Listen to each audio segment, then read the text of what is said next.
beaten SK Gaming in the previous month, so they were kind of off the back of a big win, probably expecting to come and make monthly finals again. But I mean, it's the bigger names, the SK and the Big, who aren't going to be in these monthly finals. It's going to be a big loss and a sad point for their fans. It is truly sad. Regardless of that, we need to look forward. And we're looking at today's matches. The first four, these are our predictions. Make sure to also lock in yours over at event.brawlstars.com. And Trev, I'm going to throw that back to you just again, because you kind of disagree with us on quarterfinal number 2. Yeah, my explanation for this is a bit of a weird one, to be honest. I was walking around the studio, I was filling out my event.brawlstars.com predictions, and I hadn't even really clocked the fact I'd pressed Navi. I'd just done it off instinct. So I was like, you know what? I'll go on my instincts. I'll stick with it. So how do you feel in hindsight? Huh? How do you feel in hindsight? No comment. But my instinct kind of went straight to them. So I was like, I'll go with the gut. The gut's not failed me too much in the past, other than last month in East Asia. But today, it's feeling something. It's feeling something. Is that just indigestion, though, perhaps? Possibly. It's feeling something. The toilets are over there, by the way.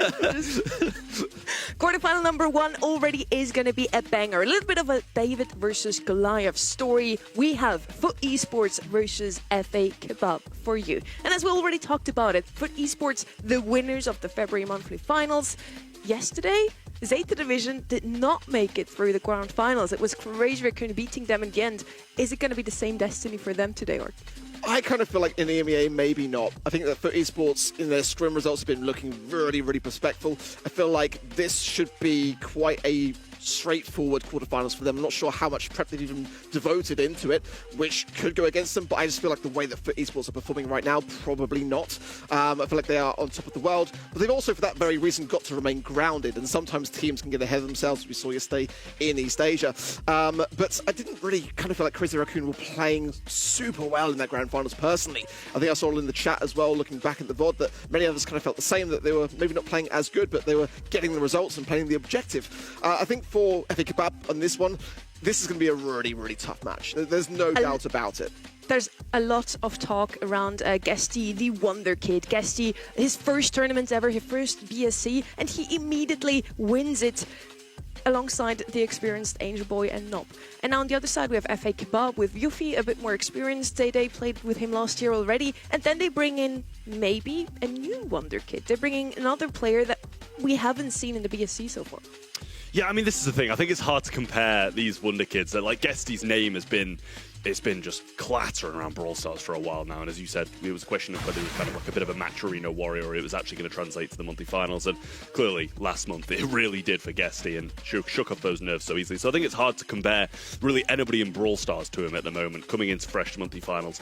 I don't think many people are going to be able to deal with it and win monthly finals like he does. We actually talked to Yuffie and asked him, how is it to get back into a monthly final this year for March?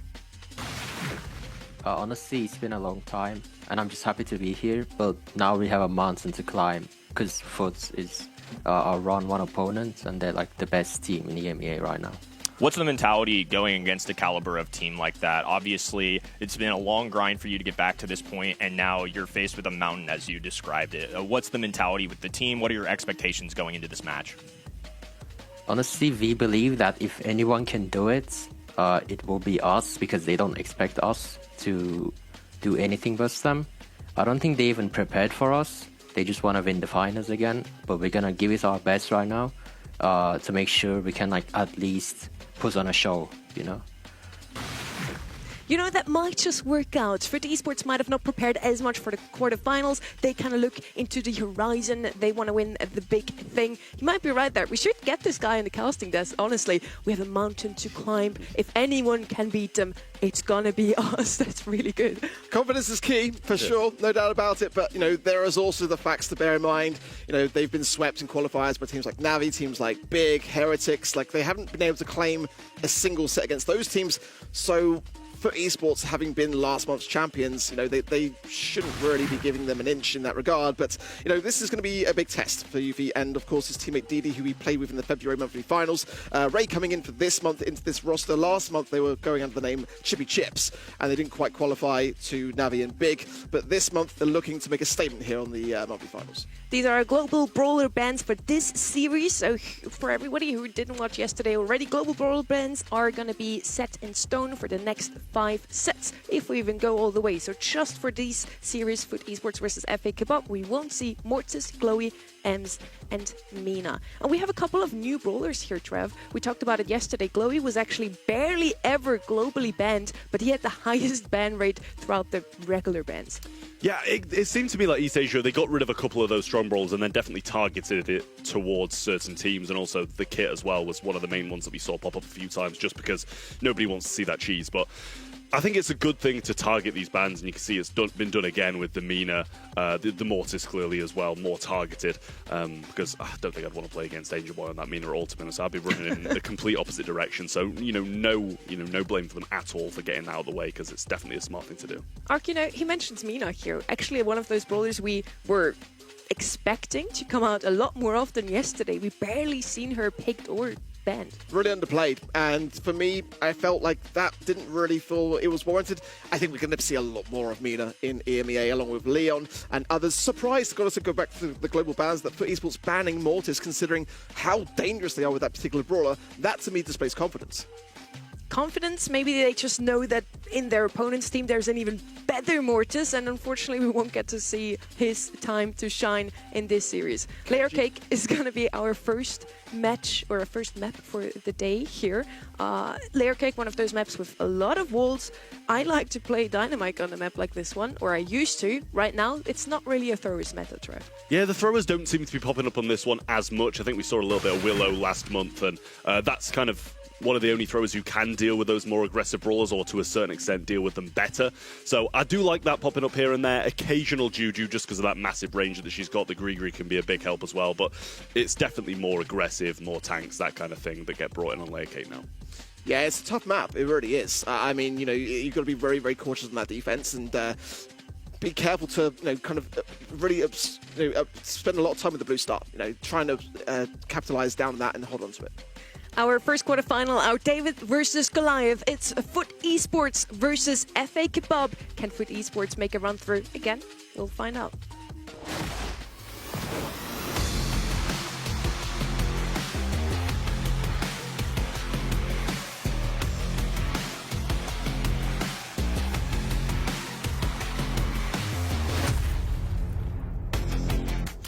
We are on Layer Cake Bounty. We already kind of mentioned it. Throwers not really in the meta at the moment. It's all around those BBs, those balls, everything with buffies. And we see a lot of those buffy brawlers actually already banned out. In Leon Crow on the one side, and then Bull on the other side, alongside Meeple and Ellie. The right-hand side immediately picks up Jean. That used to be a mainstay on a map like this one.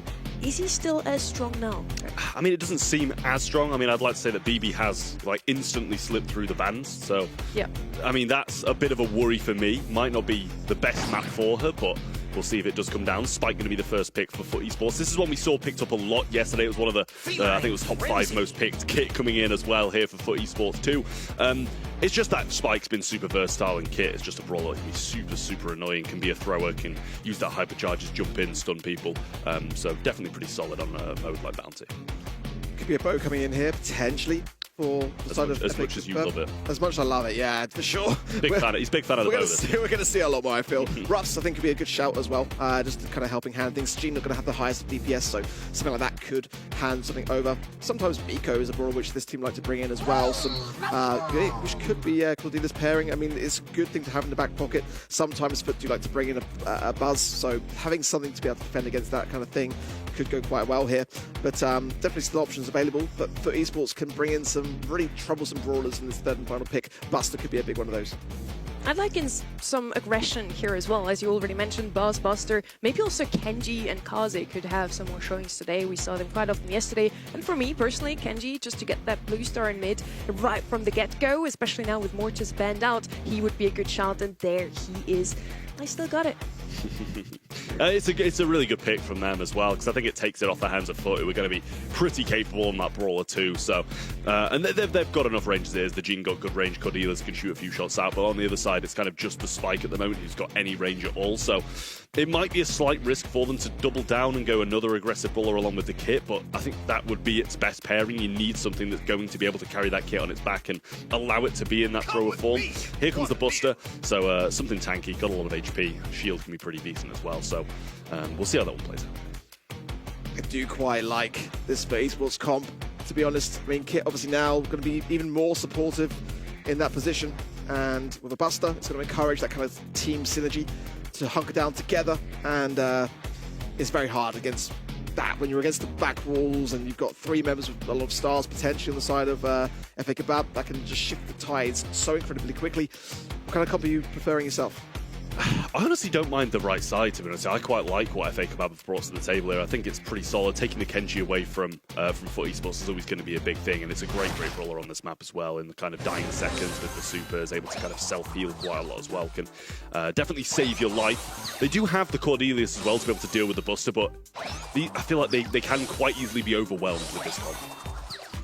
Well, of course, as you'd expect with the Kenji, the blue star being there with FA Kebab, and Foot Esports not really too bothered because they prefer to hand over that super to Guesty to help Angel Boy, who's now using the cardboard box to get a few swipes in before coming back immediately to helping hand his teammates on the healing side and pressure onto around the left.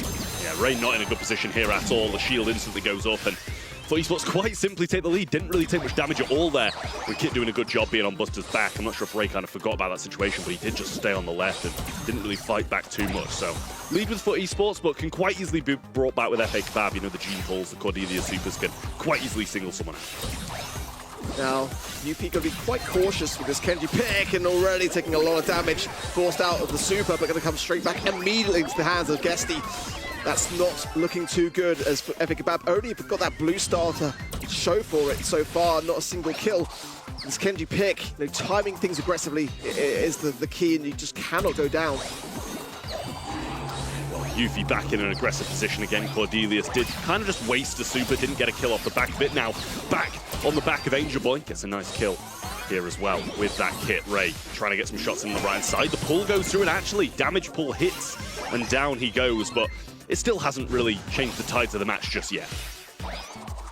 Well, hypercharge available for Nob, 15 seconds. It's going to be go time here for FA Kebab to be able to turn this one around in the realm. Ray brings Nob on the right hand side. Left, Guesty going on the aggressive with his teammate as well. Ray survives, but it's not really going to do too much. There's just too many stars on the side of esports. They got things done pretty early on in that game. I mean, it's as expected. It was just calm and composed, really. Didn't seem like they were in a decent position for the majority of the game, to be honest, FA Kebab, but you know, Foot never really wavered. They just stood strong, knew they could get kills. I mean, Cordelius realm Spike a couple of times and kind of failed to get kills. Gene, only really one super. They've all just sat in quite nicely, played slow and calm, and just not fed the supers. It just looks really, really convincing for Foot. Again, taking things with a hint of composure, it must be said, but already though, FA Kebab with a better start now. Blue star is with the Kenji of Yuffie. Trades going left and right. That one star differential still in favor of FA Kebab here. It's definitely a much different way to play things out in the starting hands, but esports now putting their foot on the gas somewhat. Guess he just threw up a shield there as well. Wanted control without having to feed the Gene pull. But in the end, he gets it anyway. And down goes Guesty as he gets pulled in. 3-star lead. The Invis coming through. And Angel Boy gets just scouted by Yuffie. And he picks up the kill as well. Much better look this for FA Kebab. And now they've got to push into a Gene pull too. Now Yuffie's got to be really cautious. If he goes down, it'll be 8 stars to 10, and there's just one singular kill to get in the final seconds. So FA Kebab trying to extend things even more would be the play here, but Yuffie already, just about comes out on top there. That's going to be a 7-star lead now for FA Kebab. Well, Dede's not in a good spot coming out of the realm here with Guesty straight on top of him. He's going to go down and get traded out, and that re-establishes that 5-star lead. Gets caught in a little super here, but that's not going to do too much. And I think a little bit of vision gear there across from the right of Dede. Just scouted out Angel Boy in the cardboard box. Needs to find a magic hand, though.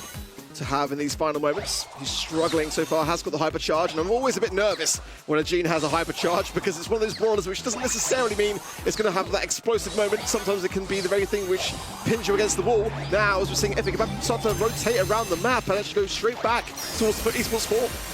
Well, hypercharge there for Yuffie as well. That's going to pull them back into a bit of a tricky spot. He goes down, and the game ends. Real nice stuff there from FA Kebab. Just a better start, a few trades that went their way. And now they tie the score in Bounty. I feel like FUT Esports here might start to slow the pace down. It didn't really work out by trying to push themselves forwards prematurely. Need to feed that utility over to the Buster, allow themselves that better chance of survivability, in my opinion. But nonetheless, Kit can get some good value early on, especially that gadget with the cardboard box to be able to get behind enemy lines. Let's see how they approach things already. Too afraid to continue the assault, it seems. Blue Star's always going to go FA Kebab's way realistically with the Kenji, so they get the better start of the game and force FUT to push into this Gene and feed a few supers. So they're just waiting for this Buster Shield to be available, Kit super as well, obviously, and then they can push forward without really feeding. It does use a super of their own, but gives them the positioning to be able to turn the game. Well, this seems very much like that first game, which did go more towards the side of FUT. And just a couple of takedowns is all they realistically need here to gain the lead. So the first initial sign of that is going to be quite key here. But trying to play into things and not feeding into the Genes will be quite key. Angel Boy flanking around here as well. They haven't seen him until now. Some missed swipes as they pick up, just keeping themselves at a nice distance. Just trying to take them by surprise here. A nice realm there from Cordelius as well, straight onto the Buster. It just disrupts that matchup with Danger Boy and Guesty. Gets him off his back and forces that 1v1, but didn't get much back from it. No damage onto Guesty really either, and Yuffie trying to make a move round the back. A hypercharge available from Guesty now, and he just pops another shield, forcing them round. And this is a similar situation as last time, and it works out in Kebab's favour.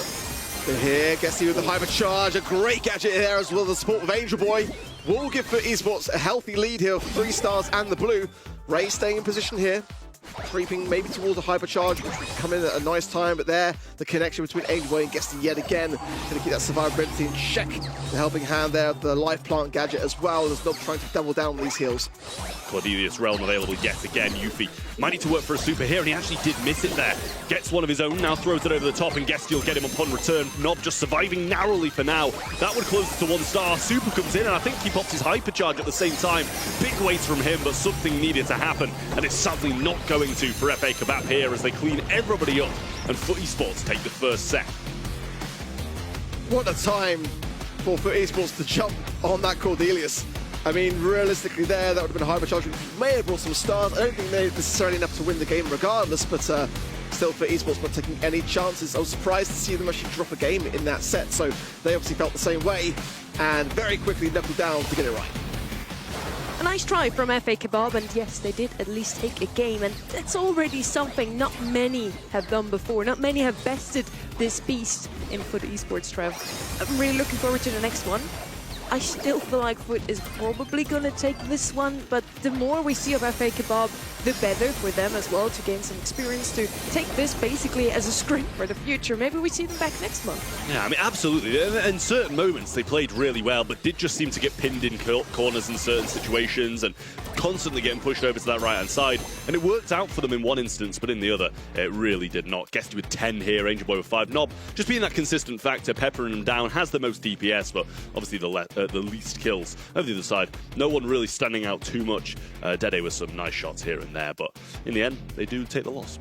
Yeah, it's a really great scoreline for Guesty there as well. It's not an easy brawler to make work on this map either, but with the helping hand of that kit, which was already brewing in the draft, you know, I could see it coming, and when that's combined, it allows Guesty to be able to do so much more. But that's the kind of synergy that we like to see with this squad, and the way that they go back so far, working together, that synergy works perfectly in that brawler pairing.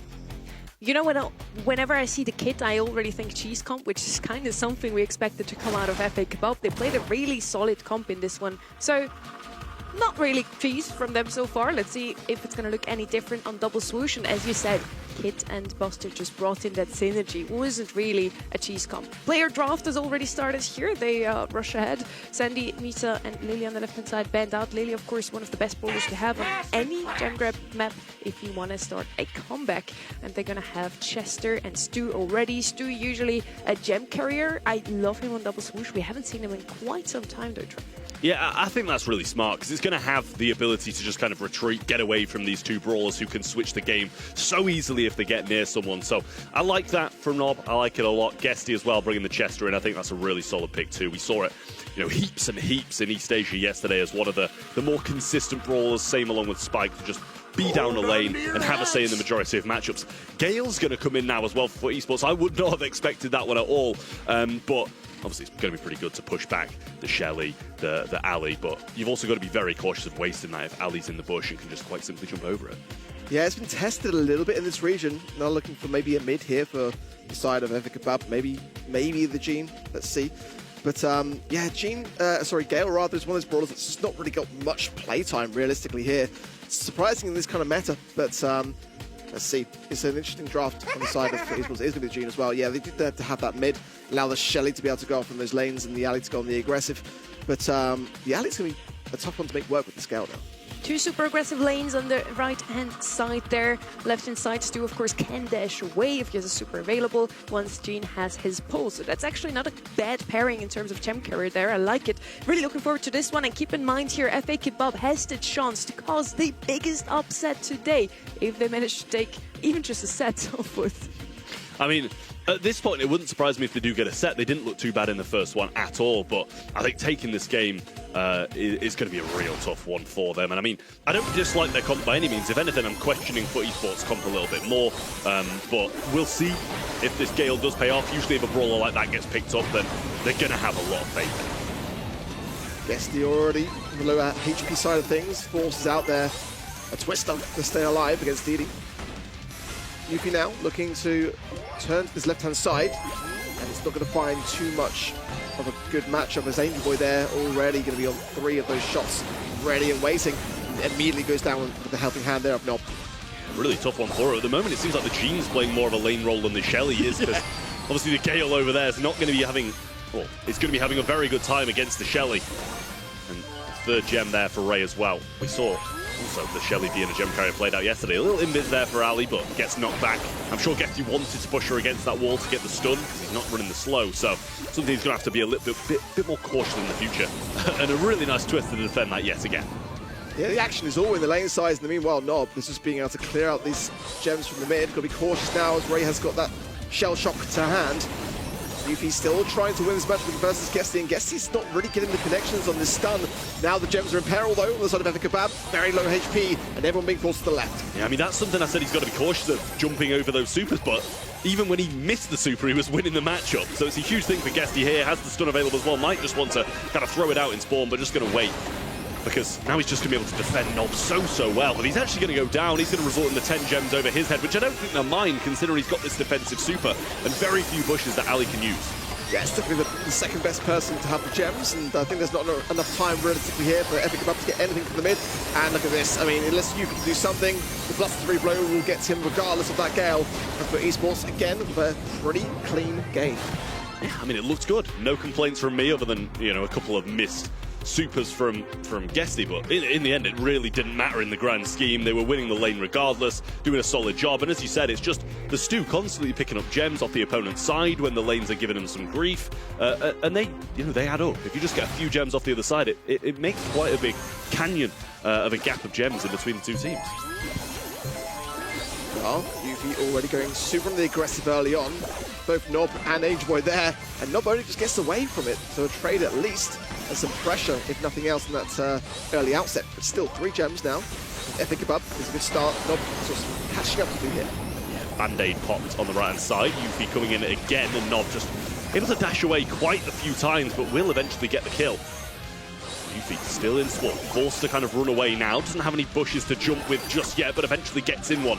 And he actually gets some good damage on Angel Boy too. They're having a lot more of a hard time getting this kill on him. And the Gene pull is available now as well, but Nob with a dash should be able to evade that quite nicely. Guessing using super there just to actually get a kill there onto Ray. Keep the pressure onto Didi. Now Yuffie coming around this right-hand side. Considering his options, a nice magic hand there. Nice stuff from Didi. Does actually go down there in the process, I think. Ray there, still trying to clear up the scraps. Guess he's really going so aggressive into this ball. I'm not sure how he went down, considering it was a Shelly and a Gene on top of each other against a Gale, but nonetheless, great stuff from Gesty, and he did cycle his super back in that spawn, which must have been used, surely. Throws it out now to push Yuffie into a shot of Angel Boy, and that's a lovely little combination they pulled out there, and Angel Boy, with a 5 spread of shots, will get the kill. It's FUT Esports in the lead, but for a lot of this game, it really didn't look like that was going to be the case. At the moment, Yuffie's doing great on the aggressive, but it feels to me like FA Cup are a bit stuck inside their own head. That it's not really able to breathe, as FUT Esports really know the time to strike. As a lovely cycle there, the hypercharge of Angel Boy really going to town with this FA Cup spawn. They can't get out of this, they're just trapped in. And despite the agility of that brawler that Yuffie's playing, they just cannot get close with it. Ali just shut back so many times in this match, and Ray with some shots, but it's still Nob who's able just to walk back calmly to spawn and not really too deterred by the whole thing. Is FUT Esports going to be taking yet another set? I mean, to be fair, it didn't even look like he was really walking back to spawn. He was baiting out the Gene Super one more time. I think he was maybe overly confident there, and just about able to get this job done. Hypercharge at the end there, gets him some heals back. So really nice stuff from FUT again. They just looked so relaxed. First half of that game, though, it didn't look like it was going to go their way. The alley was starting to be a bit better, focusing down on the Stu a bit more, getting a few kills. But in the end, the ending's the same. It really is. Another set to fall. A clean set, a clean 2-0 for FUT Esports, and a clean-shaven Angel Boy. Some things are new, the others aren't. FUT Esports, we don't see them lose many sets, honestly. Last month it was the same story, 3-0, maybe a 3-1 once in a while, but they're looking as strong as last month already. I do have them down going all the way into the grand finals. We'll see if the semis are going to be just as smooth as this one is going so far. Yesterday we did have a couple of upsets, and they started as a reverse sweep, Mark. Yeah, which is a big ask at this stage, I will say, with FA Cup. I think they've done well to get a game. I would like to see at least maybe a set if they can, but it's going to be a really, really tough thing to do. I mean, you can just see how locked in FUT Esports really are. Angel Boy there with 10 for 150 DPS also to his name. I mean, they're just really working well, harmoniously, you could say. FA Cup might be out the depth. At least we can safely say now that FUT Esports are not underestimating anyone. It was kind of FA Kebab's hope that maybe they didn't really prepare for us, you know, but it really looks like they're as locked in as ever. They're not underestimating anyone, and that really what makes a great team even greater, to just always give it their all. Yeah, I think on game day this is exactly what FUT are going to do. Maybe they'll, have a few messes about here and there if they're super, super confident, but at the end of the day, it really does seem like this team is as locked in as any. We're going to see Leon as the first pick, which seems like a little bit of a slip through the bans to me. Really solid pick on this map. But then ban-wise, looking at the Poco, the Ali, and the Mo over the right, the Otis, the Chester, and the Crow. There's a bigger slip of Bull. I'm surprised, to be honest. And BB through again. And BB again. I mean, but Bull is the top pick brawler. It's a 100% win rate for FUT Esports. So unless they're just kind of like seeing whether they want to go down with a hard counter and leave it open to see what happens on the side of FA Kebab. But yeah, BB and Bull, to be left open in Brawl is such a dangerous prospect. So I want to see brawlers like, Otis, the ban being there on the side of FA Kebab. It carries a lot more weight, actually. When and Mo banned out as well. Yeah. Yeah. These are some of the bigger counters to these brawlers banned out, but I think it is a risk to take them so early on in the draft, so maybe we'll see them a bit later. Pin or Punt is one of those maps where it's all about mid-control, so Otis and Chester, brawlers like these, are usually first to pick up. Both of them banned out here. Stu and Ruffs are going to be picked up instead, and this kind of looks like a 2023 draft to me right now, Trev, where Stu is countered by Ruffs. That's why I picked them up both. But in the meantime, there's just so many better brawlers, especially on a map like this one, where again, it's all about getting that area control in mid. Leon does a better job at that. Now with his lollipop drop, gives the additional speed to his teammates. Alongside it, a Meeple could follow. The Bull you mentioned, there's so many options. They're going to go with even more speed. Leon and Max, what a toxic combination. I mean, just running it down, it seems. As you said, that lollipop drop buff is really, really good. You get a bit of a lingering speed as you exit it as well. So even if you're running out of it, you're still quite fast. Max on top of that to provide some more speed. If they take something aggressive here, which I assume they will with this pairing, it's going to be really hard to stop. It's not like they've got masses of DPS on the right side as well. They're actually going with the Nita. So just something to tank a lot of these shots down, and obviously it's helpful to have a bear running at a Stu and a Ruffs who aren't going to be able to deal with it too fast. It's so interesting to see both sides really just evading the elephant in the room, really, because they both want to be able to try to deflate the prospect of a BB, of a Bull, trying to have something that can evade it, and the Max is kind of perfect. If they go Bull now, then they're going to hold on to that max speed and just apply it at the right time to try to get out the way of it, because Bull can cycle now and be a team-wide brawler. Kettle going to come in. This is wild. This is actually crazy to see a drop play itself out where both sides know exactly what they want to go for, but are just focusing more on the counters. I do like Danita on the left-hand side there, not bringing too much range with her, but still very, very good on a map like this one. As I said, mid-control is everything. The Stu is going to struggle so much with that bear. He doesn't really have the DPS to truly chip him down. Foot Esports could make this a quick game. What was the quickest game we had yesterday in Brawl Trap again? Yeah, I don't know. It must have been about 16 seconds, That's something like that. It was literally just a walkover from one of the teams in the quarterfinals. It was really, really great gameplay, but that was with, I think that was when a ball slipped through, I want to say. So that's got the more aggressive stance. They do have, you know, speed and everything on the side of Foot Esports, but I don't think it's going to be a walkover comp at all. I think this is what we're going to kind of see more as well as the day goes on. Teams already trying to get ahead of these brawlers that are so dangerous and have an answer to them. That's kind of what your scrims are all about. It's not necessarily just kind of trying and testing the best and the most powerful brawlers. It's how do you counter them when they're there. So far, though, Epic Kebab get 2 members of Foot Esports down, try and push up the map, but then they leave the ball free and able to Foot Esports immediately as that kind of take back more control. Yeah, I mean, the speed is here as well from Nob. Angel Boy Invis currently at the moment going to go for Dede over the left-hand side. Doesn't get the kill, but Nob will bring him low. I feel like they just really need a Nita Bear to be able to push them out of this position. Not much DPS on the side of FA Kebab, but seems to just have them pinned so heavily in spawn at the moment. I don't think I've seen Guesty hit a shot yet. No take cover for the Ruffs, no sandbags for the Leon is kind of an interesting choice. They're kind of depending upon the air superiority. Now they have a Lollipop drop, as we know, with the help of the Buffy. That additional speed in which it brings, the wider radius, is really quite dangerous. And we're now on the right-hand side, really trying to pressure and continuously get that invisibility rolling. Now the hypercharge as well. Yeah, Angel Boy going forwards now.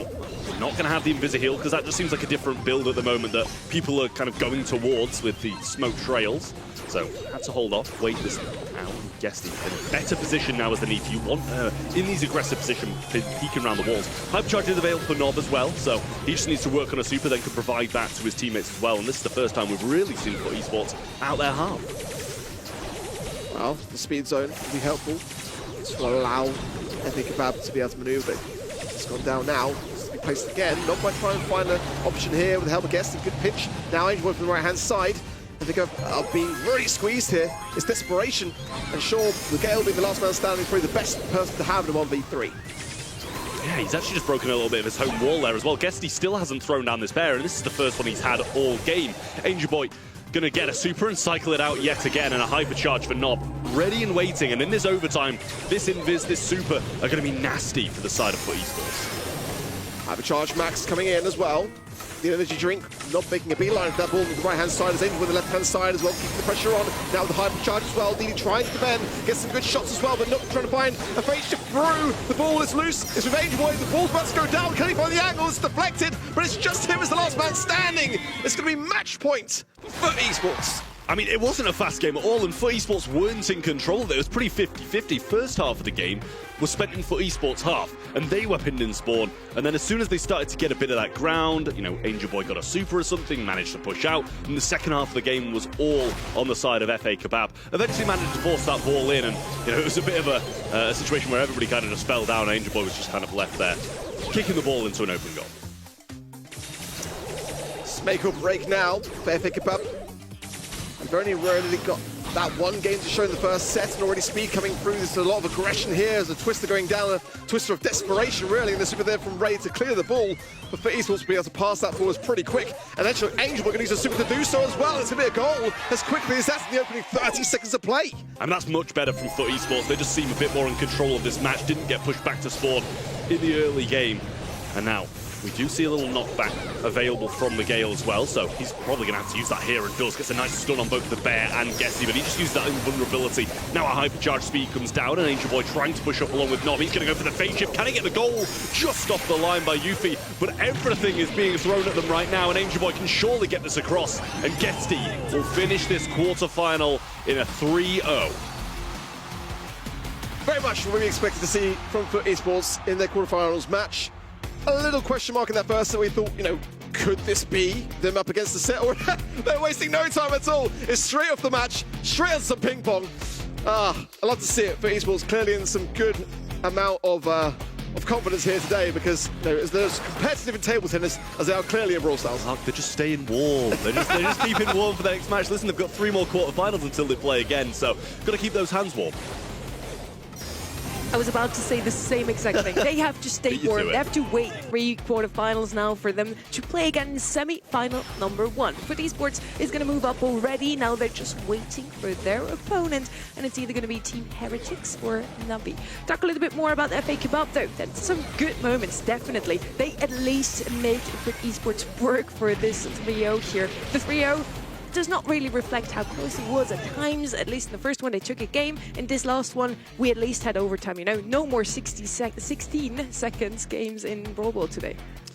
Yeah, I was impressed by Epic Above. I still wasn't completely convinced that they were going to be able to do much against the inevitable, to be completely honest. Like FUT Esports, today are well aware of what they got to live up to, and one game here, in that first set, we can kind of pass that off and still say that FUT Esports are on top. But realistically, nobody really has a chance against FUT Esports right now, so they shouldn't take it too hard. Like they said in their interview as well, we have to climb a mountain now. Unfortunately, the mountain won today, but that doesn't mean they can't come back next month. We do say, however, how competitive this region is and how we have a different constellation of teams coming into the monthly finals every single month. We have 3 new teams again this month, so let's see, let's see. Maybe we see some completely new faces yet again next month. Yeah, like it could genuinely be we don't see FA Kebab all year long now. This is how competitive this region is, how hard it is to make it into these monthly finals. And the same could be said about any of these teams, right? Even the big teams. SK? Yeah. Oh, I mean, I wasn't going to go that far, but listen. I mean, we never expected them to not make it, realistically. It's true. It's true. It could happen to any team, though. That's the thing. Like any team, this could be their last in this region this year because of how competitive the region is, how many rolling teams we've got coming in who are capable of competing. I mean, Pedro, if you hear this, you can always come back to casting, it's fine. Anyway, let's have a look at the brackets, where unfortunately we see no SK Gaming, like I just said already. FUT Esports takes it 3-0. They move up into the semi-finals, as I said. Now they're just standing there waiting for their opponents to come up on. Yeah, so it will either be Team Heretics or Navi who will face up against FUT Esports in the upper side of the bracket following the results of this next game. Humble versus Madrid as well will be our match number 3 in the quarterfinals stage, and then shortly after that, Reply Totem will take on Novo Esports. Again, another match that I'm very undecided on. That match number 4, definitely very much a 50-50 in my opinion. Reply Totem not having the best of scrims recently, so I've got some reservations there, but they have been playing a lot against FUT Esports, and I kind of feel like if you're doing that, you're playing against the best, you're preparing, by maybe taking a few losses along the way. The Italian derby to end us off with our quarterfinals. We now get Kenny back. We're also happy Trav isn't here anymore. Kenny, how are you feeling today? Do you also feel like we might have a new winner today? No, I don't. Like in my gut of This guts. is still Trav. For now, I'm picking FUT Esports, but it's one of those things where Humble always do the funniest thing, and I feel like they win when I don't expect them to win. So now that I've finally gone, okay, I'm going to go FUT Esports, they're going to do the reverse thing. I think it's either FUT or Humble, though, to be honest with you. They just feel like a tier above the rest. Logically, I also have those 2 in the grand finals. But after yesterday, Crazy Raccoon wins over Zeta Division. Nobody believed that. I think it was 89% or something voting for Zeta Division in the final. Also from the viewers at home. So lock in your predictions at event.brawlstars.com. But in the end, Crazy Raccoon wins. Maybe today we do have a new winner. And realistically, even though Humble is like the team to beat, or were last year in EMEA, it would be a new winner. Yeah, I mean, I would like to see that happen. I think in the lead up to things like Brawl Cup, that's kind of really important for me to add that additional bit of spice. But for FUT Esports, they don't seem like a team that are going to be able to struggle under the pressure. And I think that's what makes them so strong.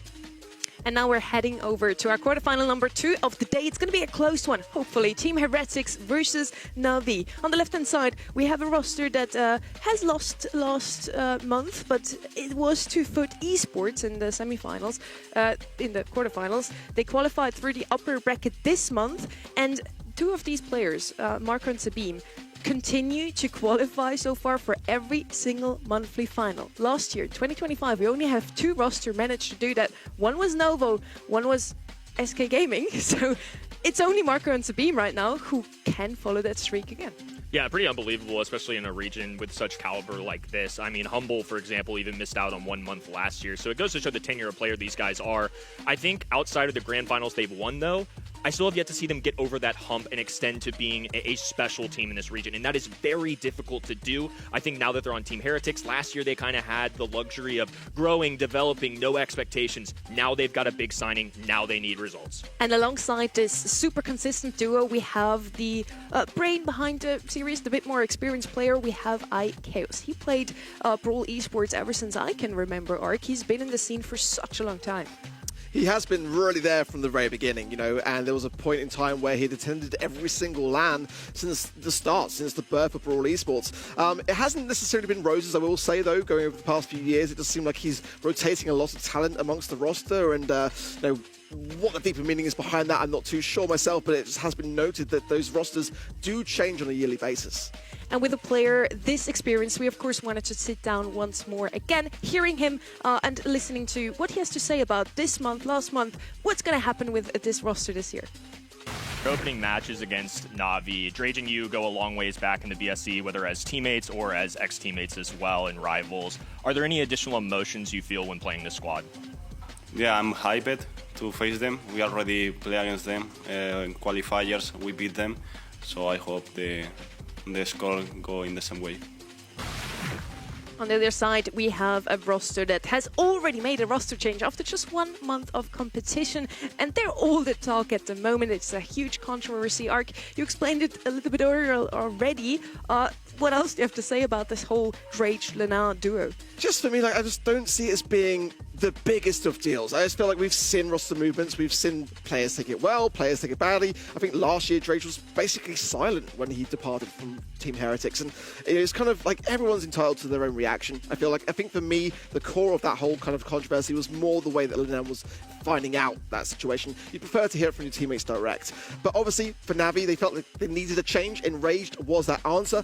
And the qualifiers looked really good. I mean, they took for esports to the 5th and final set. So I'm looking to see more of that kind of like qualifiers caliber leading into this monthly final. This isn't the first time Enraged has been, joining a roster mid-season. Last year, for example, he ended up joining a squad that ended up doing super well in the World Finals, even getting a win over a tenured player like Shatampo. That's a pretty big deal. So I believe that he can fit really well. For me, when it comes down to this match, it's the first month. The amount of time that they've had to build up as a unit, not necessarily as much as some of these other squads who had an entire offseason to do so. So I still think Team Heretics are favored. Obviously, they're the upper bracket team as well, so I side with that. And on top of that, they did beat Na'Vi 3-0. They smoked them in the qualifiers last month. That was obviously with a different squad. Enraged gets a chance. They played really well in this month's qualifiers, but nonetheless, I think the safer choice, if you will, is going to be Team Heretics. And with picking up Enraged, they also pick apart Novo, who also has to now bring in a new player, Meow. We're going to see them later today. Let's see how well they are already adapted to the new situation. These are the global brawler bans for this series. For anybody who just joined in now, these 4 brawlers will be banned out for the next 5 sets if we go all the way. Chloe, Leon, Bull, and Mortis.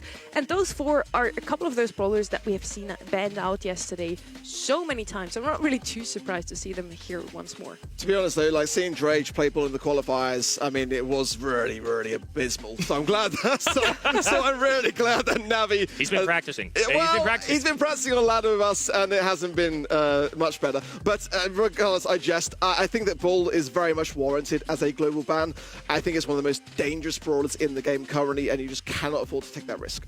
We've also seen the maps. Double Swoosh is gonna kick things off here for the series. Pinot Punt after that, Out in the Open Business, and Layer Cake with the same maps for all of the quarterfinals. So the teams can also all scrim against each other. That's just super nice to have. But of course, we changed the order a little bit. So now Layer Cake is gonna wander all the way to the end. Double Swoosh, we already see this map with Jean and Stu in the mid. Why don't we see Janet, for example, as often anymore? I mean, we saw it a lot yesterday. I feel like it's a brawler that stands out to me for this map as well. It's just a good gym carrier. I feel like that was a pretty untraditional set in terms of the brawler compositions. I mean, no disrespect, I'm a Prestige 2 Gale. I love the guy. Even he was showing up there, and that was a bit unusual for me. So I would expect more a regression to the norm, I would say, and what we expect. One thing that stood out to me in the global bans, though, is Crow is somebody I fully expect in this map set to be banned. I believe he slipped through, so I don't expect him to get played. I just expect them to ban him every set now. So he'll still get banned, just slightly differently. I think some of these buffy brawlers now, Crow, BB, Bull, those are always banned out, or if not, picked up immediately. Let's see if that's going to continue in EMEA as well. One brawler that I always like to see on Double Swoosh, and I think we have him being banned out every single round so far, Sandy. Yeah, Sandy can have a great time on this map for sure, and I'm kind of curious to see how that draft will fare and whether it's kind of prioritised in the early stages. I think it's good, viable mid, so we'll see what it shows. Quarterfinal number 2, we are heading to Double Swoosh.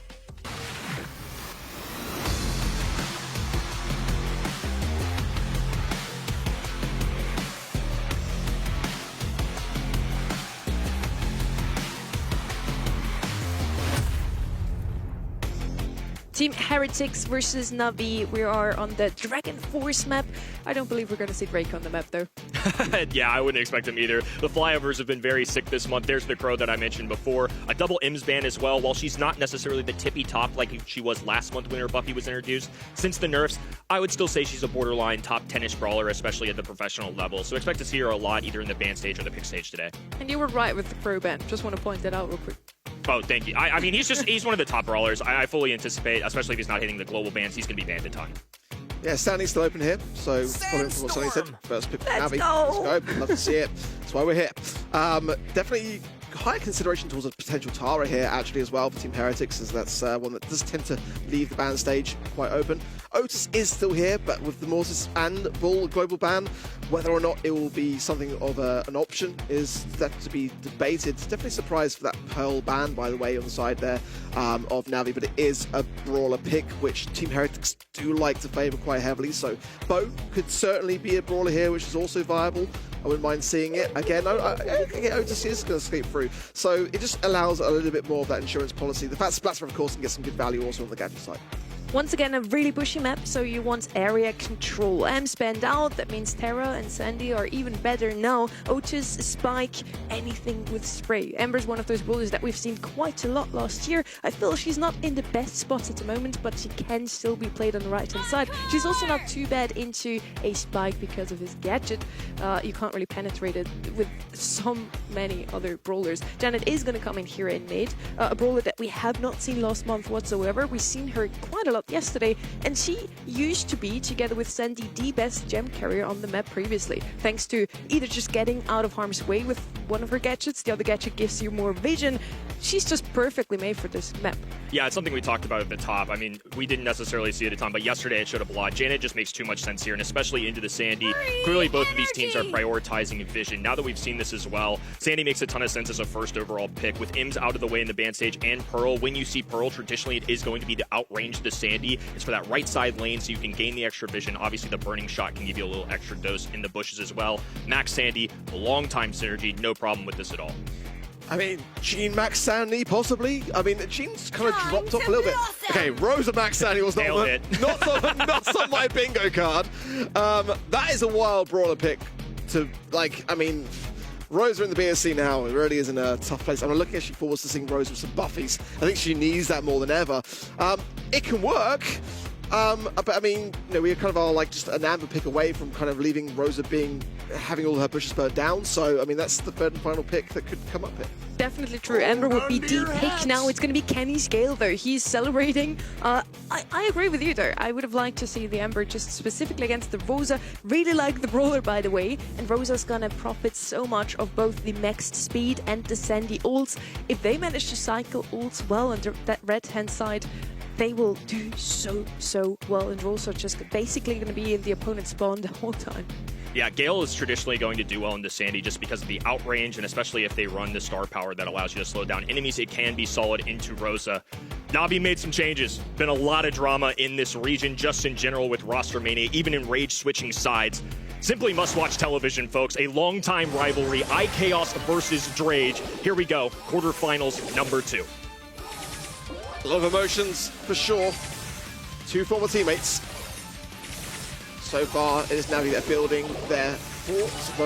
Rosa bushes now, making that little bridge that I'm sure once the gadget refreshes as well, they will continue to do so.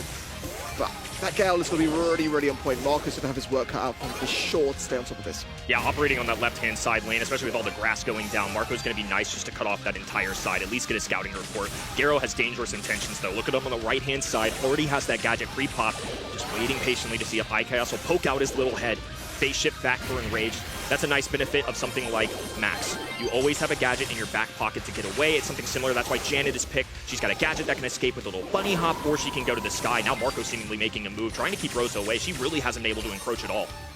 Yeah, this is my concern. You know, ultimately, Rosa is the play. Some gems dropped here. Heretics not pressurizing things too much. Just a little bit from the right-hand side, allowing Drake to go straight through the middle whilst the beam's in the air.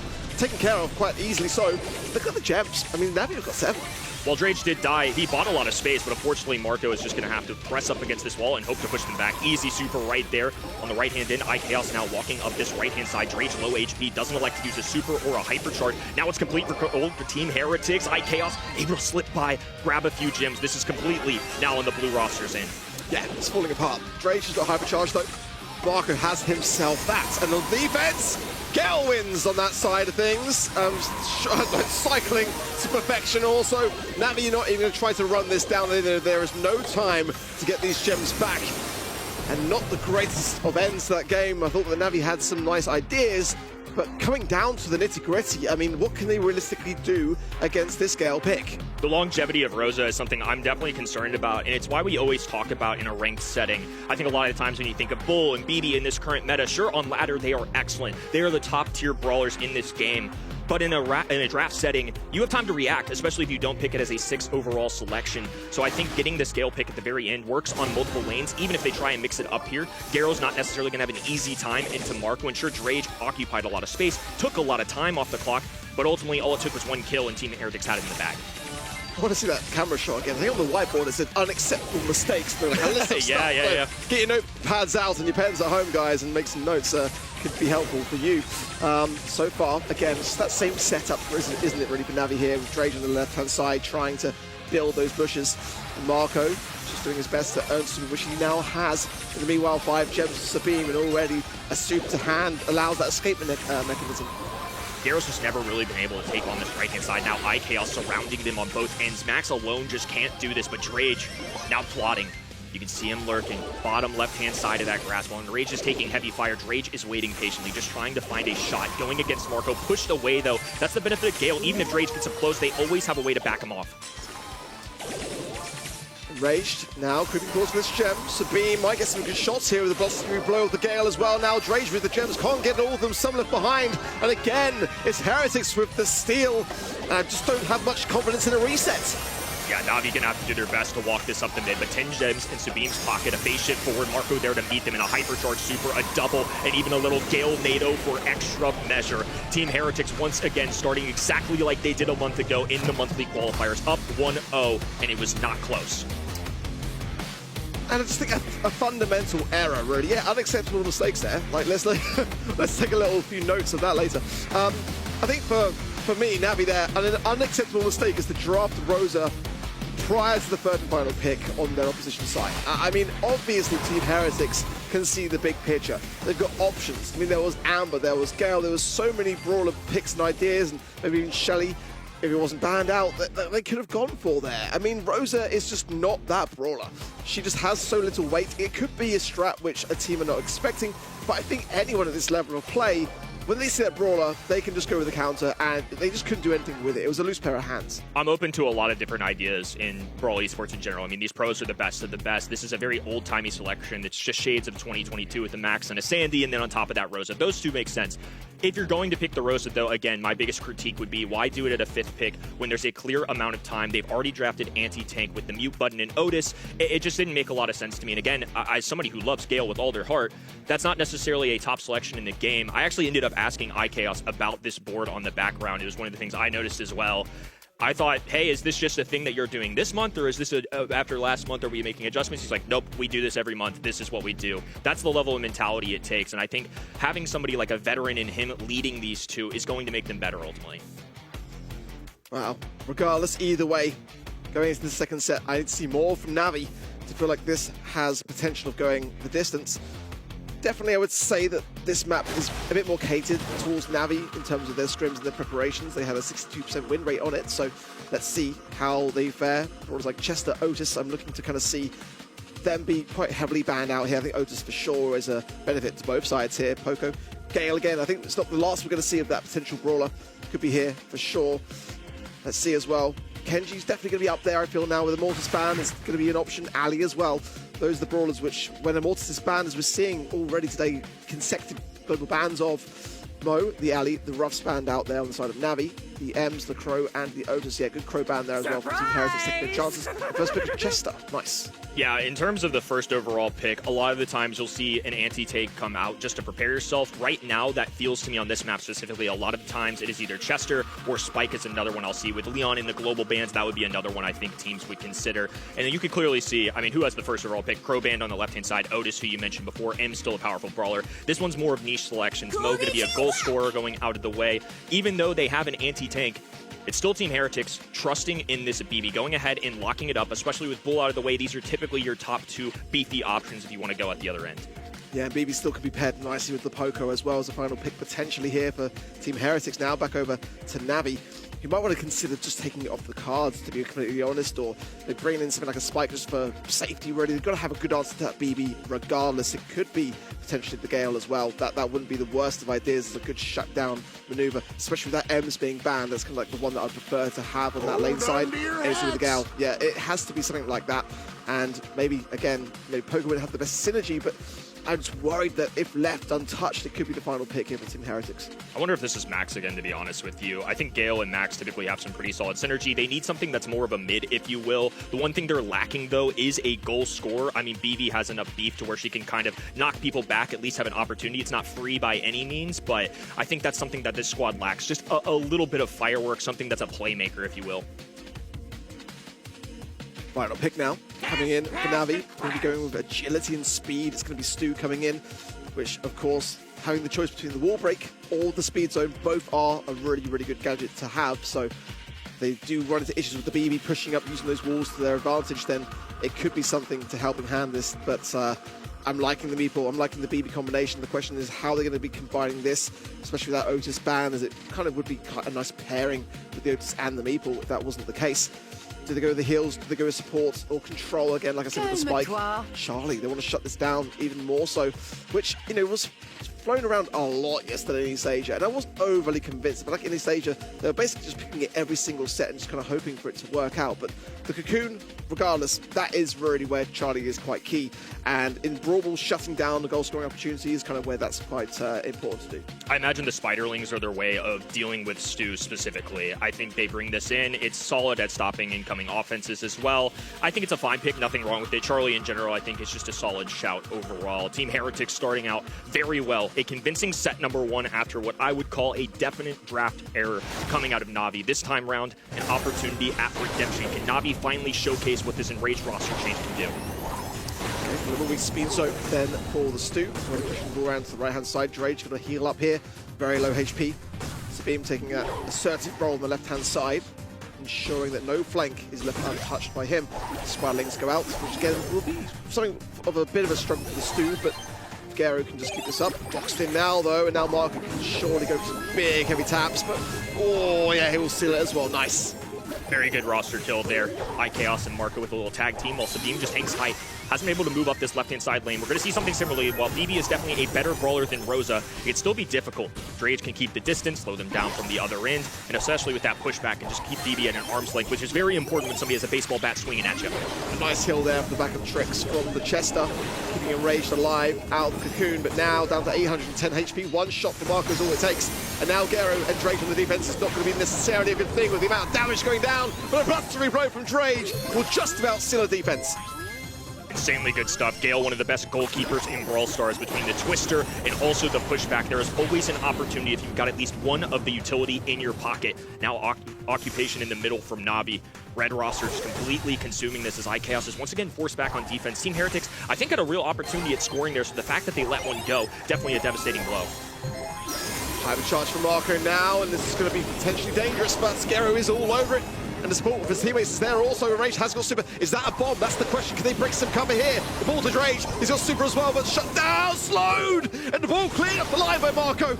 Another opportunity this time for Na'Vi, but the respawn just in the nick of time. Marco was able to stop it. Sabine now taking off this right-hand end.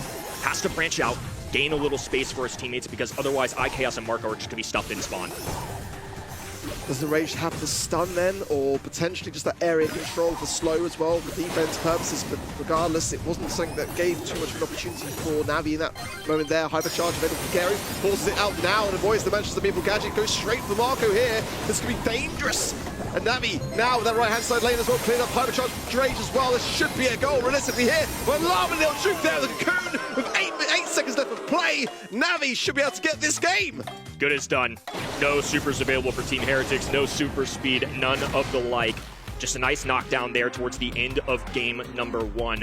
I talked about Gale on defense as a great goal scorer, or excuse me, as a great defender, but now on the goal scoring side as well, you can use the mechanic where you just push the enemies back. The only reason it didn't work that first time is because there was a respawn, invincible in that moment, but that was the right idea in general, especially with the hypercharge. Again, as somebody who plays Gale a lot, definitely not an S tier kind of brawler, but in a draft setting, clearly he's got some validity. We saw it in set number 1, and now we're seeing it sign even on Brawl Ball. And I kind of prefer the comp here, to be honest, to Team Heretics. I feel like it has a lot of weight, but it's just a map which they just didn't really kind of gel with in their scrims as well as Navi, who really thrived off the back of their results. So far, Navi giving some confidence, showing that they can really bring a fight to the table there, and a nice shutdown there of Enraged onto Sabine, who forced the hand with the BB. Blue look-alike super was perfectly timed, and Rage was able to escape with a little HP. Garo trying to back away. Part of the influence, I'm sure, for this Stu pick is a long-time counter into BB has been this Stu. Charges super so easily, can dash away, so Beam's going to miss that baseball swing more time than not. Well, Marco just utilizing this moment of downtime here to try to land some shots. Recycling that gadget is going to be so crucial and important to be able to try to bring this ball forwards. There's a lot of pressure being applied here from Navi, opening up some space. It's a hypercharge from Marco there, going straight forwards. Ball push through from Chaos. Spiderlings out. Can they find the opportunity here? There's a lot of damage going down. Enraged is low, but Gary's still standing to help this Gasser Hill. And this is essential to allow a defense. Navi now with the ball in hand, left-hand side. Drade's going to be trying to back down Sabine once again. A constant matchup that they're looking for. A double box, though, and Marco has a super available, too. Letting it rain in the middle of the map. Navi don't stand a chance. Low HP for Drade, and now it's a 3v1. A lone Stu. Might as well be a single-shot brawler at this point. No chance that Garo can get this stop. Team Heretics with their first goal. Past the wall to try to allow Sabine to get a couple more swipes of that baseball bat. He wants the hypercharge, but already a lovely connection there with his super. Garrett just trying to heal up in the bit of the box here and doing a pretty decent job with the help of the hypercharge, but nonetheless goes down now, and it's still a 3 versus 2, and Navi have got to defend this. Sabine with that hypercharge. When he goes, it's go time for Heretics. High on Drage to see if he can get a super in time. All of a sudden, Team Heretics being corralled to the back spawn. They know Garo has a super available, so he's going to try and advance. Speed zone going down, Enraged. Right-hand side, looking out for Sabine. It's another anti-tank brawler that can deal quite well with her. Ball being put through. Sabine needs to use this utility on defense. Marco is low here as well, and now they're creeping forwards. Enraged also has a hypercharge, but no super just yet.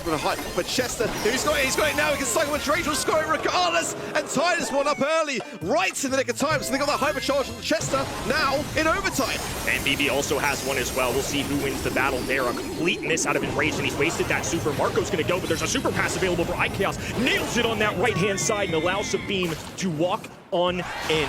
Couple little mistakes there in overtime, and it cost Navi. Yeah, it really did. Unacceptable mistakes there, I saw, I think. Are you reading the book on the wall? I'm reading the book on the wall, Look, man. I'm trying to learn too. Anything would help.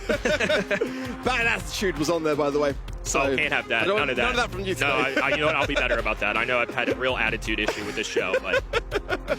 Well, you're injured. We'll allow it. I've been quite the diva, huh? What a match, though. What a set. This really is a very important, decisive moment now for Navi, because they cannot afford to go 2 sets down here, so they do need to equalize things out. They've got a real prospect with this comp to do so. They just dropped the ball a little bit too much in that last instance. Now as Garrett pushing his right-hand side. Beam now low, running the damage gear as well, so a little heal from Enraged to bring his ball forwards would go a long way. Small change up from Navi as well. Chester kind of working alongside this Gale on the left-hand end against BB, while Garo encroaches on the right-hand side, in and out. That's Stu's main game. A passive-aggressive playstyle, drop the speed zone for a little bit of extra coverage, dips down, cocooned, and surrounded by the mansions of Meeple. Thankfully for them, Marco doesn't have a super, otherwise Garo would have been a goner. Gary's had a rough game, hasn't he, really? He's always within that Manchester People box. Marco low, though. Gary survives with the gas kill as well. Will stay in position and just feed off the back of Sabine, who's popping a vitamin pill himself now, so he'll be getting to a healthy amount of 10,000 HP plus with the help of that shield gear. Now his teammates back in the mix. Speed zone going down for Navi. They're pushing this forward slowly, as quickly as that. Heretics just dismantle it. Drake shimmies around the mansions of Meeple. Super goes down for Marco just to put some pressure on the enemy teams. It's not going to lead to much. It backs them down a little bit, but they're still maintaining in the midfield. Scarrow once again repositioned. Left-hand side. Marco will get a couple chip shots in there, but that's a bit out of the Super, so now they're going to substitute BB in on this left-hand Chaos. Trying to throw down as many Spiderlings as possible. Even popping a Hypercharge. Must have a Super on the way. There it is. Garrow once again being captured. Nice timed Enrage Super out of the hat. He pulls the poison. Marco Hypercharge can walk through this wall. Enrage tried to grab the ball, but still went down. Excellent team play out of Team Heretics to knock one in. Na'Vi are running out of time, and they desperately need this set. Otherwise, they're down 0-2. This is a really dangerous moment now that Na'Vi have got to capitalize on and turn things around. 30 seconds now on the clock. Marco boxing Gary yet again. Push down the speed zone, but again, in that box, Marco can really spend some time to target it.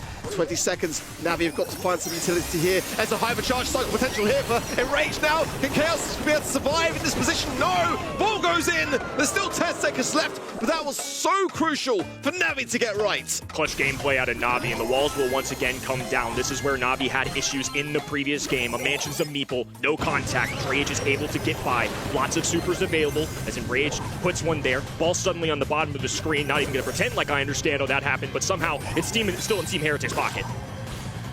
Can Na'Vi bring something here with a bit of an opening door? It's going to be Gary with the hypercharge trying to bring things round. Bit of a super of desperation here from Marco just to have that additional damage to the shot. Spiderlings out from Heretics. A hypercharge from Chaos does get the shot that gives them the super off the back of it and connects it. Oh, just short! Sabine now pushing forwards. He's got additional speed. He's got the heals going forwards as well. Dangerous times for Na'Vi. Can they defend this? It's missed by Marco. That should have been in. Off the crossbar, and Na'Vi will survive the onslaught. Enraged now up the middle of the map. Chaos forced all the way back. Perfectly timed respawns, and with 15 on the clock, Team Heretics on the back heel. Ball still off your screen. Speed zone coming in as Gale will grab the ball. Spiderlings going down a hypercharge. Ultimately leading to nothing, but they trap him in just the nick of time. Super shot available for Garrow. He's got one shot. Bang! Nails it down the left hand in. Na'Vi with the ice. Capitalizing down on that mistake was crucial, but to ensure the set win against that much pressure was really quite admirable for Na'Vi. Now we are all tied up. Now they stand a real chance. I remember before the show looking forwards at the actual map board for things, and Na'Vi are looking really good in some of these maps still to come. So to balance and even out the playing field now, I mean, looking ahead to the next map, open it out in the open, they've got a 75% win rate. So now with that confidence to be able to do something with this could be a close affair. Much more competitive second set. In the draft, I think, gave them a more fighting chance than what we saw in set number one. This is what I expect out of Na'Vi. I still pick Team Heretics, but by no means do I think they're heavy favorites. We just have yet to see how Enraged kind of meshes into this roster. He's obviously a talented player. He was obviously coveted by multiple teams, being with Nova before this, coming in later in the season last time. Just a lot of drama going down. It's made this match just that much better. It would feel wrong if this was anything less than several sets down the line. I mean, that was so close. There was one shot away from Gero not being able to even attempt to score that shot. So I really feel like it was just very close. I want to see back actually that shot as well from Marco, just to kind of see with a clean pair of eyes whether there was a different place that ball could have potentially gone. But regardless, I mean, a really healthy amount of points above his name for the DPS and the takedown. So I think he had a good game regardless, but it's these little microcosms of mistakes that can prove costly. I will say the good news, unless I read it wrong, on the left-hand side of that whiteboard, what is the very top thing said? Acceptable mistakes, missed shots. We're fine. We're fine. We're fine. To your point, though, I mean, that was such a razor-thin margin. There is a real chance that there was no potential for that to go in, but it sure looked like there was a good shot of that. Now all of a sudden things tied up. So Na'Vi, this match arguably hinged on that moment. If they had lost that in overtime, 2-0, they've already been in this spot a month ago, obviously with a different teammate again, but nonetheless still the core of this roster. So instead, Team Heretics are going to have to put up much more of a fight. Love seeing that Na'Vi respond here. Now we walk into a completely different game mode, set of map as well. We saw a lot of Gale. There's not going to be any of that. This is going to be much more of a long-ranged affair. I expect brawlers like Angelo and Eve to come in if it's anything like yesterday. Some of these more niche brawlers that don't show up everywhere else.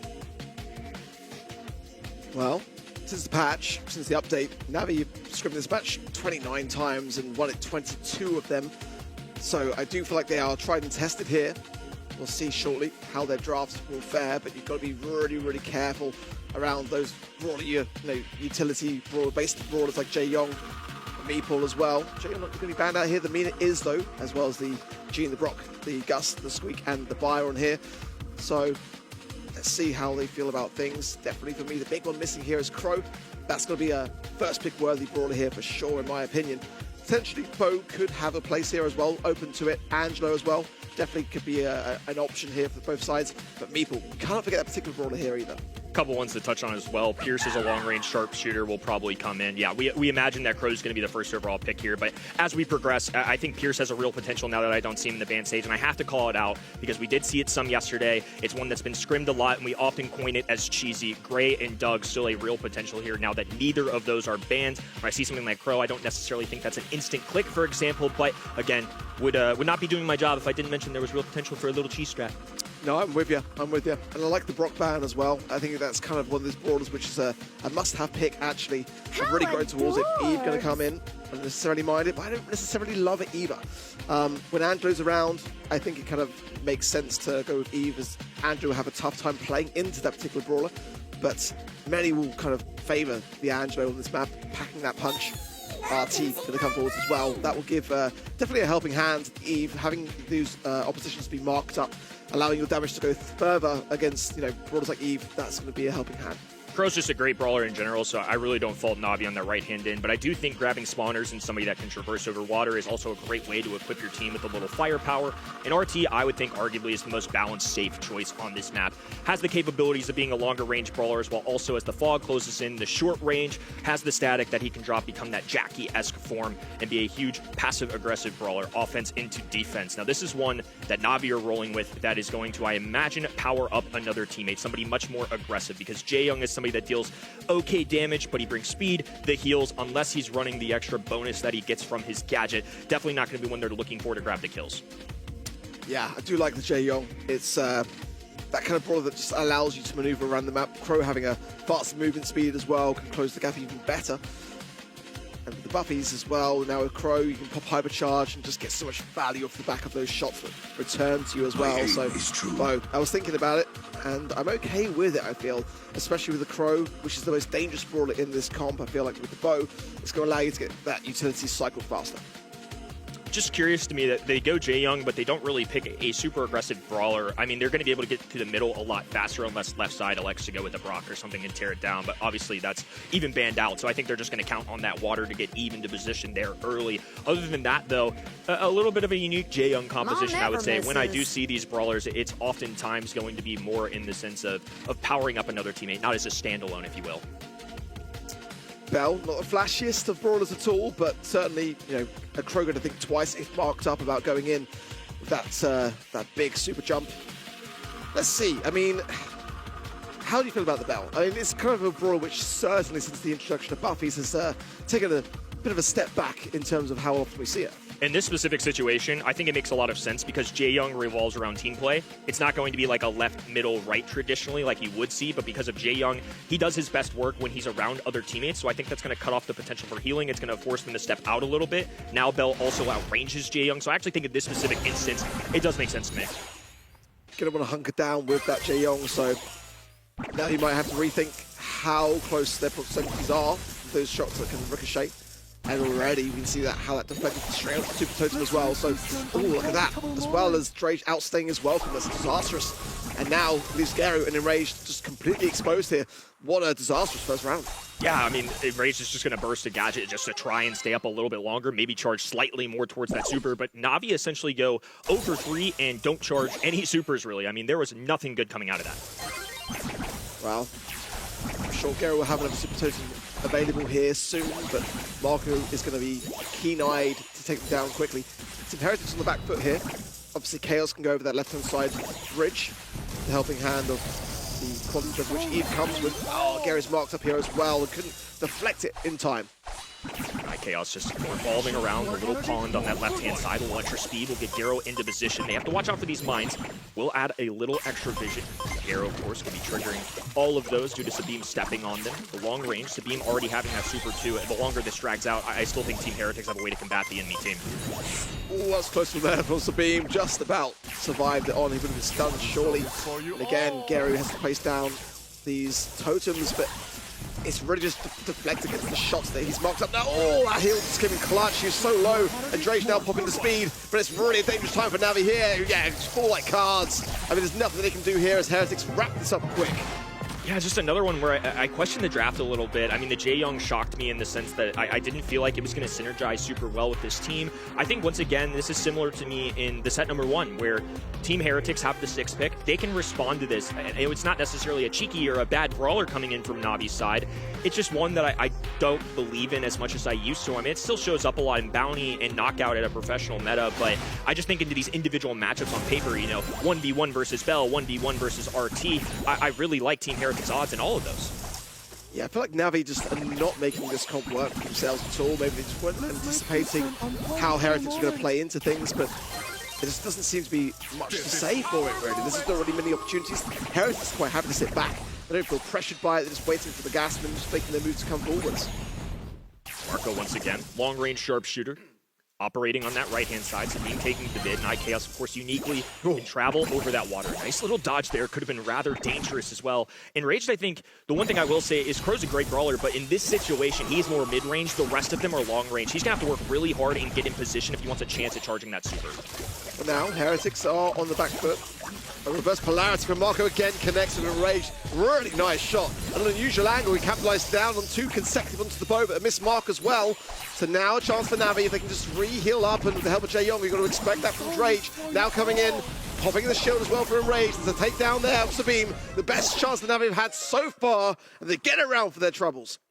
A squishier composition, but once they were in position, they could do much better work. Drage once again speeding up his allies. They're going to be able to rush to the middle of the map and make sure that Team Heretics can't take control. Distribute those bow mines early, so once again they're going to gain some visibility towards the spawn side entrance for Sabine. IKS, of course, clear as day when he travels over that water. This is perfect once again from Navi. I think making great adjustments. They're getting enraged in position early. Team Heretics have to fall back. The one thing I will say is these spawners can be a little pesky. They're going to have to waste some ammo on this for sure. Good jukes from Gary for the most part to push forwards, but then took a few there from Sabine and Marco. And Marco's got a hypercharge. Now, couldn't find the reverse polarity connection, but now will surely land this mark with the helping hand of that hypercharge. No doubt about it. Enraged has got his hypercharge as well. But look, keep an eye on Marco at that bottom right-hand side. He's got to land this. Marco has a way to defend himself as well. They have the marker. There goes another reverse polarity. The cheeky angle doesn't quite connect there, but hypercharge will go down. Perfect contact on the bow, who has to fall back. Rage activating hypercharge. Knows he has to take a stand right here, right now. Totem out. Trying to charge those supers a little bit easier, as Enraged has one in his back pocket as well. Can swoop in at a moment's notice. Nobody going down quite yet. A standstill as this fog closed in. Shots being rained in. Team Heretics falling low. Down goes the first. Navi, 3 members standing tall, but low HP. Drage doesn't have the heals up, but thankfully for them, they get the elimination. And the backup plan, of course, Crow diving in. Much better from Navi. Taking their time, ensuring to not feed over this utility to Team Heretics. That was the difference maker for me. It just felt like they were much playing more together. Like, they were moving as a unit. Whereas in the previous time, we just saw them going down one by one like flies, and just like, it just deflates your ego that so quickly when one person falls so early on. So ensuring that everyone stays up on their feet, waiting for the gas, that's the real thing that's moving Heretics into a position which they're not ready for.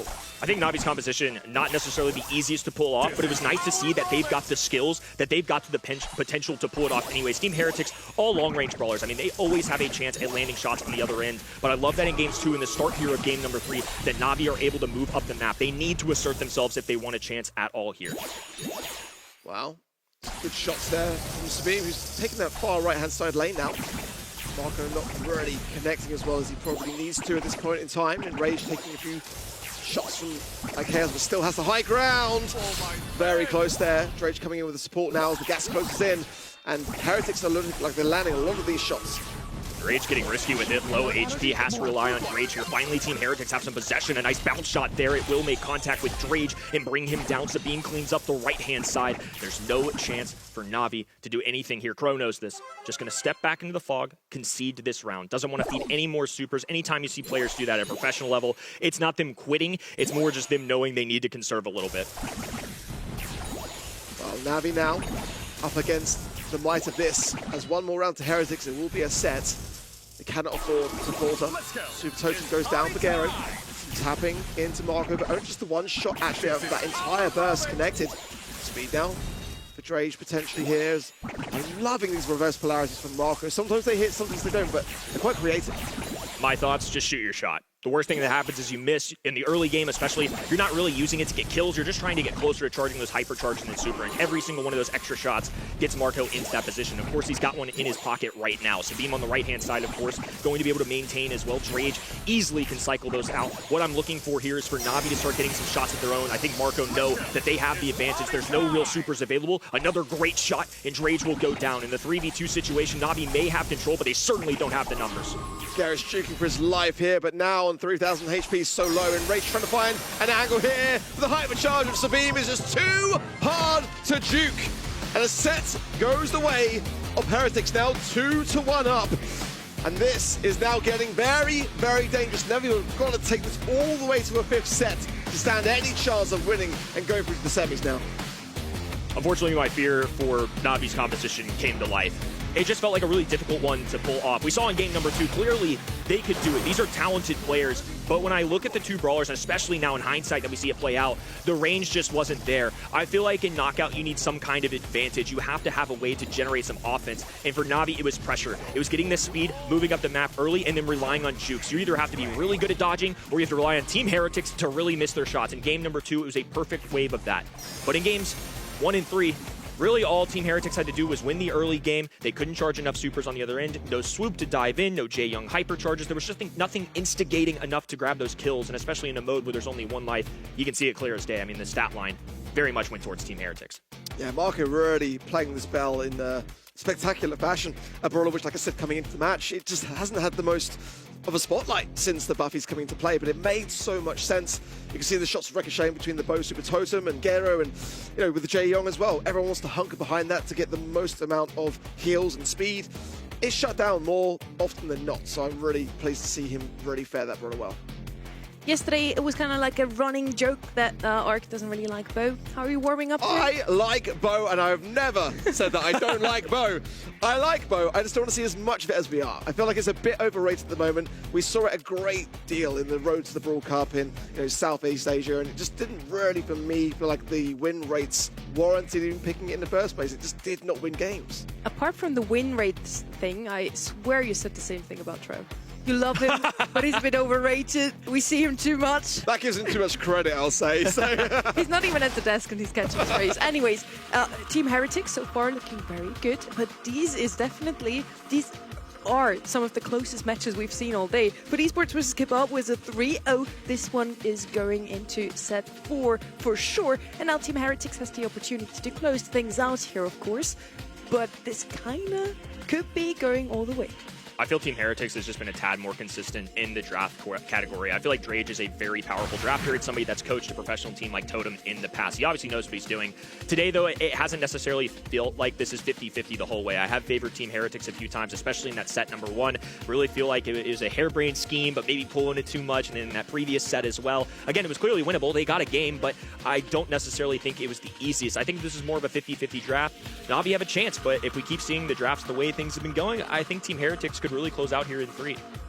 I agree as well. I feel like this is a very Heretics-based map as well. They feel very comfortable with this. Na'Vi have got to really pull out all the stops here and get these drafts and these picks and bans really on point. I want to see maybe Finks skate through the bans and not be picked up, because if it isn't banned, you've got to imagine that it's going to play a big role here. I think Lou's coming back a little bit on this particular map. Mina, of course, can certainly do a great deal. And I'm looking for Kenji. I'm surprised we haven't seen more Kenji come through yet with the amount of Mortis global bans that we've seen so far here today. But Finks really here is a bit of a difference maker.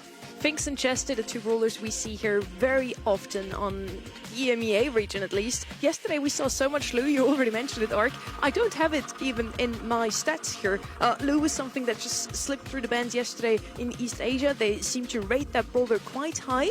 Now I really want to see if maybe in scrims EMEA didn't like to play him, but they kind of had a cheeky look at what happened yesterday and also like him for this one. Now Finks is actually going to be banned out. Crow once more, we mentioned how strong he is, and he's going to be banned out super often because this time he slid through the global brawler bans. Curious if this is Lou or Charlie plus something. I think maybe a Draco could come in here as well. It was an early selection oftentimes in East Asia yesterday. It just wouldn't surprise me when you see that safe pick on the right-hand side. They have two picks they have to make here, and I think going anti-tank / a mid plus a tank of their choice would be a really good way to put some pressure on that right-hand and kind of force them to take an anti-tank as well, and then they can once again go for a 6 pick that matches up. I like this start. Chester, Kenji potentially as well would be a nice pairing here, and it takes away the counter for sure. The Lou could be dangerous with the Ruffs, so it's about whether really Heretics are looking to use that hypercharge for themselves and feed over to Chester.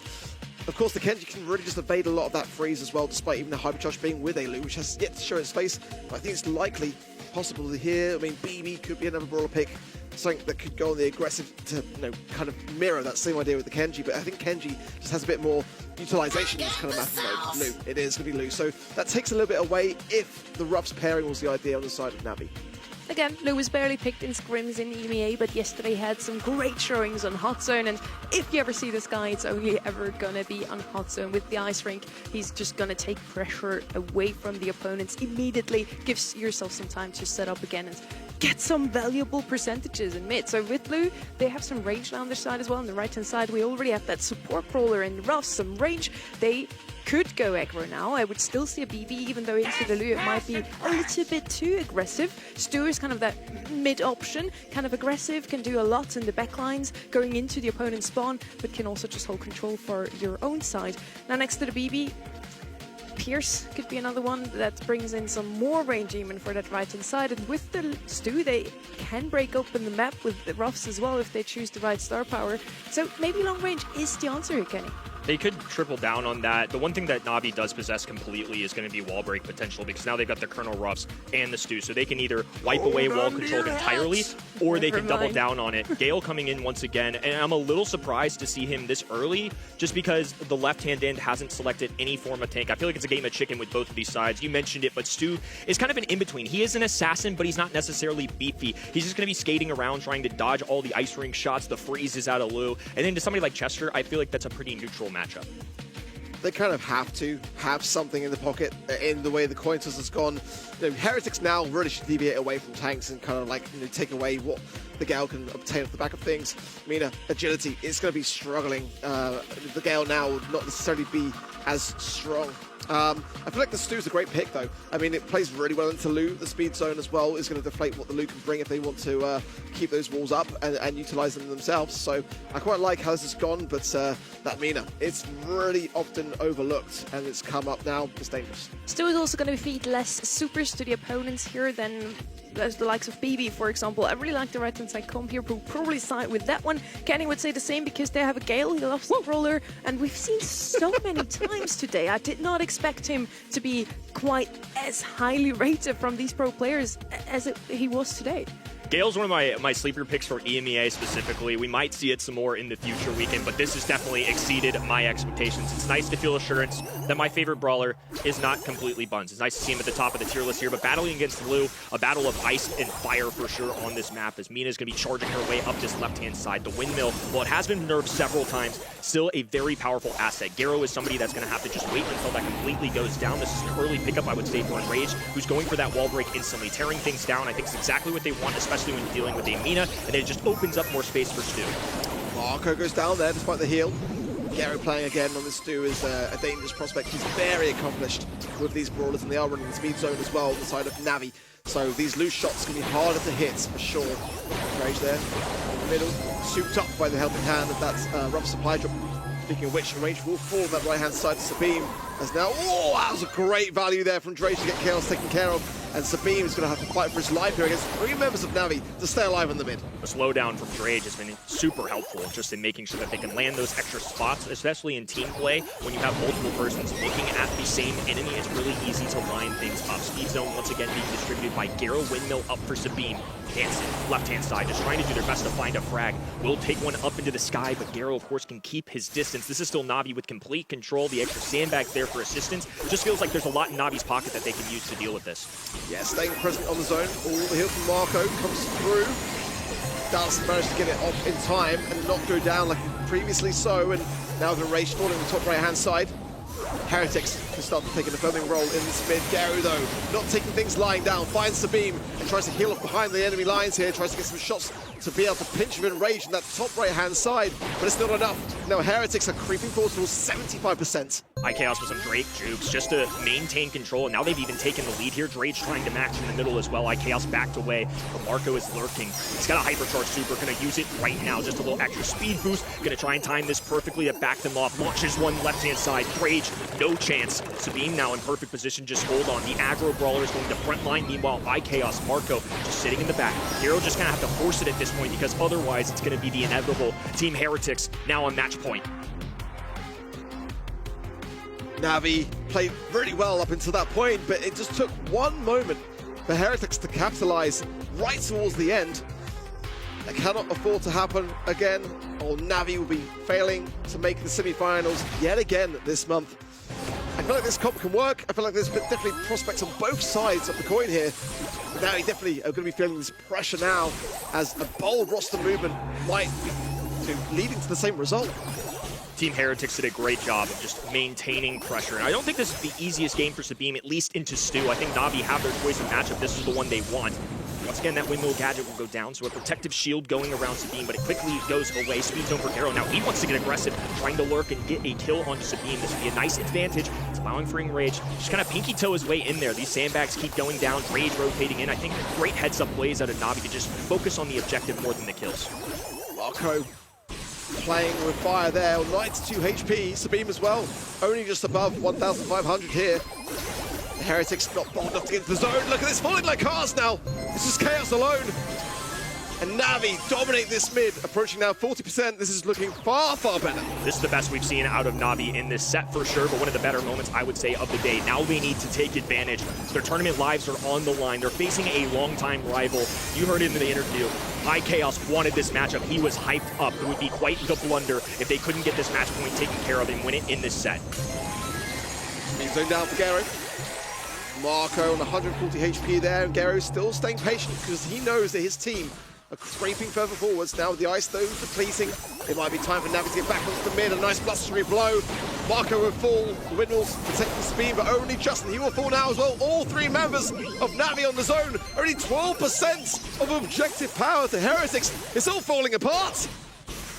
After a grudge match in game number 1, Navi in this game 2 have been unfazed, nearly perfect, flawless to get through this blue roster in Team Heretics, and once again, they will be forced to another match point.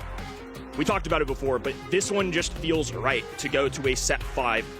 It's very personal. There's been a lot of drama revolving around this. A roster change coming into this month. Lana dropped, forced out of the roster. And just 1 year ago, Drage in the exact same position. Now he's trying to lead a new roster against a previous teammate, a long-time rival. Boy, it would be something if he could surge a comeback. I was looking through the matches and the maps on this matchup prior to things. It felt like it absolutely could go to a fit. This is essentially one of those maps of modes where both sides are 50-50, so it's really going to be a testament to both as to how they handle things. One thing's for sure, Heretics win this game, they have proved the semis. If Navi can win this game, it goes to the 5th. So far, Heretics with a better start, but all crumbling down now, and Navi making up for lost time. One of the focuses on the early start is how quickly do Team Heretics feed Enrage. Not only did Enrage get a kill, instantly got a wall break on that top right-hand side. Now I think it's a full advantage. They're even mixing things up. Enrage just tapping though. Lasers down that right-hand side, and the aggro brawler in Mina doesn't stand a chance. Now they've already got a hypercharged super down as well. Enrage can either feed himself again or feed this off to Drage. Now they've got a full defensive mechanism that they can work with. Anytime Gale activates super, it's basically a free pushback on, and they can retake control. feel like Navi are feeling very comfortable with this draft, and it is working so well so far. Gero trying to land these stabs of Sabine and doing pretty well, but somehow Sabine comes out on top. He's going to sit on that top left-hand side. But look at the objective. Navi now approaching 75%, looking so strong. Heretics have got to retake this. There's the pushback, and now Navi, complete possession of the mid. Low HP on that top left-hand side. Drage with an easy elimination. Another one falls as well. Chaos just forced to run for the hills, and he'll have to take a reset. This one, most assuredly, going to a set 5. It's been dramatic off the field, and now on the field, we get maximum distance. We're going all the way. Chaos versus Drage. Long-time rivalry pushes us. No lag. That was literally what we saw. Heretics standing still, deflated, but not yet defeated, it must be said. But going to a 5th set now, they can't be feeling on top. And now they've got so much wind in their sails, and I feel like they could go all the way now. And Enraged went hammock. We also see it here in the stats. 11 kills on him, the highest DPS in the round. Played very well, also clocked some percentages, but that Gale in mid was just standing solid. Rage barely ever went down. Really good job on this side of Navi this round. And Team Heretics, they did take the first game. It was already match point. They just came close and couldn't quite finish it. 2 match points is what they had, and it's definitely going to haunt them if things don't go their direction in the next one. This is a team that definitely has some pressure on them. Marco and Sabine, phenomenal last year. One of the things you highlighted is the fact that since they've been playing together, at least since 2025, they've qualified for every single month. A lot of those times, too, upper bracket as well. And now they're being hired by Team Heretics. Chaos, who has qualified for every single World Finals that has ever existed in this game, picked these 2 players. And now they're being pushed to a set 5. Real potential they go down in yet another quarterfinals. That would be a devastating result for such a large organization. For me, I got to touch on the elephant in the room, in the fact that despite what happens next, Navi are looking like a better squad. This is the same team that they faced off in the February monthly qualifiers, the same team that swept them. They're now taking to a 5th set. They took for esports to a 5th set in their qualifier this month. It's looking better. And then Rage pulled a lot of weight in that last set. We saw it in the set, so definitely a nice addition to the roster. And it seems to be the strategy this year overall to just add those newer players. Yes, and Rage did play in some very big tournaments before, you know, last year. He made it to Worlds, but he's still kind of that rookie in my eyes because he only has 1 round of all of this on his back, 1 year, whereas we have a player like a Chaos in this round where, yeah, he has been playing for 6 years at this point? 7? Yeah, a very long time, and I think credit to Enraged as well in the sense that he's doing schooling as well. Like, he is multitasking throughout all of this. That's incredibly respectable. And I think a lot of times when we look at flashy players in the game, we're going to talk about them on the Minas, the Kenjis, the Morrises of the world. Man, he just popped off with a Colonel Ruffs. What are we doing out here? He was the standout in my mind. Winning those early matchups in game 2 and 3 set them up to take it all the way. It makes sense to me, and he's starting to show why he was a valuable roster addition. We're heading to Layer Cake, and now this is going to be our last set in this series. No matter what happens, Navi or Team Heretics can take this away and move into the semi-finals. For either of them, it's going to be a tough opponent waiting for them there already. Foot Esports made it through the quarterfinal number 1, and both of these teams want a shot at defeating this beast last month. Foot versus Team Heretics with a 3-1, so Heretics really wants their revenge. I mean, I think Navi want their revenge from that qualifier as well. Like, I can see them going the way, and I think that if there's any team today that could take down Foot, it's probably going to be Navi if they can get this set under their belts. And it's not going to be an easy one at all going into Layer Cake. Looking towards the draft, I kind of want to see brawlers like Spike be highly valued. I think Squeak's kind of one that Team Heretics like to kind of flaunt around here. Crow as well, you know, being this not globally banned, kind of needs to be on the ban list here for me. And I think it probably should be, but still looking for Kenji, Ali, those kind of assassination-based brawlers, they're quite strong here. Navi really must have convinced you, Ark, in those last 4 sets that you also voted for Team Heretics to win this initially. Yeah, I knew it was going to go to a 5th from just looking through the strengths and weaknesses of both teams in their scrims on this map set. So I could be quite confident with that being a 50-50. But here is where it's going to come down to, really. And Navi have historically struggled when it gets to that 50th final set, at least this year. Well, we're going to see if they can finally close it out. Team Heretics already had a match point. Navi is now fighting for their own. We're in Layer Cake. I mentioned it before, Kenny. We don't see throwers as often. Ziggy is one of those that we do see quite often, but he's almost always banned out on a map like this one. This is one of my flares of EMEA, and we actually saw it come through on the ban stage a lot, so I think maybe part of the reason I didn't see it as much in practices as much is because it's hitting the ban stage so frequently. There it is right there. So double thrower being banned on that right-hand side. I wonder if they're going to take one of their own. They throw shade in this who can go through the walls, get through thrower. I wonder if this is a Juju on the onset. I think maybe this is what they want. Could well be, honestly. It's a fantastic product to make work here. You can also, of course, walk across the water as well. Definitely brawlers like Spike, still going to be an option here. Squeak, Crow banned out, good to see, happy for it. Gene banned as well, so Chester going to be the first pick from Navi. It's a very safe brawler for sure. Kit could be a problem here as well, so I think that's a kind of good brawler to have in your back pocket for that eventuality. Chester is one of these brawlers that we haven't seen in quite some time. For anyone that's just tuned in this month, haven't last year or this last month in February, it's going to be a huge surprise. Chester is played so often this weekend because he deals out so much damage. He's a good brawler to pick up for aerial control. Brawlers like Otis often banned out, so Chester's just the next best brawler. And even though he doesn't have a Buffy, he's even preferred over a Shelly, for example, who basically does the same thing, dishes out a lot of damage up close. Spike now picked up on the left hand side. He does have a Buffy. He's the most picked brawler on this map, so no surprises here. Gene would be the second. Banned out here. Crow comes next. Banned out. Ziggy banned out.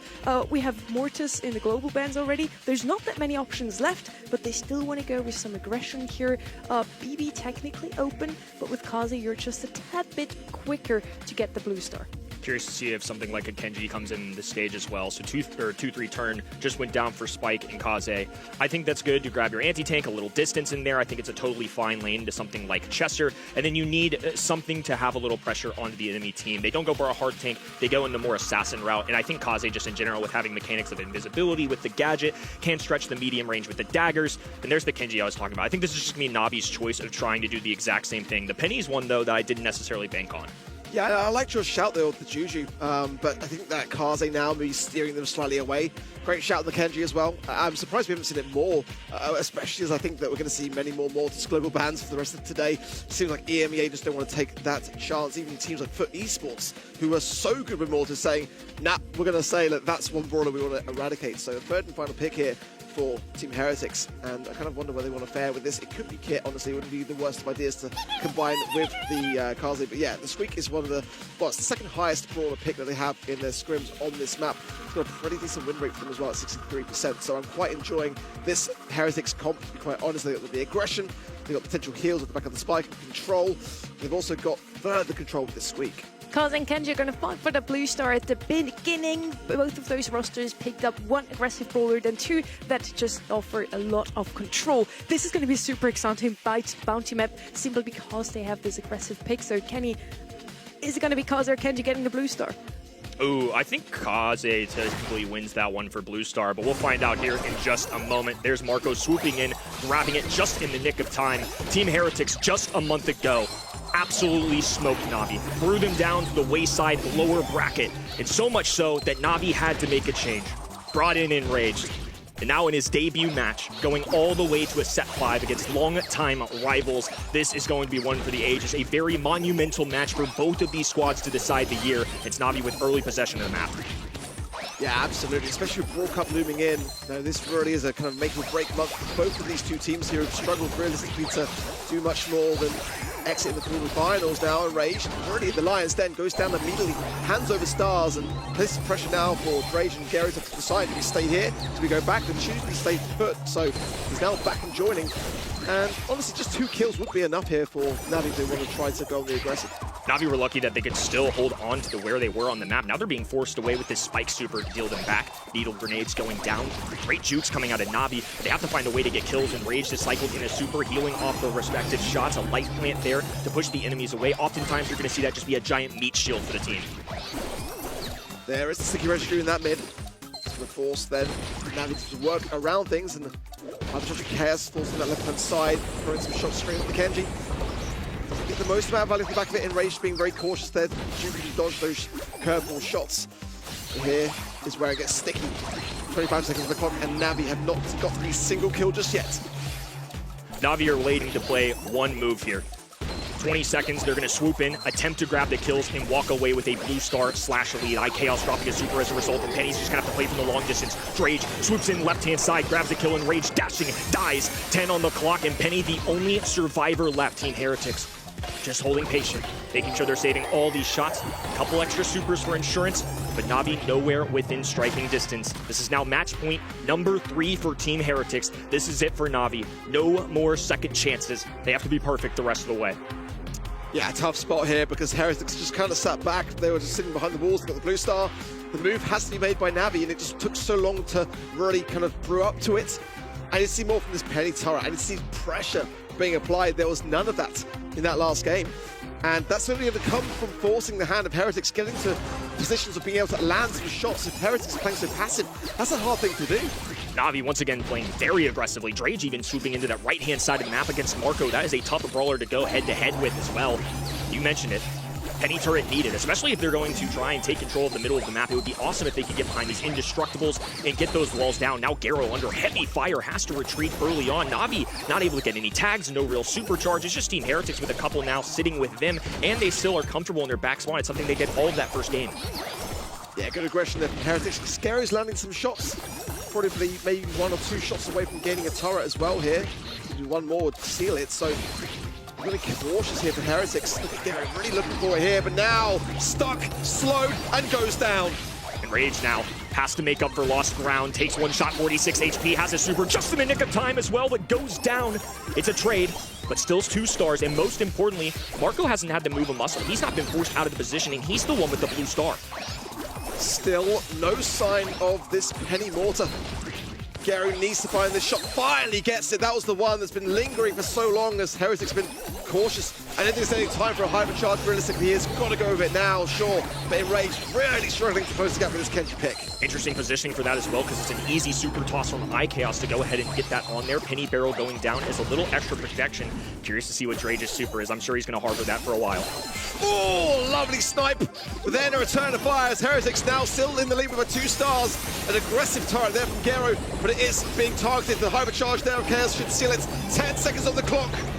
Drage with a super in his pocket, needs to use it now, has to get aggressive, has done a lot of talking, made a roster change, and Enraged needs to make a big moment happen. It's a trade, 1 star being the separator, Enraged dashing in, out, but a swap as well. Team Heretics take care of business and will once again end Na'Vi's tournament early. Disaster for Na'Vi, who took it to the 5th, but composure for Team Heretics, who got it done. They are in the semi-finals today.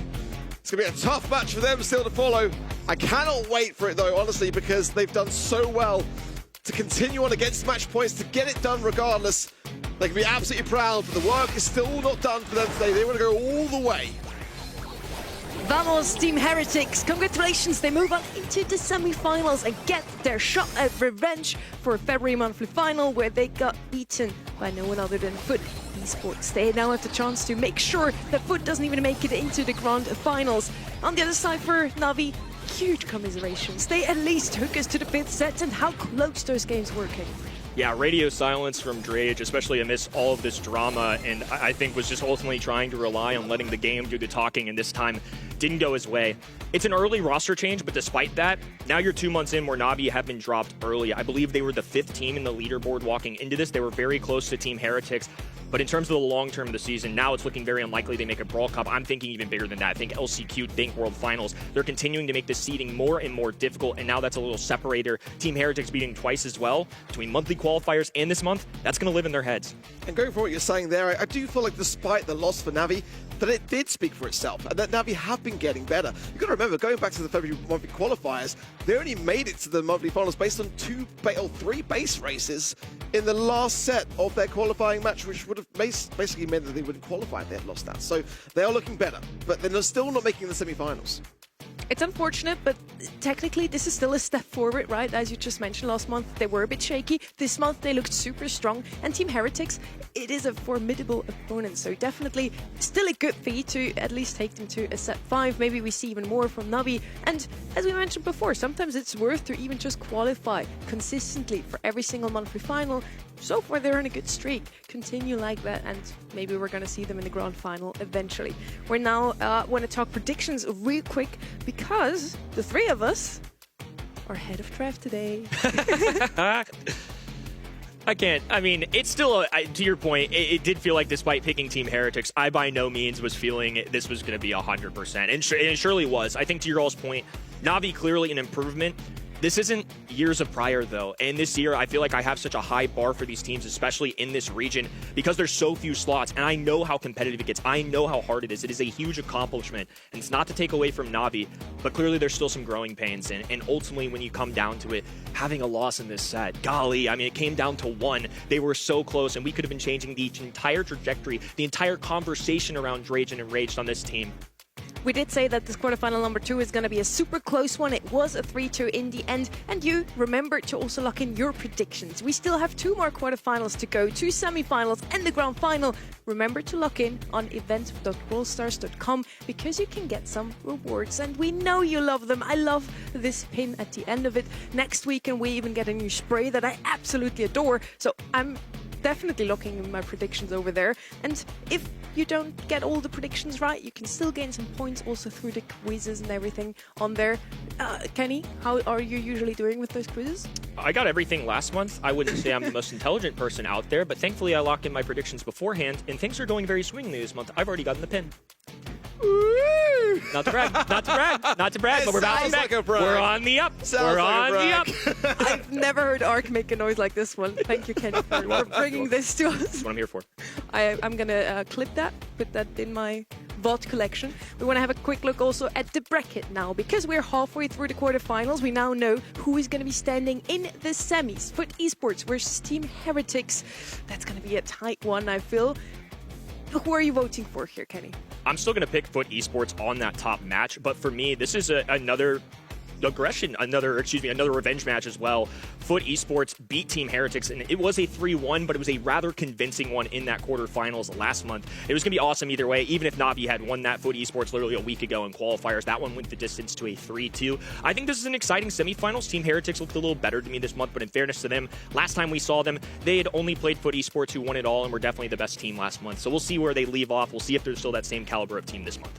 Travis back at the desk with us, and now we're going to have Humble versus Madrid up next, and then later we have the Italian derby between Novo and Reply Totem. Trev, some last words towards Na'Vi before we go to the next match? Yeah, I mean, honestly, it was a pretty good performance. Really good game between the two of them. But unfortunately, my prediction was not right. My gut failed me today, unfortunately. But to be fair, I was speaking to Drage a few days ago, and he put Heretics in his top 3 for the region.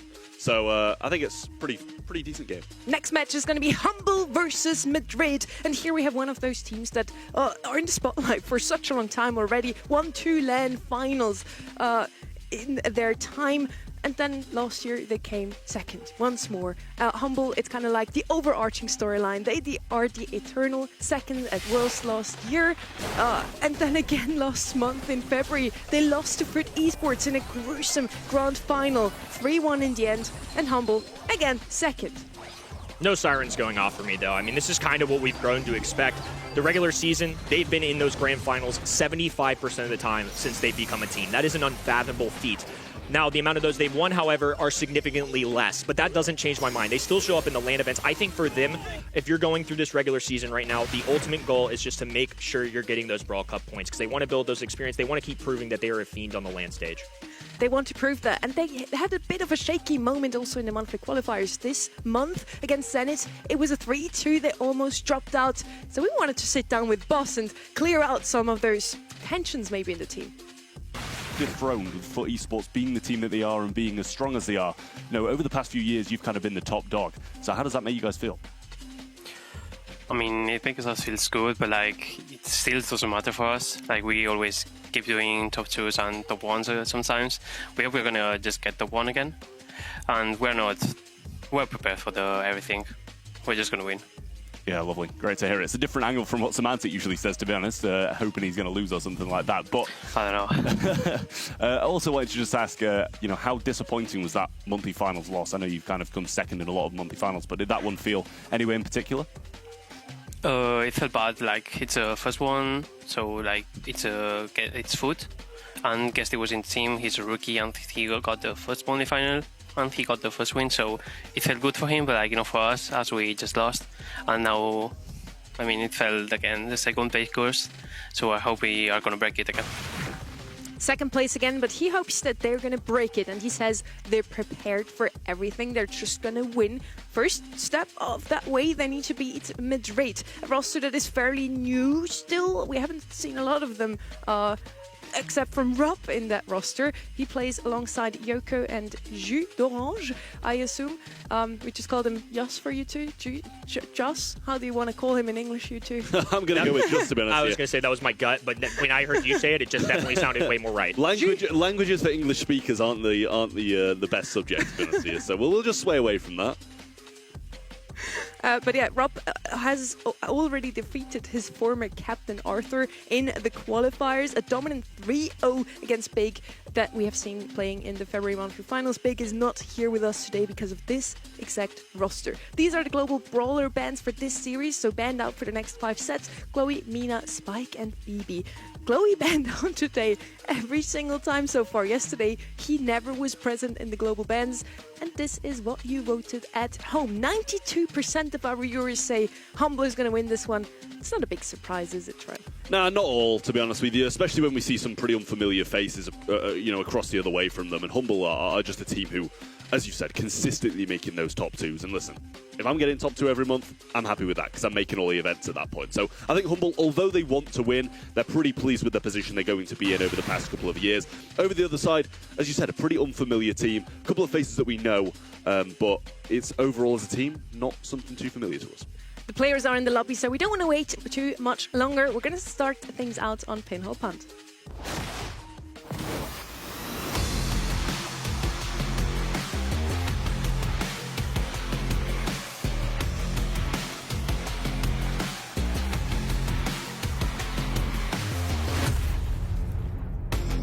Another classic David versus Goliath situation here, with Humble being the former world champion, coming second last year at the World Finals, and now for their second month in a row on their way potentially to the grand final of the monthly finals as well. One thing that sticks out to me immediately, since they escaped the global bans and the regular bans, Bull is available, and we do see the Chester coming in early here. So curious to see if they dare to pick the Brawler anyways, or if they're going to let it slide and kind of go for the anti-tank route and just play a little bit of a game of chicken with this. Yeah, I mean, I really like the Chester. They're not going to play the game of chicken, Kenny. They're going to go straight for the ball. And as obviously, it's not the first pick, right? It's coming in the 2-3, but it does leave a lot of possibility for that Brawl to still be counted out. It's, don't get me wrong, very hard to counter in general. But they've already got the Chester on the board, which is going to be decent against it with a decent amount of DPS. They add the Meeple to the side, and now they've got a lot of opportunities to just kind of try and eradicate that ball. That is already such a strong constellation on the left-hand side, who with Meeple, immediate mid-control thanks to Meeple's mention, and then Bull for the aggression and an easy, quick goal at the beginning if they play it right. On the right-hand side, yes, with the Chester, with a lot of DPS, I think we need a little bit more of that. Otis will be another shout here, but he's banned out. Leon, usually also one of those bowlers you can pick to go in aggressively, get a sneaky goal in. Of course, they want to go with something to stop that Bull. And Bull is actually one of the only brawlers you can stun out of his super or just blow him away with the Gale. The day of Gale. What's going on here? Yeah, I've been in the trenches for a long time, so it's just nice to be reassured that the guys still got it a little bit. I mean, just another double down though from the right-hand side. There's the Leon you were talking about. I was waiting for that flare of aggression because I feel like they almost needed it. It's not the beefiest squad compared to something like a Bull, but they're fully equipped to deal with him. Now they have the lollipop drop as well, and that is a nice asset for any team because you can toss it anywhere you want within range, and on top of that, you get a little extra speed from that Buffy, and that applies to a lot, and that goes a long distance. Now that's just not helping Leon, it's helping the whole squad. Yeah, I mean, I like this. I really do. We've seen some Meeple already on this map, and it was pretty solid overall. I think they did end up losing the set, but it was very good regardless. Ruff's another brawler we've seen quite a lot of at the moment. Another one of those super versatile brawlers providing power-ups to his teammates. I think they're less kind of useful in Brawl Ball because you are respawning a lot rather than trying to stay alive, but still a good brawler nonetheless. Let's see how well our Davids in this situation can do against Humble. They had a great run through the qualifiers, 3-0 against an pretty good team here against Big, and now they're here to prove that a team like them, the rookies, can also make it into the semi-finals. I say rookies, again, Rob did make it into LCQ last year, so he has some experience already. Certainly an interesting one. Unfortunately for them, Humble did the exact same thing. Both of these squads are the reason that Big are not here. And early, Mad taking off on this right-hand side. A little Madrid action as Yoko will follow up for a nice little tag. So off-screen, clearly some stuff going down. I mean, it's not even 20 seconds and Madrid has a bucket. Yeah, I mean, that was a fast goal for them. They're going to be pretty pleased about that. Through comes the break, going to take down some of this grass because there's a lot of indestructible walls there. So can't break up too much of the home region of the map. But the mid is asking to be destroyed for this Humble side. The power-up still just lingering there. Out goes the Meeples match. You're going to be able to catch Bullion inside it, but no super just yet to be able to get the job done. In goes Semantic, but will be traded out. The two of them might be able to get the job done here as well if he just goes for the wall break, shoots the shot, and down goes Rock along with it as well. Nice response there from Humble. Immediate answer from Humble. If there's one person that I'm fearful of, especially into these anti-tanks, it's Semantic playing this brawler. He's an excellent tank. This is something in scrims that he has been the man for this brawler a lot. I think the fact that it doesn't go banned or global banned was very shocking to me. That screams that Madrid were confident enough that even if the squad took it, they would be okay playing against it. We'll see if that bites them or not. Yeah, well, Boss just instantly going to go and grab this this hypercharged power-up and just cycle that one out. Through goes Semantic, though, and as easy as that. What a start it was for Madrid, but ever since then, we pretty much missed the entire build-up to the actual Madrid goal. But ever since then, it was all Humble, just constant attack and two very fast goals. Again, this is not an easy matchup. I mean, Gale and Chester are about as anti-tank as it gets. But nonetheless, I just believe that Bull is such a good brawler to the point where you can't deal with him. Don't get overconfident, especially in a player like Semantic that has used this brawler a ton.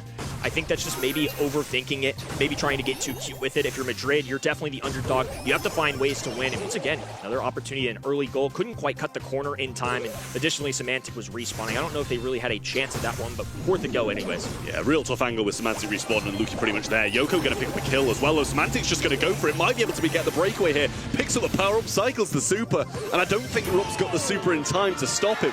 What a play from Semantic. And this is why we expect the Bull to be banned on every map. Definitely showing its worth, and to be honest with you, since Sirius is not available for our professional players, this is the #1 brawler to me in the game right now. Semantic, a big playmaker, a longtime veteran, the world champion, making it work, clearly showing that world finals difference as well as he's going to dash up the middle of the map. The ball's going to be on the bottom side. Aluki does have enough time to roll this one through in a quick sweep here in set #1 as Humble take the lead. It wouldn't have really mattered if he didn't get the ball off, to be fair, because Semantic had already cleaned up all three of the opponents anyway. I mean, you know, well played to him, but the brawl is just so strong. And I think we're now going to see Bull being banned out quite a bit by Madrid here, as that was just a complete walkover ever since the first goal. That was just a lapse in judgment to me. Again, Bull is such a good brawler. Leads the kill category, leads the DPS, has 2 goals. He can score, he can get kills. There's so many things he can do well. Since the buffies have been implemented into the game, this guy has been a standout. Since BB's been a little reworked, her initial gadget was a little stronger than intended to be, so Vitamin Booster, I think, made her at the top. Obviously, again, Sirius is the man right now. Y'all should be going for brawler #100 if you can do it. But Bull's the next man up for me, and even in a draft setting, they were still so confident in picking it early in the face of a Chester. I think that just goes to show how much Humble and other pro players value this pick. Bull was the most banned brawler also in our global brawler bans, so definitely one of the best brawlers to have at the moment. Leaving him open at this stage, kind of risky, and it almost worked out for Madrid. They did score the first goal in this set, but all the others were Humble. Yeah, and this is the thing, we didn't actually even get to see the Madrid build-up either. It was just literally the ball going in the goal, which was quite sad considering how dominant Humble were in that set. We didn't really get to see the glimpse of Madrid doing something decent, but I think that's gone as expected. It's the same as the FUT game. We're expecting this team to come in and sweep, but that was as convincing as ever from Humble. But same as the FUT game, we still do want to see some more of this roster, and maybe we see more of them in the next coming months, because they can just take this one as a scrim, honestly. A huge opportunity for them to play against Humble, to learn from them maybe, and maybe even take a set off of them. Honestly, that's why I have my fingers crossed here. I kind of want to see an upset, and an upset would it be already if they take a set? Look, I'm all about upsets. I just think we're kind of setting in a reasonable expectation because they do cause an upset. It would be absolutely nuts. One of the biggest ones in, I would argue, Brawl history if this caliber of a roster lost in a quarterfinals to this team. Heck, we were saying the same thing last month with something like SK Gaming. This is 2026. You just never know. Notice that Squeak hasn't been banned here. That's a brawler that shows up a ton. I think that's an influence for why Brock's that first overall pick. definitely makes sense. For me, the break, really, really solid. Range is just so decent overall. You can't really go wrong with the Brawl. Just one of those brawlers at range that you're always going to have a say in no matter what fight. Eve's going to come in as well. We've seen this time and time again. Going to be able to go over that water. Nani can break up the map if they really want to, but I think it's fine to just have the Eve going through that little pocket of water on the left. Nani really good at range, obviously pretty much outdoing the majority of sharpshooters in a 1v1 matchup. Yeah, and as my two colleagues have already mentioned, this is one of these maps where you only really have one way into the middle where the fight goes down. So either you break open that wall in the middle to have another access point, or you go over the water on the left-hand side, which is usually Angelo or Eve you want to pick up. Here, Humble took the leather. Now, next pick coming in from Madrid. They already have the Brock, so they have that opening. Now they want to go with something that can deal with an aggressive brawler if something else comes out of Humble, which they could definitely pick up here. RT, also one of those brawlers that has been showing up on almost every single knockout map so far, either in the band stage or in the pick phase. He's so good in the long game. When the smoke comes in from the side, he has a super available, maybe even a hypercharge. That's going to be 1, maybe even 2 free kills. I'm struggling to see an obvious, I would say, here for the left side. I think there's several brawlers that they could go with that are typical here. Bo's somebody that I'm curious to see how it's dealt with in EMEA compared to yesterday. It showed up a lot. Gus was on the mind. It's just a general one that hadn't shown up. Fine long-range brawler, but Byron is going to be their choice here. The trickling poison damage, the extra super that you can lob over walls. I think it's safe. I mean, that's kind of my whole synopsis of that left-hand side. Just safe. Nothing wrong with it. I don't think there's no coherent strategy. It's just let's play the long range and be better players. Yeah, absolutely. I like it as well. Byron, I think, is good at range. As you said, trickles down with the poison, which gives it that effect through the bush of still having that vision without really needing to kind of waste a gear on it. So I do like that from the side of Humble. As we keep on saying, they are our favourites coming into this one, but I do quite like overall the Madrid draft. I think having RT is so good just in general in this mode. Again, in realistic terms as well, a very safe composition. Nobody's really reinventing the wheel here. It's just some common brawlers that we oftentimes see on this map. Of course, they're going to blow up that wall on the top right-hand side to gain a little easier access to the mid. They have to make up for that with the fact that Boss can just travel over the water on that left-hand pond. Well, Spiderling's coming down, then Semantic going to be able to deal with them pretty swiftly. Doesn't really need much help from Lukey here, another gadget being thrown out, but didn't find anything back from it. Now just focusing down the heels on Boss, who got pinched down on that left-hand side match. You can see by the RT mark over his head, and getting some good ground now, Madrid, with Lukey and Semantic really failed to hit these influential shots. Rupp is contesting with Semantic as well, and I think Semantic as a Nani is seen as a sharpshooter that counters sharpshooters, but these Spiderlings are doing well. They're juking good enough this too, and now Juice on the left hand in there, moving in. Brock trying to get some shots on Boss. Didn't even have to use that super. Now they've got the numbers advantage, the pressure. There's the extra follow-up as well. Lukey down by himself. Won't use that super. He flashed it. I think he was just tempting himself a little bit. There was no world where he's going to waste that. Yeah, I just feel like we need to see more from Semantic against this Charlie. Like, he deals with those Spiderlings so easily and has a massive range advantage and was just losing that matchup. Splash comes down and finds 2 Spiderlings. There's a good kill from Lukey with the kind of lingering effect, and Rupp's so low there as well, but an equalizing hit from Yoko, forcing a return to sender from Semantic. Lukey quite low now, has to focus on himself rather than helping the team for a second. For a team so highly regarded in the history of Brawl Stars, the mechanics right now feel very even, if not favoring Madrid, but they're the ones pushed back, so Humble certainly in the advantage as we progress. Super available for Brock as well, just holding on to it. Semantic has the peep, but it's going to be really difficult to kind of implement that, especially as the fog starts to close in. You don't want to overcommit, and then you're also a sitting duck, and the fact there's only 2 brawlers, it's more focus that comes on him. Yoko getting pinched now, fanned by the Byron. He's going to be down to 1 shot, but a few returning fire from Just on Semantic on the left-hand side just backs them off enough. There's a hypercharge on the right-hand side for Yoko. It's a question of whether they've got the belief they're going to be able to win this match and want to use that. With Rupp just pinned so far back, and he's using the peep just to tank a few shots, and the pinch should be there. Did save that hypercharge, though. Nice to see that he hasn't wasted that. I don't think they were too thrilled about that 2v2 with their positioning. Agreed. I think Humble just had enough early work. They're even switching things up entirely. So you mentioned it. Semantic definitely needs to do better. But on top of that, now they move Charlie back onto Semantic as well. They're rotating. It's clear that they want Semantic off of that lane. Completeness super there out of Rupp. Left hand in, Yoko going to activate Hypercharge, has to get desperate, knowing that Semantic is revolving that peep. The Spiderlings will protect him, but Rupp so low, the poison barely holding on. Semantic with a follow-through shot, 3v1 situation, and Madrid in deep trouble. No real chance of taking us, and they know it. Off towards the fog, going to wait in the back spawn lines and allow Humble to take this game. Yeah, a great little find from right to left there, just right at the edge of his range for Semantic to be able to pick that kill up. Or as it could have turned, you still expect them to win a 3v2, especially when they're retreating all the way back into spawn, but it's good to be able to secure the kills when you can. Humble, yet again, just looking really solid. They did lose that first round, but I think it was quite quickly worked on. Semantic started hitting a few more shots and looked confident afterwards. Proper adjustments, and again, we expect bounce back of a player of his tenure, somebody who's been around the block more than a few times. Luki electing to use the gadget that will distribute shots, and I think a very important component of Luki to running that gadget is just landing those tags as early as possible. But once again, Madrid with an early round pickup, now a follow-through shot as well. Luki's not going to have a real chance to even get this super, especially with the numbers advantage. This is disastrous once again. Yoko also managed to break down some of this bush as well, so nowhere to hide. Luki just looking for some super of his own, but it actually just ends up feeding her up. And yet again, as you said, another great start for Madrid, but it's just a question of whether or not they're going to be able to get through these next 2 rounds, because that's where they started to waver last time. Reassuring to see that they can do it, though. Ooh, a nice super. We both had a very equal reaction. Now the spawner's going down as well. Luki trying to heal. Oh, stops the feet as well, right in the faces. Boss has to bounce away, can't hop over the wall. What a sweep from Madrid. Well, my question was quite quickly answered.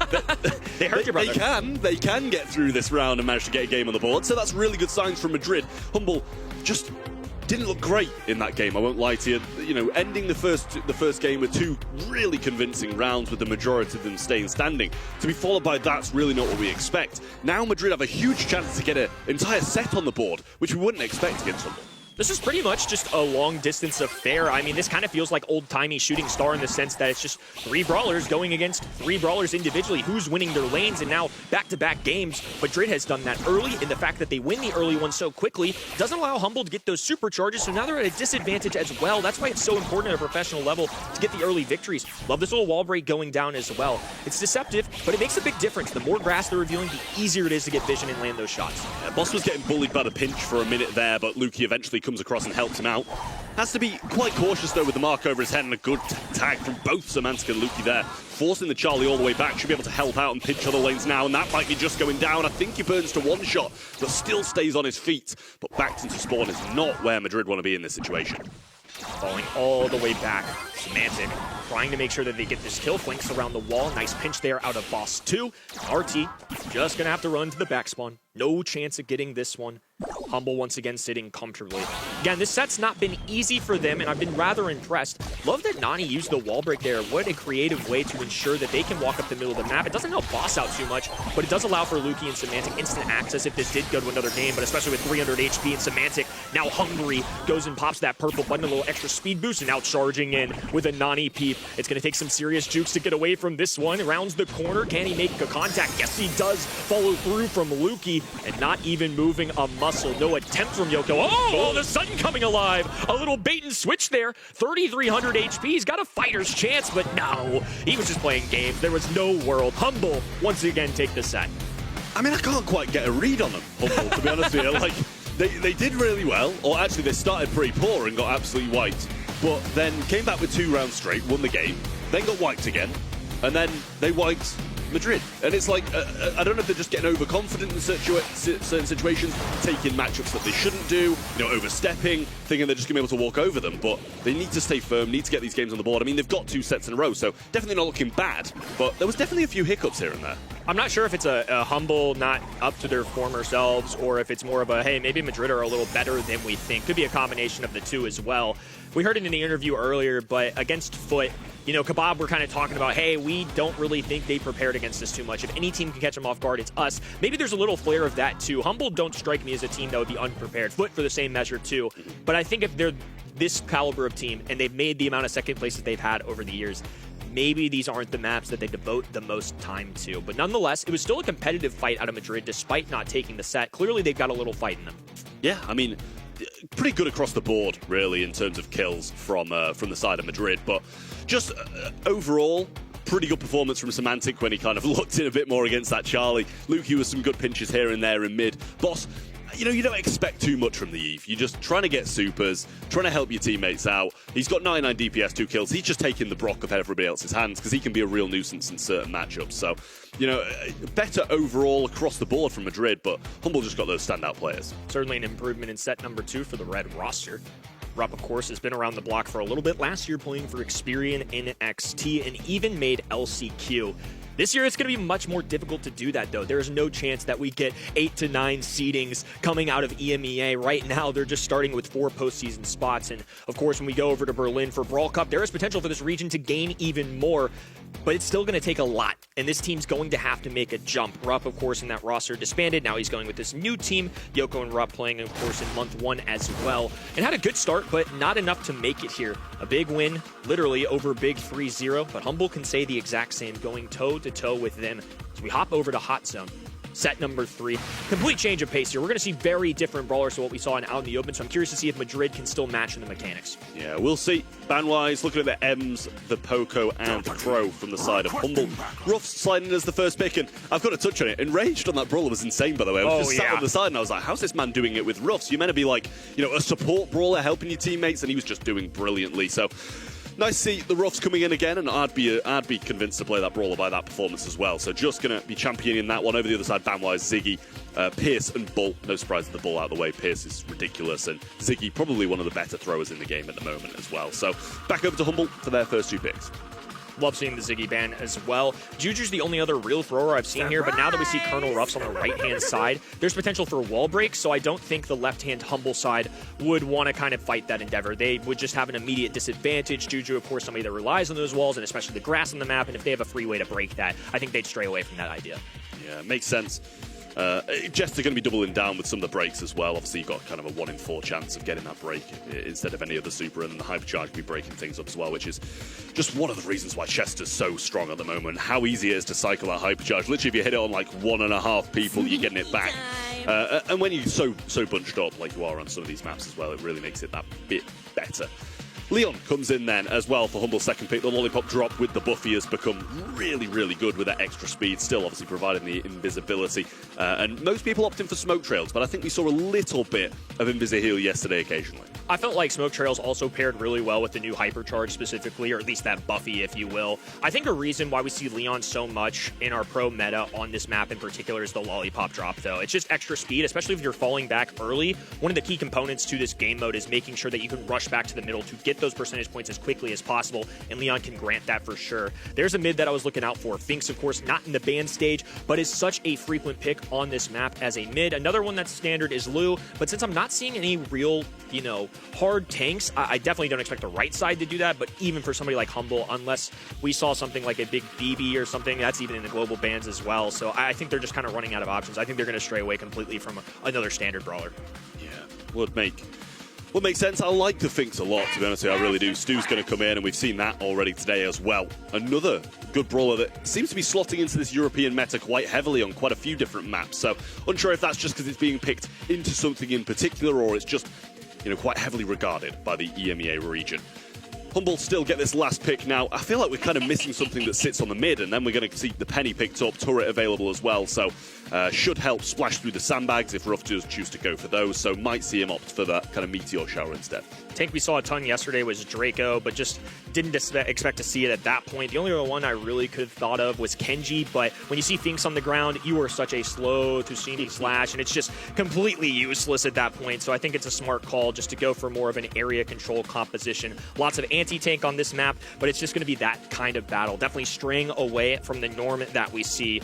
Humble, just another day in the office. Currently up 2-0 against Madrid, who are trying to cause an upset. They're now backs against the wall, down 0-2. They desperately need a comeback here. We're going to have to see a serious improvement if they want to take down the 2024 champs. Yeah, I mean, you can see the extra speed that these guys get. Semantic absolutely flying and gets that little boost afterwards as well. Rubb going to be able to beat Boss on the right-hand side here. Really nice from him, and Semantic getting beaten down by Yoko too. Already 20%, and some of the walls coming down as well. What a start from Madrid. Yeah, Rubb feeling a little inspiration from our earlier performance on this map from Colonel Ruffs as well. Boss low HP, now Rocket Rain going down, so they'll force them away. It's a great area denial. Now Ruff can maintain positioning, is continuing to land shots. Boss is just having a hard time healing.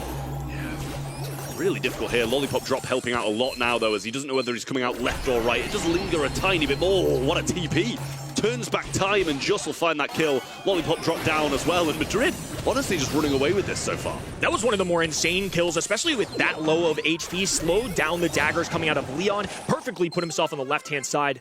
And despite all that hard work, guess what? It's Humble taking over the mid completely. They're down a lot of percentage points, but now that the walls have come down too, I want to see how this interaction goes down because the penny turret placed very far back. The lollipop drop that they placed in the middle could be easily taken out, and now you're seeing it.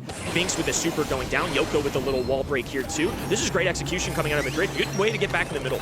Yeah, that penny shots take a bit of a while coming through the Finks super as well, and down goes Boss, leaving just Lukey alive in the zone. Semantic back up, ready to fight now, but he's in a 2v1 situation. Doesn't really have time to wait for his teammates either. So Madrid should be running away with this one. Boss coming back in again. Little breakthrough to get that penny turret down, and the other guys sliding onto the zone. I'm not sure if that Chester bomb's even going to hit by the time the timer hits 0. And there's the 100%, and Madrid coming out swinging yet again. That was the slowest speed I've ever seen from that. The Chester thing just lingered and lingered and lingered and never quite made the ground. Really impressive, and again, I talked about it when Rage was playing this brawler just a match ago. But early on, if Colonel Ruffs has his way, they instantly get that wall break. Of course, with Stu on top of that, there's just so many opportunities for them to shape the map how they wish. This time it's Semantic taking that right-hand side, so Colonel Ruffs immediately dropping a gadget of his own. Oh, has to be careful though. Semantic completely invisible, had no idea he was there. This time it's Madrid with a tough start. Yoko left all alone, no chance. Now I'm scared for Madrid. Yeah. Humble have possession of the map, no wall breakdown, and a penny turret up. Literally just this start is going to change the entire game, surely. Finks still waiting for the supers to be able to stop these shots in their tracks, but hasn't really managed to find one just yet. He's getting beaten down again. Rob on the right-hand side, re-establishing himself, getting some good shots from Semantic. Doing quite a big flank here, and actually, he will just back off. Nice prediction, but he still goes down. Nice trade coming in from Joss, and Yoko will assume his spot on the zone, trying to get the penny turret down, but I don't even know if he's going to be able to do it in time, and he sacrificed his life for it. Small, big brain thing. I think I saw it at Boss too. He dropped a salty barrel, not to shield for himself, but so that they would have other incoming shots to tank for that. That was actually a really good bit there, and now he's doing it once again. He's trying to draw some absorb shots from that rocket rain, and just using that instead of his own body. Well, Semantic doing a good job of cycling supers, but honestly not getting too much back from them. Good shots once more from Yoko, and finds him around the side of the wall. Wonderful splash though from Boss, and a good kill yet again from Rupp. Walls coming down, and penny turret spots quickly dwindling.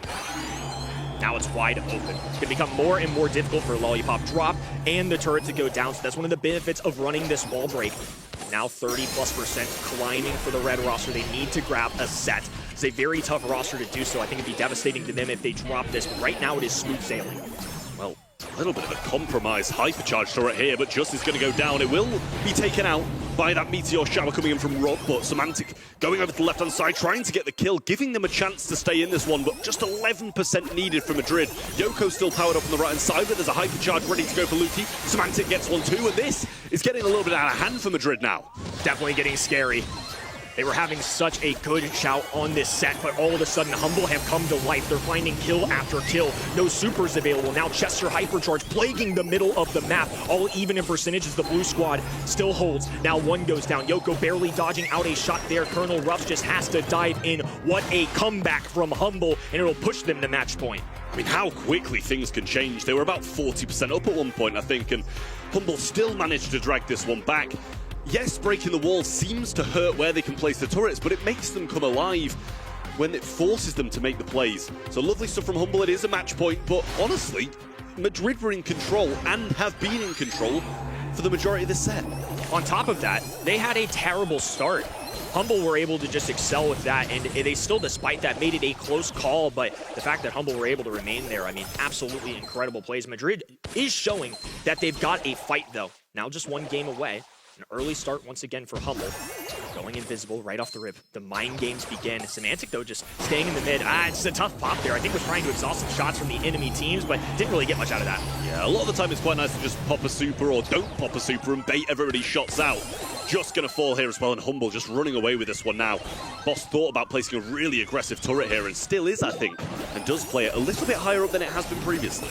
Yeah, they could go for Rocket Rain to try and take this down, but otherwise it's just going to be really difficult. Ruff just has to force this. Force a super in the middle as well for Finks will allow them to march in, but they're already down so much. Those walls still have not gone down either, and that's something that doesn't play to Madrid's advantage. Humble just having every ounce of strength in them. Madrid were doing so well, but it's gotten out of hand completely. Yeah, I mean, Humble are always going to be here. You can't give them any chance of getting back into the game, or this is exactly what they'll do, almost at 75% now. Semantic hypercharge and super being used, just really being the one he's targeting at the moment. Yoko moving forward, Boss just trying to work for another super, but the Finks super of his own, keeping him at bay for now. Madrid trying to claw their way back in this. It might be too little too late. They let Humble get an early lead, and well over 25% hypercharge going down for Luki. He's patiently waiting to lob up this shot. Hasn't done it yet, and actually mistimes it a little bit. Just drops the ice on that right hand in. It will allow Yoko to move forward, but they're just using a penny barrel just to absorb this. Great taps again from Boss. Yoko trying to get around the right side, but is low and doesn't have anything at the moment, and you don't want to be tanking either with the penny. Semantic super around the back, going for the pinch. Rupp doesn't see it coming. They clean up shop, and a hyper turret to tank will be the nail in the coffin for Madrid in the March monthly finals. Humble onto the semis as expected, but a bit more pushback than we thought from Madrid. Certainly more impressed with Madrid on that one. Not in the sense that Humble were bad by any means, but just a better fight than I expected out of that. I think Madrid are one of those teams that are borderline on our top 8. This is a very competitive region, so even just saying they're in that top 10 right now, or whatever you want to call it, is still rather impressive. But Humble aren't interested in top 8s. They are interested in grand final after grand final, something they consistently have done since this team's foundation. And now once again, moving on to the semifinals. But regardless, they're going to be playing a good Italian organization. I'm just curious of which one it is. And Humble is another one of those teams that is not underestimating anyone. Even though Madrid is a fairly unwritten page in our book, they still played out of their minds. I feel we saw some really good Brawl stars right here, and for that, Madrid were holding on quite well, I feel. Honestly, I really like what we've seen from this squad today, and I wouldn't be too surprised to see them again next month. It was that second game there as well, and I agree. I'd love to see these guys back, because I think against any other team, they're going to be having a much better showing, you know, taking it to a 3-2 against some of those guys who were on the cusp of that top 8. So the big issue is, you know, we saw in the second game, this is the third now, but if you give Humble an inch, they're going to take a mile. You know, they were at 89%, could have pushed it straight to set number 4, but you give Humble anything and they're going to take advantage of it. And you're saying they could go 3-2 against the roster that is at the cusp of that top 8. Big is in the top 8, and they beat them 3-0. So yeah, I wouldn't be too surprised to see them again. Definitely, congratulations to them anyway. They did make it into the top 8 this month. Very well played overall. And now, maybe some orcs thinking that they might be doing well. They're still FA, so you can pick them up now if you want to. We're now heading over into our next match. So we want to have a quick look at the bracket once more. Just what we have in store for you today. Still, we have 3 matches down, 4 more to go, Trev. Absolutely, and a couple of, as expected, I think we said at the start, 1 and 3 are going to be the ones that are pretty clean cut, should be 3-0s, but 2 and 4 were the ones we thought, okay, this could go kind of either way. I think this one you're expecting Reply Totem to come out on top. Number 2 could have gone either way, as you can see by the scoreline there of a 3-2, so good performances from pretty much all of our teams so far, but Foot and Humble absolutely the favourites in the semi-finals to go to the finals as well, but it's just a question of whether or not we're going to see them against Reply Totem or against Novo here. We have 3 Italian orcs here, Humble, Reply Totem, and Novo, and they're gonna be meeting not only now in the quarterfinal number 4, but also in the semi-final. We find out now who will make it through, and Ark's with us here to figure out if it's gonna be Reply Totem or Novo taking this quarterfinal number 4. It's going to be a really close one. I feel, I mean, these two teams really are neck and neck. We said coming into the day that this was going to be one of those 50-50 matchups, similar to that of the second quarterfinals. So it's a really tough one to call, honestly. I think so too. This is going to be the other one that is going to be super, super close. We already had a 3-2 in quarterfinal number 2. Now it's Reply Totem versus Novo that could take us all the way once more. And both of those teams have proven themselves already this month in the qualifiers, where who would have thought? Those 2 teams are the reason why SK Gaming isn't here today. Both of them have bested SK Gaming in a 3-2 series, first in the upper bracket of the qualifiers for Reply Totem, then in the lower bracket for Novo. Both of them, yeah, have what it takes to beat SK Gaming. Do they have what it takes to beat one another? I mean, for me, Novo are coming into this one as the underdogs. I think it's probably, I don't know, like a 60-40, 65-35, something like that in favour of Reply Totem. You know what you're going to get from these guys on Totem. We've seen them a couple of years ago playing together, and I think they're back to about the same standing as where they were, around the 4th, 3rd best team in the region. So you know what you're going to get from them. But Novo, I think, are a bit of an unknown for us at the moment. Terry coming into the region at the start of the year, they started pretty slow, had the roster change, Meow comes in and they qualify. So they could be really, really good, and they're beating SK Gaming, so they can't be bad by any means, no matter what form they're on. So I think it's just a question of whether or not Novo are going to be able to compete against Reply Totem, or if they're just going to fall on the face. on the side of Nova, we have 3 players that are playing with each other for the first time this year. On the other side, we have Maori and Maru, one of the oldest duos in the Brawl Stars history. Yeah, I mean, they go back probably longer than any other duo. Honestly, we've got like OG and Bobby in North American region, but that has not necessarily continued forwards. I feel like I kind of disagree with Trav, though. I don't feel like the Reply to them are back on top at all yet. I feel like we've yet to see their best towards the end of that year that they really popped off. They were undefeatable in this region, and we're not really seeing that at all. I want to see them make the semis. I want to see them make the grand finals, and they've got a lot more to show for me to be convinced. And alongside this duo, Maori and Maru playing alongside each other for such a long time, we now have a new and old addition in Joker. We asked him what he feels he adds to roster. How does it feel being back with your former teammates, and what do you feel you bring to the team in 2026? Being back with Madu feels really great. We have a lot of passion. We know each other. We've been friends for a long time. So yeah, just being back where you belong helps to gain momentum. You have been scrimming a lot against FUT Esports, so do you think that gives you an advantage to really kind of like hone in on that top team in the region to kind of further your skills? Yeah, I mean, scrimming against other top teams always helps to see strategies. But I mean, overall, I think scrim win rates don't really determine what will happen in the match. Also, now with the addition of global bans, it was strange to scrim because maybe some teams are going to global ban the brawlers you're picking in scrims all the time, or you're playing with global bans that you're not going to have in the match. So I think we still need to get used to those. But yes, copying strats from other teams obviously helps. What a heartwarming moment there. He says he's back where he belongs. That's so beautiful. Very cute, very cute. But I think Trevor was very happy to hear him talk about scrims. He's a smart man. He's a smart man, isn't he? I mean, I don't know. We'll see. I mean, the proof's in the pudding, right? Absolutely. If we just go by scrims, FUT Esports has already won this month. They have been doing super, super well. Reply Totem scrims don't look too bad either, though, Trev. Yeah, I mean, as I said, I think they're a team who are just so consistent. I know you said you disagree with the fact that I said like, the back on top. I was like saying this around the third, fourth kind of. They should be. This is a team who I think in this region belongs in the semi-finals. Like, I don't know if they're going to get further than that too often. I don't think they're going to be out in the quarters too often. But I think this is a team that can definitely rival, the top 2 humble FUT in this region. But I don't know if they're going to get much further than that. Because they've just been apart for a couple of years, and I think that's definitely going to have hurt how good of a team and how that synergy works together. Well, I guess we're going to see today on the other side of that big roster shuffle that we talked about at the beginning of the show was Novo. They had to give away Enraged and now picked up Meow. Super interesting how this team is going to do this month. And you got to remember, in that qualifier, the main match that allowed them to qualify against SK Gaming, Meow had to face up against his former teammate, his former world champion teammate of Naui. And that was a match that had a lot of emotions. And meanwhile, we also had a match happening at the exact same time between Big and Madrid. And it was just kind of this amazing moment in the qualifiers. But there is so much expectation now around Novo Esports, a team that didn't qualify for the February monthly finals. So they've got to make today count. Many call Novo the victims of this roster shuffle. I sat down with Filippo to ask how they experienced this whole thing. Filippo, you've been at the other side of this whole roster shuffle with Lana. You had to let go of Enraged. Now you're with Meow. How has the team synergy been so far? I think we kind of improved because we managed to do more scrims daily and we switched the roles. So now, before it was Enraged who was playing Assassins, and now I'm the one who is playing, and now it's just like the person who just feels and like he plays really good with it.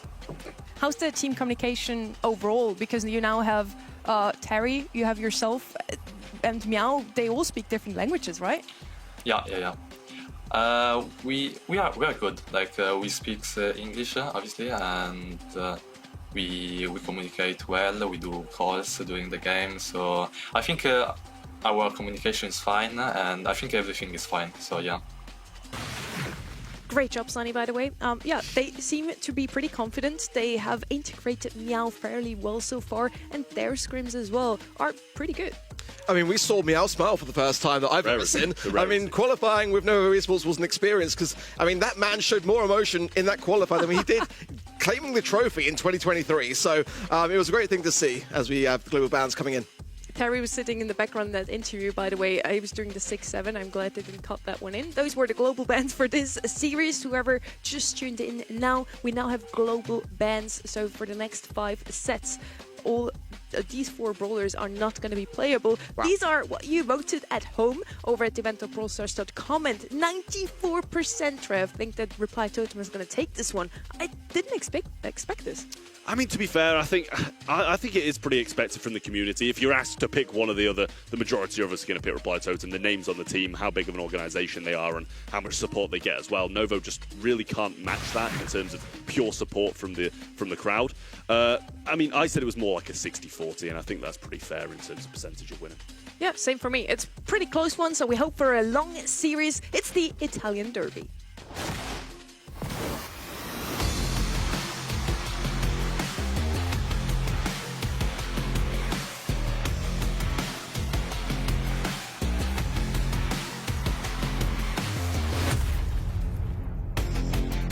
And our first map is going to be out in the open. Reply Totem versus Novo Esports. There's been a lot of back and forth already on social media. Who truly is the better Italian org?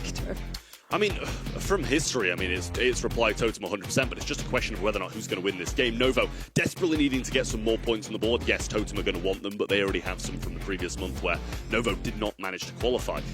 Looking at the first pick, though, we've got Leon coming in. No real kind of surprise there. I'd say Brock from the other side is another thing we've seen a few times. Ban-wise, I mean, it's pretty solid. Eve, Meeple, and the Squeak there, and Angelo, Jean, and Mina over the other side.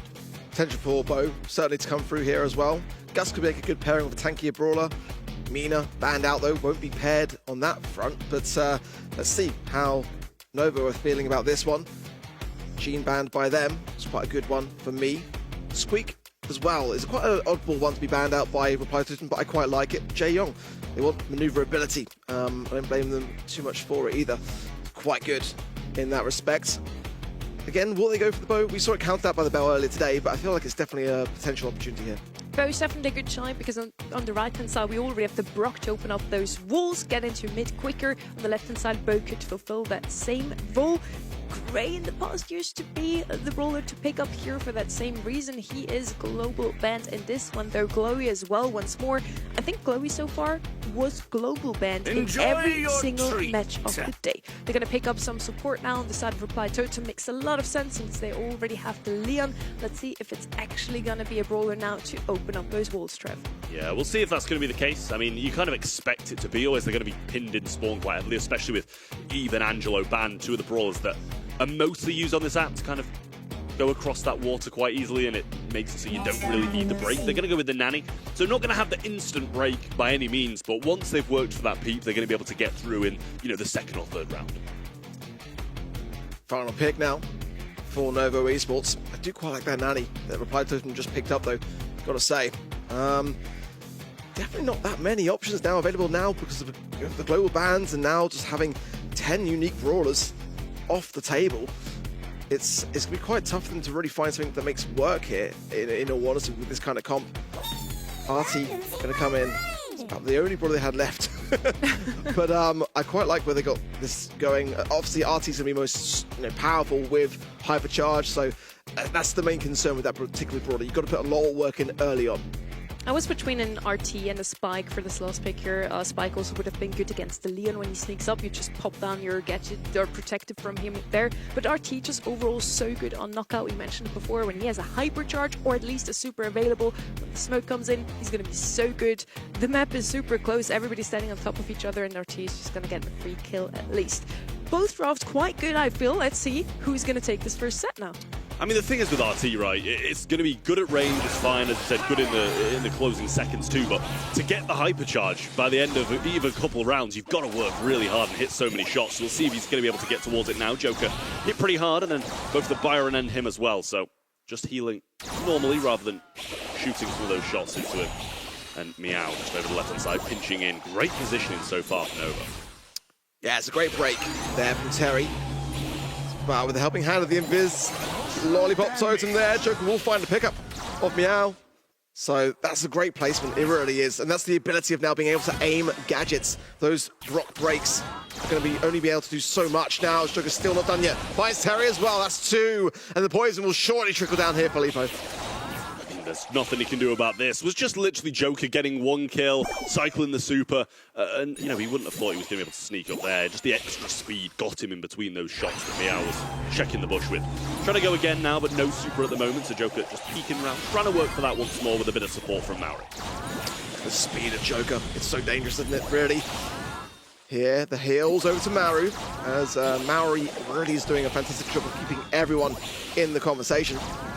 Novo teetering forwards, still got to be cautious of Joker, and that's where they come back a little bit here as well. Feeling that the time could be rife for a strike. Joker goes in, finds Filippo as well, who could have dropped the legs, but it would have been really tough to get that trade regardless. Now, reply to the 3 versus 2. Continuation taps onto Meow, who falls equally as swiftly. I mean, that was great from Joker and Maru, knowing just got to get him low, get him hit by that peep, and he's going to fall down. Splash gonna finish that kill off. Really nice stuff from there from Reply Totem. They started so heavily on the back foot when they don't have that break, but the lollipop drop, a little bit of help from Joker. As soon as he starts cycling those supers, it's just wraps for Nova.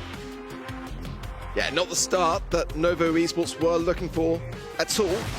Still some time to get warmed up, but nonetheless, you do not really want to find yourself being 1 set down so convincingly, especially in a game mode like Knockout. It's unforgiving in that regard. Joker, ooh, needs some heals.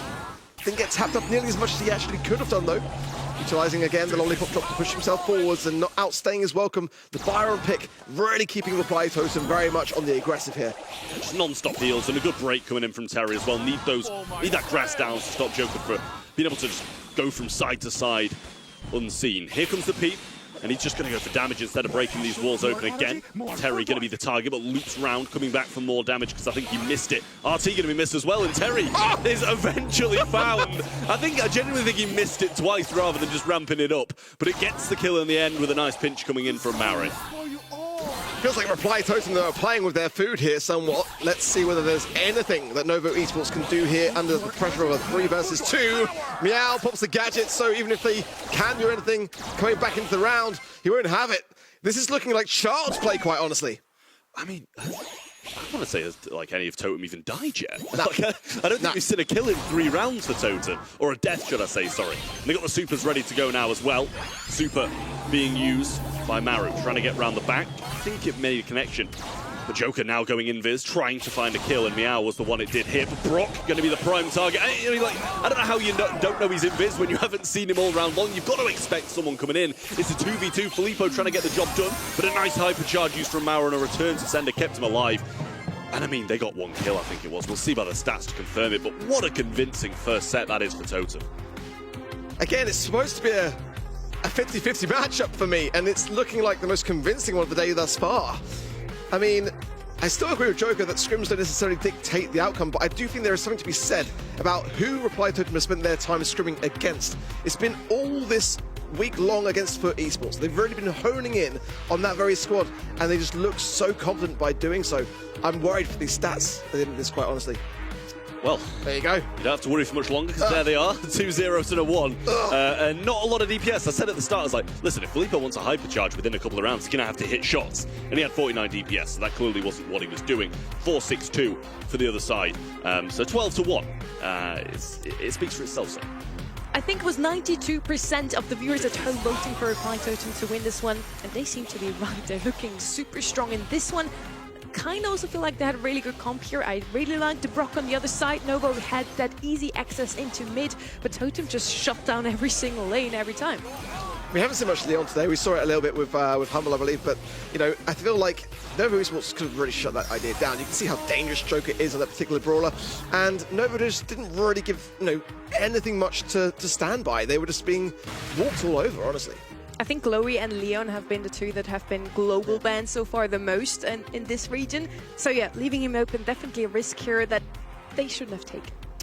Yeah, I mean, looking back on it, they definitely shouldn't have taken the risk. I think it's hard to say, instantly. It's not, it's not a brawler that you'd, in the past at least, kind of resonate with this map. But it's just so solid now. The Buffy's incredible. You see how much speed he gets coming out of those lollipop drops, and he can just take so many brawlers by surprise. I will say at the same time, though, Leon was very good, but they weren't preempting his super coming in, all grouping up. Like, they were just getting picked off 1 by 1. Let's see what's going to happen on the next map. We're going to head over to Hot Zone Open Business. And Ark's going to say Draker is a super good brawler here. Yesterday he was picked up quite often, and Ark was right with that. He's actually not banned out, so let's see if he's going to be picked up in EMEA as well. Yeah, it's one that doesn't necessarily translate as much. I mean, we're definitely not seeing a lot of differences between the regions, it must be said. No Pierce actually banned out in this instance, but I was expecting to see more of him in the EMEA. We haven't really seen much of it. Leon could be his first pick, and I mean, like, why would you not at this point, honestly?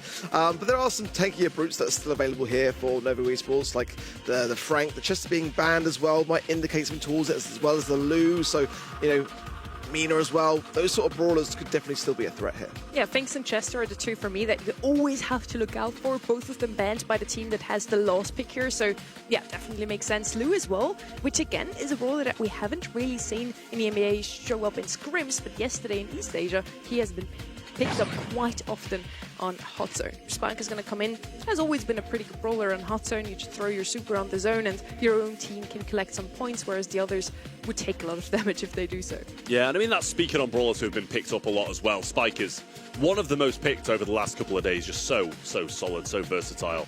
Can pretty much be used on any map at the moment. So we'll see what they add to that. As you said, the Chester and Finks, two brawlers that are going to be very, very good on this map. Ruffs, no surprise to see that banned out after the past couple of performances that we've seen on that brawler. Both very good. Meg comes in to go along with the Spike. Then you're going to have a lot of HP, obviously, in that mech, and dropping out of as well to stay in the zone for a little bit longer. Still a lot of answers to the Meg, though, still. When Cordelius is there, they could go Griffin, open up the map completely and just really hone in and target this this Meg pick.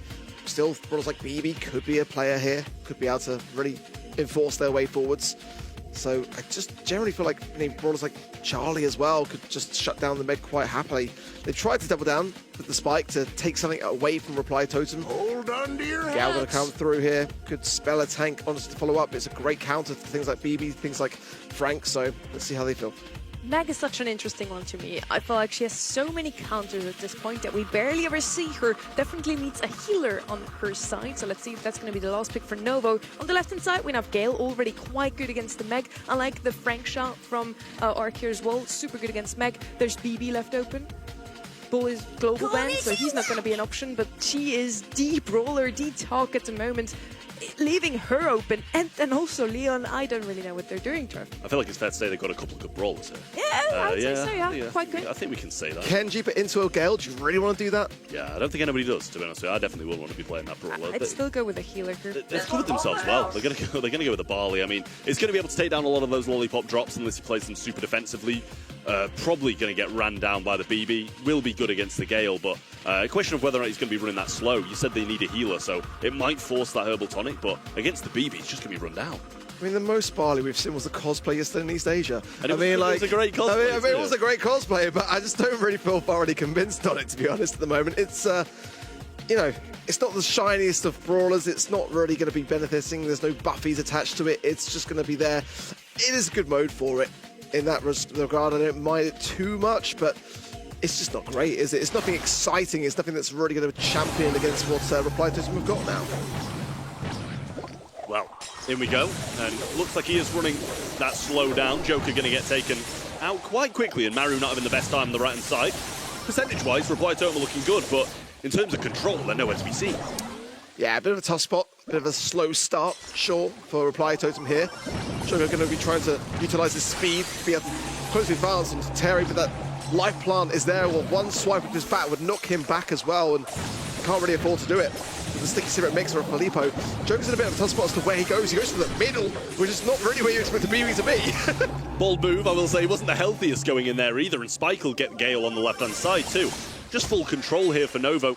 Maru clutching at straws, trying to get around the back with a nice flank in. Gale will jump up, so nice little collab move there. But Meow gets the hypercharge connection, actually. I thought it was going to be behind the wall. Joker coming around the back, trying to survive. Gadget pops and just about will.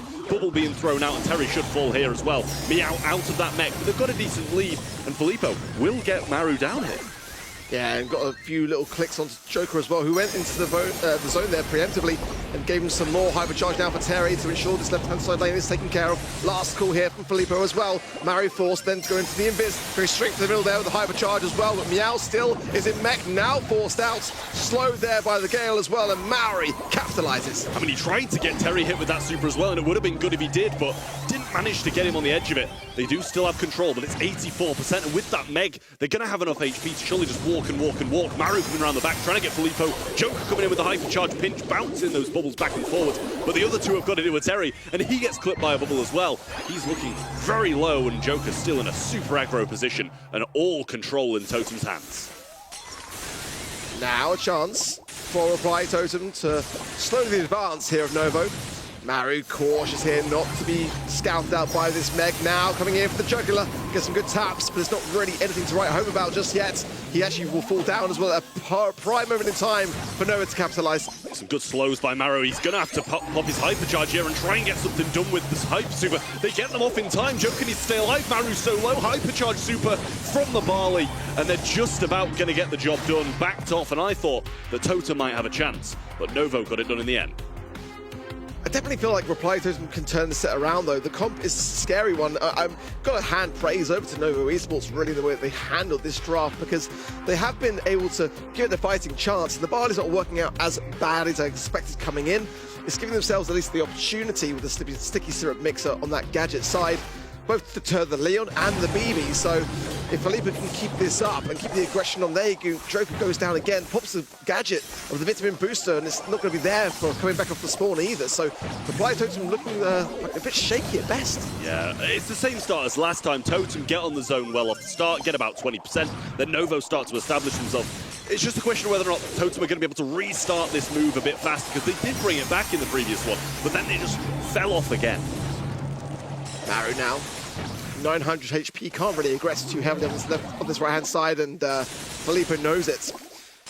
Tapping into the middle there is Maori, but Terry finds the angle on the left-hand side to push himself forward, and Joker just goes down again, really struggling on this BB pick. Gadget used there as well, bear in mind.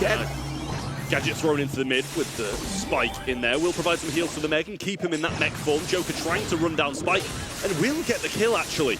And he did waste a super in there as well. And this is about the same spot as Totem started to come back last time, but it was cut short. This time, I think looking a lot better. Yeah, hypercharge now for Joker. About to secure his spot on that right-hand side. Lollipop drop down there for Maru. Here comes the push from Novo. Hypercharge for Filippo, forces everyone out of that mid. And Terry, as quickly as that secures himself on the left, Joker goes in again. Look at the amount of shots he's running himself into. Hypercharge just keeping him alive here, but now he goes down. Really, a lot of this utility being wasted by Reply Totem. I would like to say he hit a lot of people with those bubbles. I don't think he was aiming for them to bounce back and hit them, but he definitely still worked. Getting about to 80% now, and they're over that mark. Meow just about surviving. Here comes the hypercharge in from Terry. Joker will survive, but Meow just dipping his toe on, trying to get what he can. And a hyper super recharged for Terry and thrown out instantly. Trying to bait round the back as Filippo gets pinched in. Nice kill. And a hypercharge for Maori. As Joker jumps back in, he'll use that straight away. Nice there from Maori to allow that cushioning for Joker to get onto the mid, but he will fall as quickly as that. And now they've got to continue these strikes, and they are good strikes. 4% is all that Nova needs. Oh, takedown there from Maru. A double. Now can Reply Totem bring this back? They've got to 90%, they've got 10 more to go, but Nova going to push through. A last call from Filippo, but no, to be towed onto the zone. Reply Totem bring it back in style. I mean, what a comeback that is from Reply Totem. It's what needed to happen last game and they couldn't quite get it done. This time it works, but their starts seem to be so slow, so scrappy. And I'm not saying the rest of the game's not scrappy as well, because it is. But it's just worked so well in that second game, just narrowly bringing it back. Joker's dying, but he's dying and getting kills this time. Still going to struggle there against Terry. Terry is the lower of the two now, and he's forced to keep shooting, and Joker now just trying to maneuver his way around.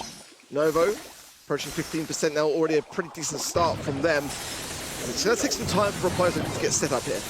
Yeah, it is, and this is a better start from Novo than the previous times as well. It's been Reply Totem in an early percentage lead over the past couple of games, and now Novo looking pretty strong. Joker jumping straight into a sticky syrup mixer and the super over the top as well to keep them low. Maru can't move anywhere. Maru going to use a super to try and flank round. Good job he's got the smoke trails because he's got a long distance to cover here. Will go in, a nice preemptive shot there from Meow, who's looking quite close to super as he's staying very aggressive in this mech form. Yeah, the Barley pick is just so fragile, isn't it? But Filippo's playing it really well. But sometimes the pinch is just perfect with the Gale plus 3 blow to allow Maru to get that pinch, and it's quite a struggle for them It's all going to whittle down there. Terry, now Meow is the next for breakfast. Back in, I'd say back in mech, but not enough. Maru gets it just in the nick of time. I mean, that was a big turning point in this game. If he got that off, he would have been able to contest them on this point where they're getting so much percentage now. And it's even 52 to 52. Hypercharge Super comes in, but Maru will just back off and respect that.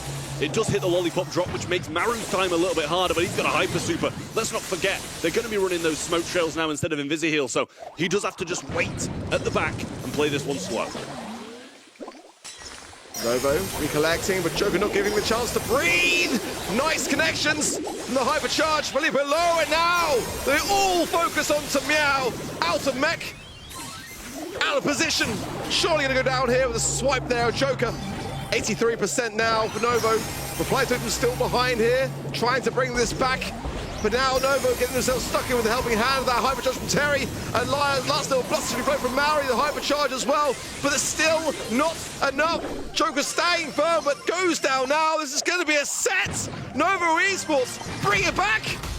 I mean, that was really solid from Novo. 3 pretty similar games, to be honest with you, in terms of percentage. First one, Novo looked good, and they held. Second one, Novo looked good, and Reply Totem came back. And then the third, the same as the first, as they managed to hold that one out and take the set. Really solid stuff from Novo. I think they did have the better draft in the end. It seemed like they were bullying Totem for the most part, and they were really unable to get anywhere. Just a few shining moments from Maru and Joker when they eventually managed to break through those defenses that gave Totem a chance. And really, huge props towards Novo here for this draft. Ark, you mentioned it already. We did not think that the mech or the barley would work out this well, but they take this set in the end. Made it close though. Reply Totem really made them fight for the set, but in the end it's Novo turning things around, and now we're in a 1-1 scoreline. We have such a close game in our hands.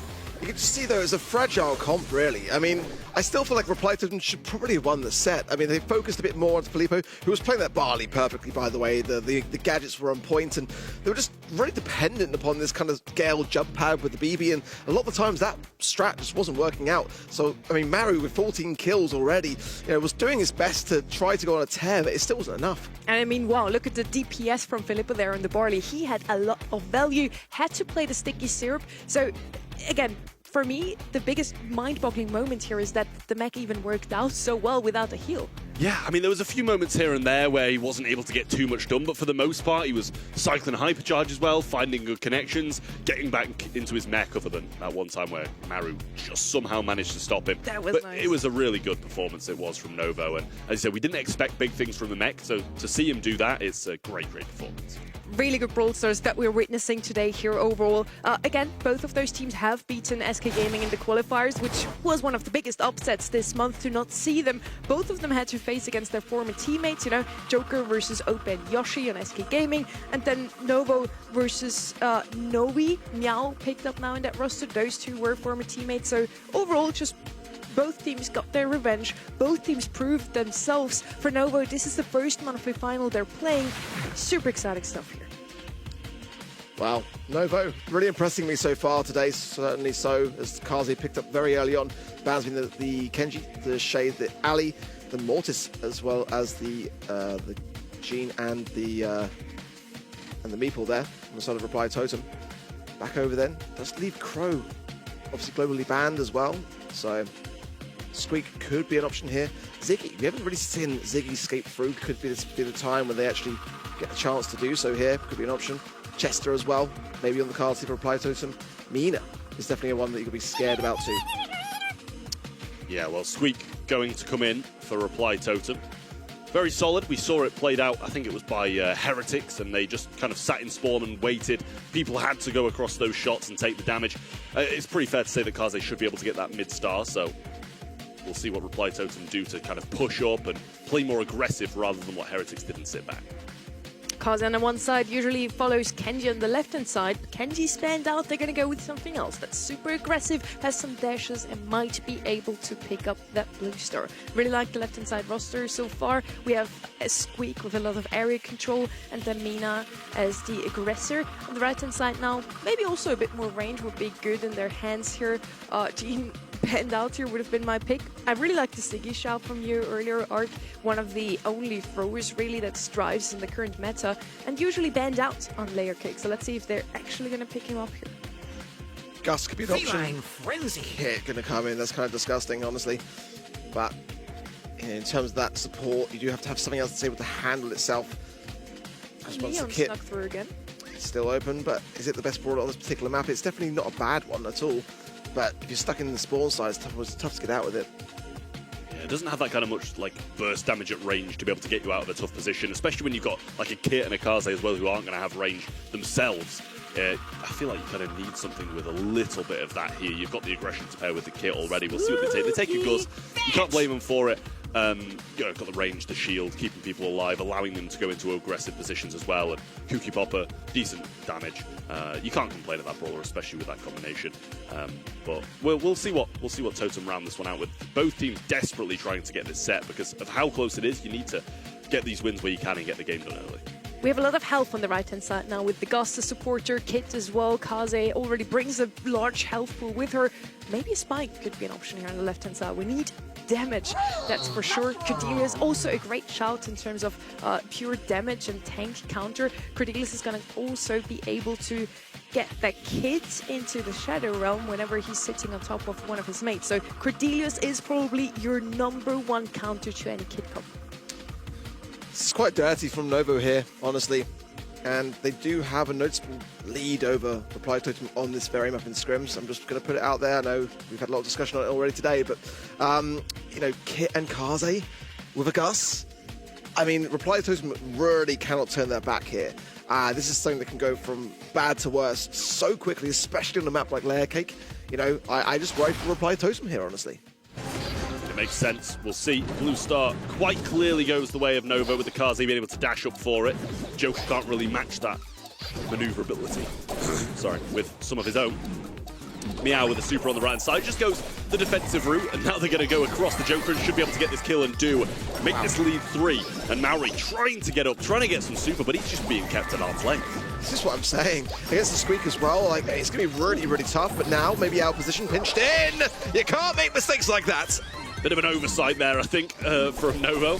They were in a good position. They were winning. Yeah. They had and then they're just over-aggressing massively. Cardboard box coming in, and Joker got to be scared and does just back away. I think only hit by 1 shot there into the realm, but Maori can't quite get within range, and he doesn't want to risk being turned on there. Joker now going to be on top of Meow, and I'm sure that's communicated in advance. Oh, but he jumps over it, but the super connects for Joker. Traded up, and this is so scrappy.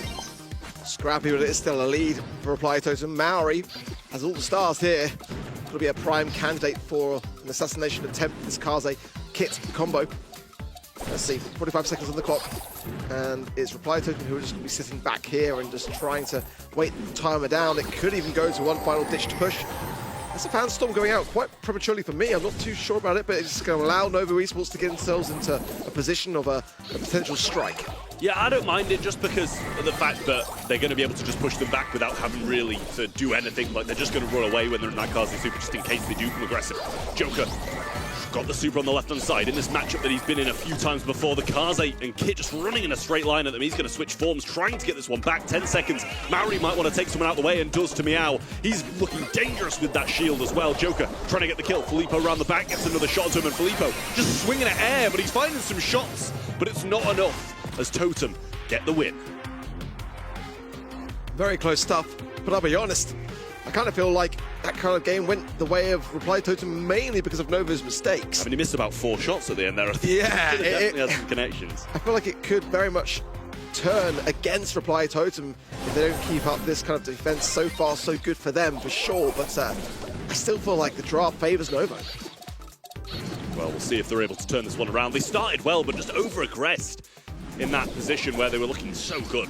Pushed back into spawn already, and they were in the last. They just need to wait for this Kit super. Kaze make a move with her on her back, and that's exactly what they're going to do now, but hit very early on by a nice squeak shot of Maori. Yeah, Maori doing well to shut this down. Joker, few tippy taps in the mid. Not really going to be availing too much, and Meow comes straight out into heavy shots. Goes down, and the lead over to Reply Totem. I mean, unfortunately, just detached in the wrong direction, I think. I think he was expecting to come backwards off it, but straight into the middle of the battle. And he will go down yet again. Reply Totem pretty much gifted a kill there. Maori got the super on the Cordelius yet again, so he's just waiting for an opportunity, possibly when this Kit Kaze combo comes towards them, to just single one of them out. Yeah, Maori's itching. Absolutely itching on this super. But patience is key. There it is. Nice from him. Extends the positioning power of Felipe, who's going to come out straight into the eyes there of Maru. He's still behind the field of action. Nice connections there from Joker. They cycle it. Lovely stuff. And Novo are still nowhere to be seen on the kill count. I mean, just supering the Kaze there puts the kit in such an unfortunate position too, and it basically just guarantees kills onto both of them. But it's 6-1, 5's all they need, and Joker has 4 on his own. They're looking for the other 2 though. Nice shield coming through as well, and they get round the back. Blue Star still in the hands of Reply Totem. It's 6-6, but they've got a bit of time, and less kills needed now for Novo. Yeah, Novo still need a takedown.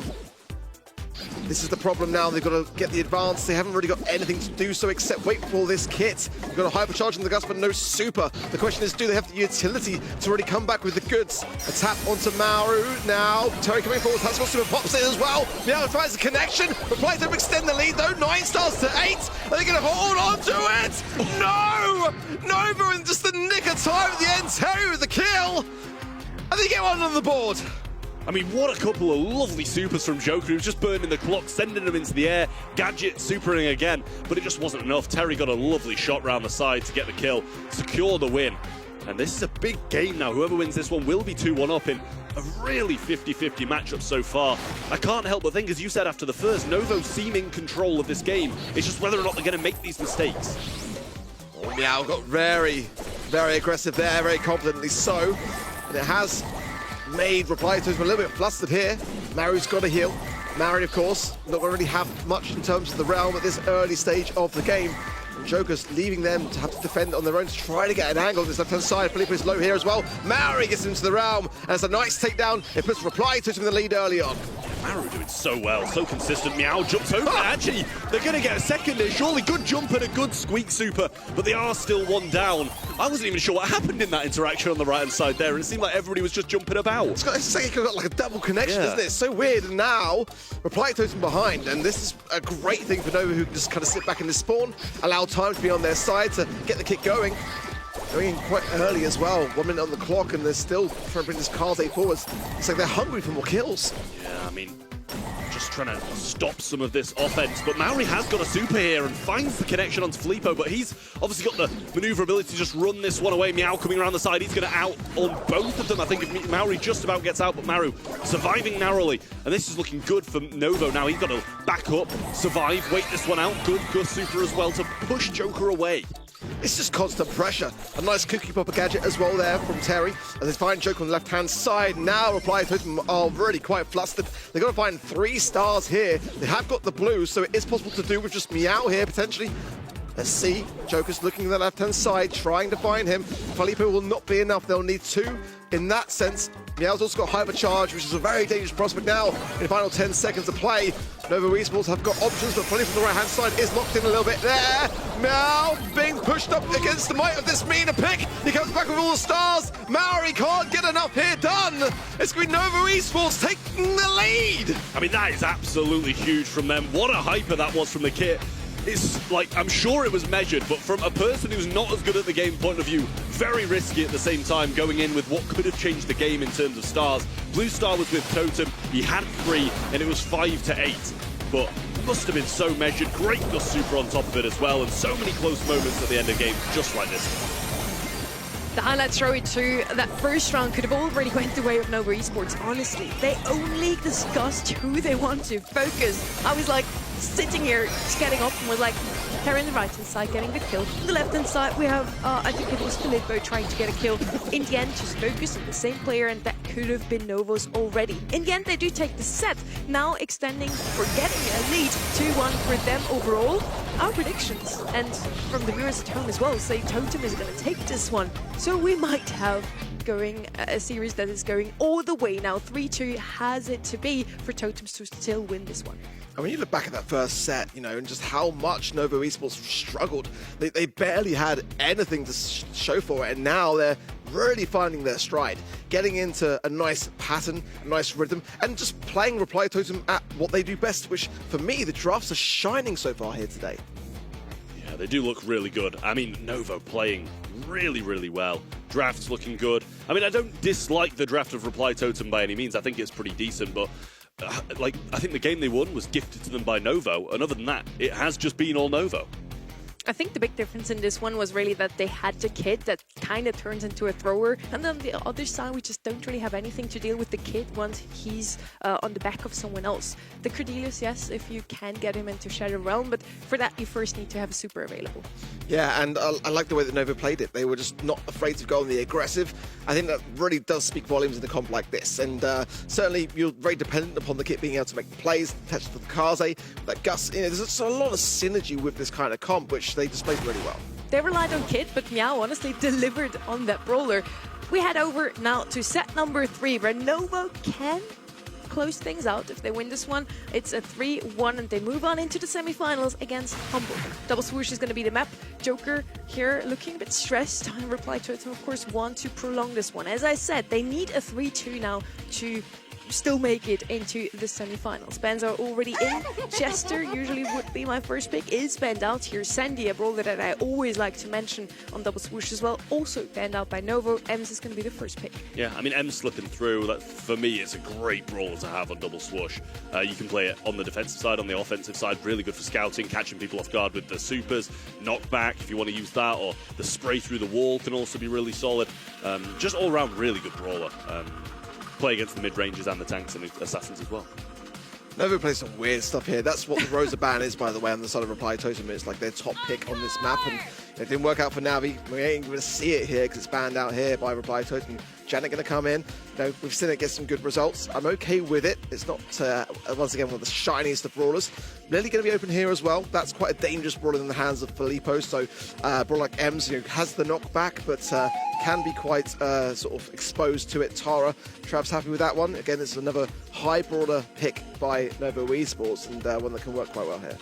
We see Tara, Nita, and even Mortis pop up in this region from time to time. I do like a Tara on this map. You have that comeback mechanic, just get a super onto the gem carrier and you win. But there's the Ems on the other side. That's just really good against Tara. Has a bit more range, can get easily rid of the Tara shadows, so usually don't want to play that into Ems. We have Spike still left open. We talked about him before, one of the best brawlers overall in the meta at the moment, and there's the Mortis that I mentioned. It's going to have such a good matchup into Janet. If she doesn't have super, of course. Janet is going to be that gem carry that you want to have on a map like this one, because you can always get out of harm's way, either with the gadget or if you have a super available. Yeah, it's super nice to be able to just have that ability to get away, especially when you're playing against something like a Mortis who can get close to you so fast. It's just a question of whether or not Mario's going to be able to get up the maps, get rid of those gadgets, make sure he doesn't have super, and find that one moment. Because the one moment's all you need with that comp, really. Needs going to come in as well. It's going to be so easy yet again to take out those Tara pets. So I think we're expecting to see Psychic Enhancer at this point, just looking through the bushes on a very bushy map. There's no surprise nonetheless. And yeah, really, really nice comp from the Reply Totem, I will say. Who's the gem carrier on the left-hand side? Honestly, we've been seeing some questionable gem carriers end of, to be honest with you. So I couldn't even guess. I'm gonna guess not Mortis, but you never know. Probably Ems, yeah. Lily gonna come in as that last pick on the right-hand side. The comeback mechanic to the double now with Tara and with Lily. They can easily just let the opponents have the gems and then snack them away in the end. This could be our last set if Novo takes this one. Yeah, it's looking really scary here for Reply Totem. The Mortis, it's kind of one that you kind of almost forget currently, because it's just globally banned so frequently, and now coming through at the final hour, potentially here for Reply Totem. It's got to work. It really does. And already, it's explosive in the mid, so scrappy, so messy, but Terry picks up the 3 gems into the hands of the Tara. Pinched him between Maori there on that right-hand side, though, and let's see how Filippo fares and what Joker can get up to on this Mortis pick. I mean, the thing is, Joker's going to be able to bully Terry until he gets his super, and then he'll actually have a bit of a leg of that matchup. Nice super and gadget there from Filippo, trying to end out under the radar, fly away from Meow again, and this is the issue with the Mortis. They've got so much they can just get away with, but lucky for him, Terry's won the 3 gems. Filippo finds Maru, but Bruce the Bear will have the final say, and Joker comes in with some nice bats there on the gadget side to finalise that left-hand side. Pushes now into a more aggressive position. Enhancer then on the Tara. Bat's not really going to cycle too well there, and Joker shut down. Novo still doing pretty well. They've got some utility now as well. The Hypercharger, Filippo and Terry to hand, but it's neck and neck in terms of gems. Yeah, I mean, this is exactly what Terry needs to do. Just get the supers and save them for when the Mortis is going to come in and try and take them down. Janet should have a jump away here. Goes for a gem as well. Cycles the super, doesn't get very far. Luckily enough, he just about got that super for him. And a hypercharged super available for Filippo now. Going to come in. Actually didn't hyper there at all, just used the super, hoping to end out on someone and actually get some more good shots in. Meow is so good at knowing exactly how many shots he is away from super every single time to ensure the backstage pass gadget there. And then the escape maneuvering afterwards. Nice connection there from Terry. That's 2 gems dropped. And Nova in the perfect position to go for the jugular here as well. All the gems spilled. Regardless of that, they've been able to get the ones from the mid as well. And Novo now really are in a dangerous spot, close to match points. Totem have got to find an answer in the final seconds. Bruce Bear out. I don't think there's going to be enough time for Maori to close this gap. 3 seconds, maybe with the help of Joker. Super Terry! Oh! Just about survives. Is that 900 HP? I mean, that's crazy. It was so good of the Lily getting down Mortis before he could get up, because then he was panicking, dashing up the map, no ammo left, throwing out his hypercharge. He got him down just as that countdown started, which put Totem in such a tough position. Novo looking so good at the moment. They were so consistent throughout that. Tara doing a great job. Janet not dying. Well, after the start not dying. But I think we expect off the start to not do too well. Crazy stuff so far. Reply Totem with their backs up against the wall. They've got to deprive this match point and the next and take it to the 4th set to survive on here. And Novo have got to be feeling so good about this. You've got to remember, coming into the monthly final, they had to be SK Gaming. That was already setting them up for success.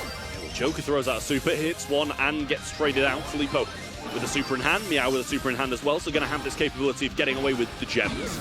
Tara still working on hers, but Nita coming on the left-hand side. Good gadget from Filippo to waste a bit of Joker's ammo, but he's going to be heading straight up now. Psychic Enhancer coming in, and Joker should be traded, and is. Terry now dangerous, and has got the gravity to hand. 5 gems now. Look at the position here of Maru. Should be able to get a bear, but I don't think the best of connections. Scary going to be coming down now, and hopefully into the hands of his teammates to support Joker, who's lurking here in this mid. Bats to nowhere, but nonetheless, Filippo actually, as a result, is able to claim that kill. Yeah, and he completely missed the super. That seems like a little bit of a waste of super from Filippo as well, but actually Meow's going to pick it up in turn. That's going to be 8 if he gets them from mid. Just about gets away. He's got the shovel to get the kill, but Terry's there to back him up and keep those gems. He seems to be the saving grace at the moment. This Tara doing a great job of staying alive. Just coming in now, hypercharged up and a healthy shield as well for that. Joker will find Filippo here, and also, again, these bats though, they're just not being lined up correctly, really. Joker able to go for the gravity though, finds some gems. Can he get out of this? Filippo's out on his tails and will shut it down fast. Filippo staying and going in as well, trying to get another super back whilst he was still in hypercharge. More gems in the back. I can't actually see how many they've got back there, but they are staying in the mid. Maybe they got the one there. That's going to start the count, and I don't think Totem can get it from the mid. Going to be such a tough thing now for Reply Totem to be able to reset the count, not go for the mid. Joker trying to make some plays here, pops the gadget, Filippo into the realm as well, comes out, gets Joker secured. I don't see a way Reply Totem can do this. Novo now safe and sound, and it's the boys in green that fall. Novo Esports continue their assault on the EMEA region. I mean, after not qualifying first month, you come in with the roster change that's been forced upon you, bear in mind. It's not of your choice. You get Meow, you qualify instantly, you get through a really tough Totem and Reply Totem, make the semi-finals. What a change that's been. Really solid stuff from Novo, and what a performance. Great drafts. It really, really was. I'm really quite scared now, having seen Novo just flourish. It's like Meow was like the missing piece of this roster, and now it's in such a fantastic spot where, hey, maybe scrims do matter, you know? Just saying. Reply Totem had the worst scrim rate coming into today, and Novo Esports, you know, just capitalized on that, had confidence, had the qualifying results to come into today looking really strong, and they made it count. Both of those teams arrived with momentum after kicking out SK Gaming in the qualifiers, now arriving in the monthly finals in an Italian derby. And Novo comes out on top of this one. As we already mentioned, they were forced to find a replacement for Enraged. Meow is that missing piece, and he seems to fit in like a hand into a glove. How do you say it in English, actually? That works for me.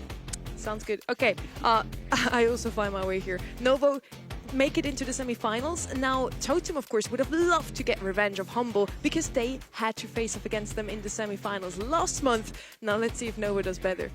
Yeah, I mean, I would love to see that side go the way of Nova. Honestly, I feel like there was a little bit of uncertainty today with Humble specifically. Nova had some really good drafts. I feel like Reply Totem, if they were missing anything, it kind of was the draft, but overall a really close match. And I hope we have some more close ones up next. We're going to have one more look at our bracket because Foot Esports versus Team Heretics is our first semi-finals, and I'm hoping for this to be close once more. We had 2 3-0s in the quarterfinals, one super close match with Heretics already, and now Humble versus Novo Esports is our semi-final number 2 arc. Any shouts already? Who do you think will be in the grand final? I feel like for me, it will be probably for esports and maybe Novo Esports. I just kind of feel like it might be that month where they could do some really dangerous things, and it could be that that moment where Humble falter. I feel like they're more likely to than for esports. I feel like for esports, for me, probably going to be the team to take it all today. But hey, what about if Nova go all the way? What about if they just don't make just the grand finals, but just clear everyone out of business? That'd be sick to see. Welcome back, Kenny, by the way. I'm going to throw our predictions at you because we were feeling pretty great coming into today. We're kind of like, oh, Foot and Humble probably going to stand in the finals.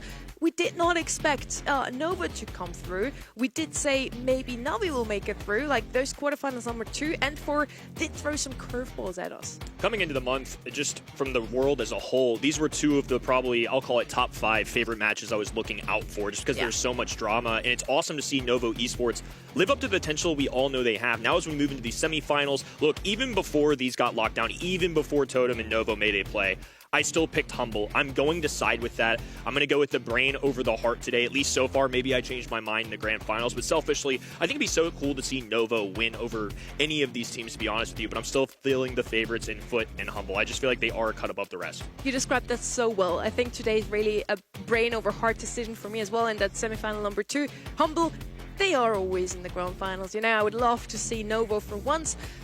At the same time, Humble has not won a monthly final this year yet, so I kind of also hope for having a new winner in the grand final like we had yesterday in East Asia. You can not only win rewards, by the way, by filling in your predictions over at eventofbrawlstars.com, but also if you play in the Championship Challenge, maybe in the monthly qualifier, if you want to try and give it a shot also to make it all the way to the monthly finals. If you play at a LAN, our first one this year is going to be the Brawl Cup in Berlin. You can still get tickets for that one, by the way. You can even get some pins. So yeah, it's definitely worth it. Ark, did you get your Chaos drops from the Championship Challenge? Do you know what? I've been focusing on work and not logging into the game. I was doing interviews. I barely had time to even eat. So no, I have not checked. That is unfortunate. But hey, for anyone that did play in the Championship Challenge and will maybe make it through all the way to Brawl Cup, this is what you can expect.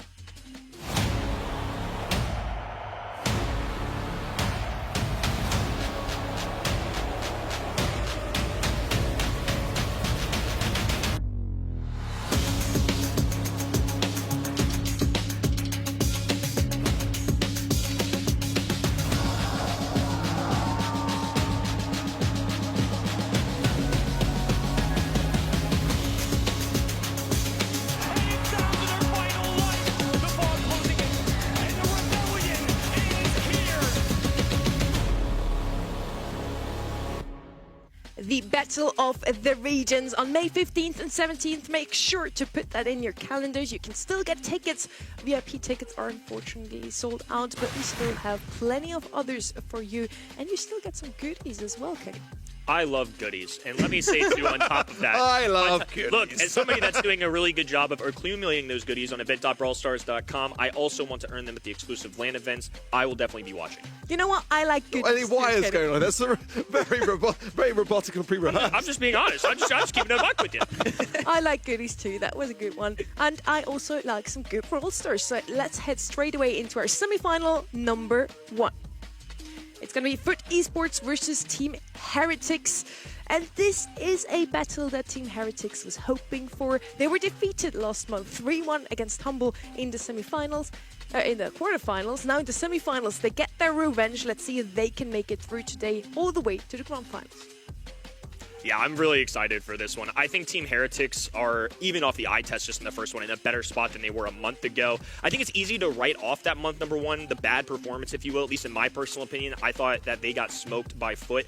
But you could just write it off as, hey, Foot were just a cut above the rest last month. They were just better. iChaos, Marco, Sabim, obviously a very solid roster, one that I expect to be borderline top 4, I would say, coming out of the preseason.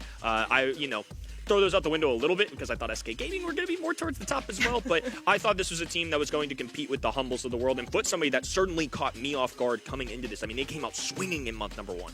Team Heretics, certainly one of the most consistent rosters we've seen. We talked about it before. Marco and Sabim have actually made it into every single monthly final last year already. Now this year is looking just the same, and they have beaten Navi. We know someone who has watched that match, and this guy has actually been posting quite a bit now today. Lena watching Navi losing, of course, for him that's a good outcome, and he's actually been seen scrimming with SK Gaming.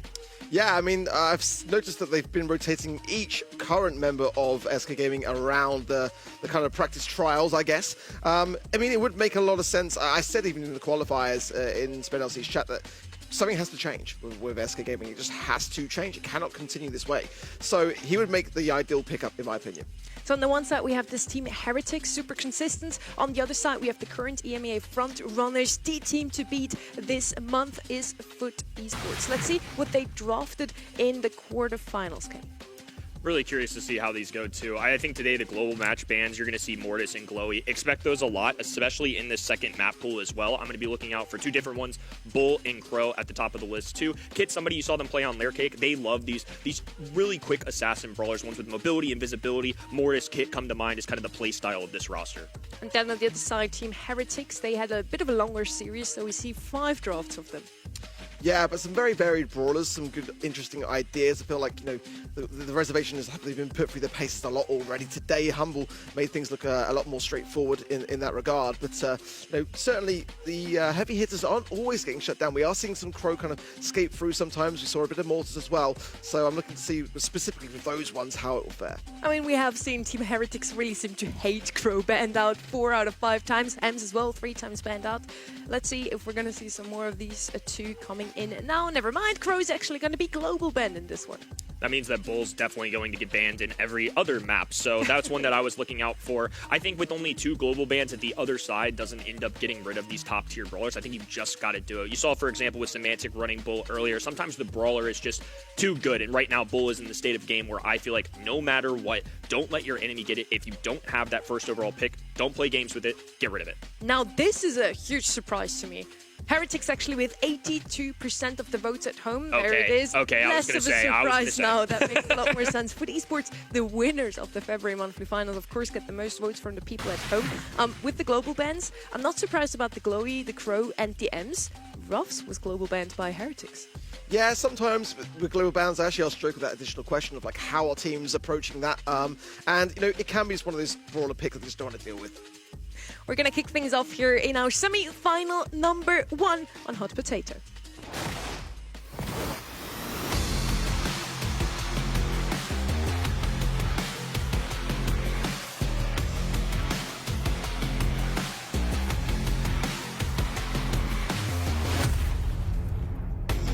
We are on Heist. So let's see who can run away here with the gems and go all the way to the grand final this month. Is it Foot Esports once more, or is it Team Heretics? Bull that we already mentioned, immediately pick up here on the right-hand side. Colt as well, you can open up the map. Left-hand side is going to be Chester, and Ark is a bit surprised about one of these bans, I feel. I was just going to talk about Bull being relevant in pretty much every map in this series, and Kenny's reiterating that it should be banned everywhere, and it's like not banned and picked up immediately. Colt as well to break. I mean, you can't leave Bull open. Of all the game modes on Heist. This is a different game mode than what we saw earlier, but the exact same situation of what we saw in that quarterfinal number 3. Chester first overall, a team daring to let Bull slide by, and now they take Colt alongside it.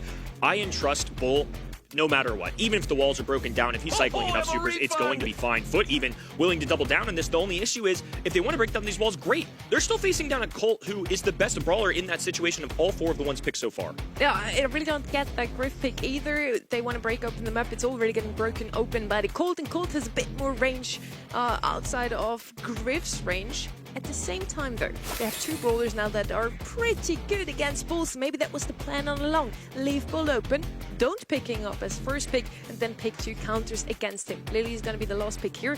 Also a brawler we see many times on Double Swoosh, for example, on Gem Grab, but not really on Heist. For me, I just feel confident that if Foot Esports are not banning Bull, they are preparing to face Bull. That's the only thing I can feel to give myself any form of comfort here. For now, Team Heretics is going to be choosing with Maisie, which is a bit of a wild pick. I mean, that's certainly not one that should have been in the scrims too often. It's kind of like in the back pocket. I mean, sure, they're very competent with it, but I'm still scared for this Bull, honestly. Perplexing draft, but certainly these teams were playing some chess over checkers. Maybe our mere minds can't quite see it yet. Foot Esports got the better of this team just last month. It was in the quarterfinals. Team Heretics, of course, get a nice little grudge match win in the first one, went all the way to a set 5. And Foot Esports, certainly the talk of the town coming into this one as well. Expectations higher. We saw what Guesty could do. Nob picking up his first overall, but Marco, Subime, and iChaos would love to pick one up as a trio of their own. Here we go for semifinals number 1.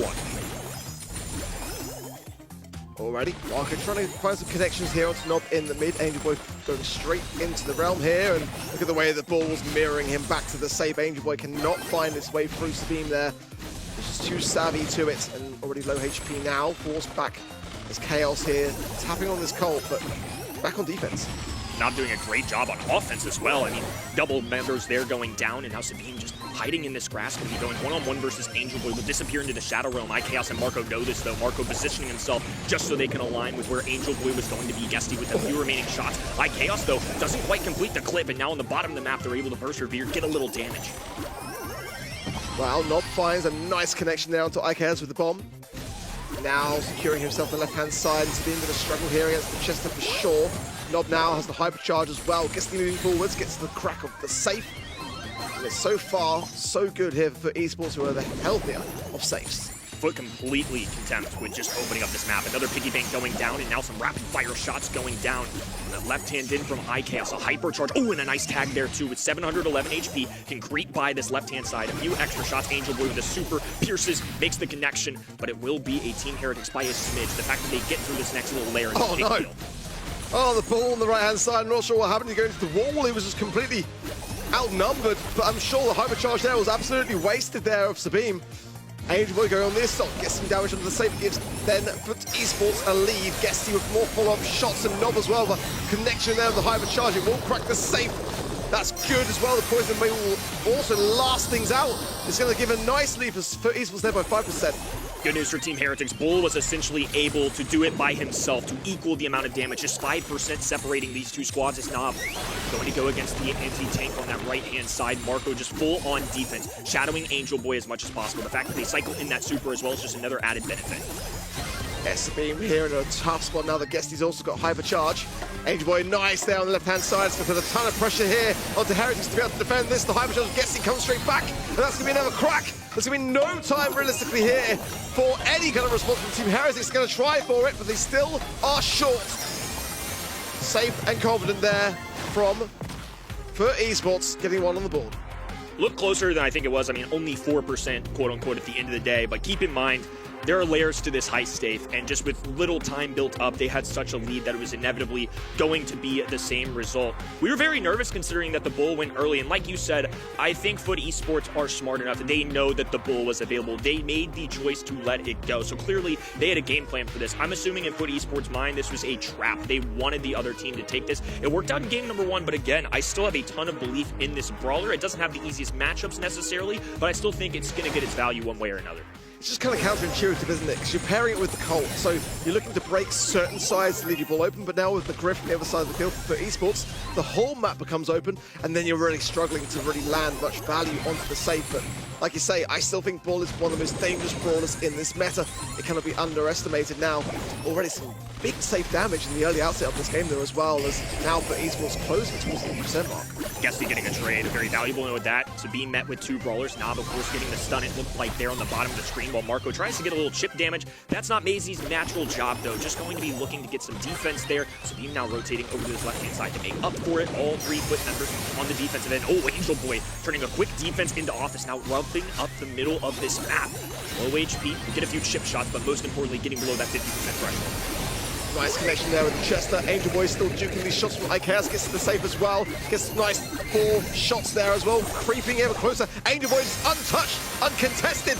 Now IKS down to the safe. Can they get the crack as well? They have on the side of Team Heretics. This is huge. And for esports, are all in the back spawn. They're going to defend for their lives. Sabine coming in now. Onto the safe, gets the damage they need. They tie up the set. There's the bull.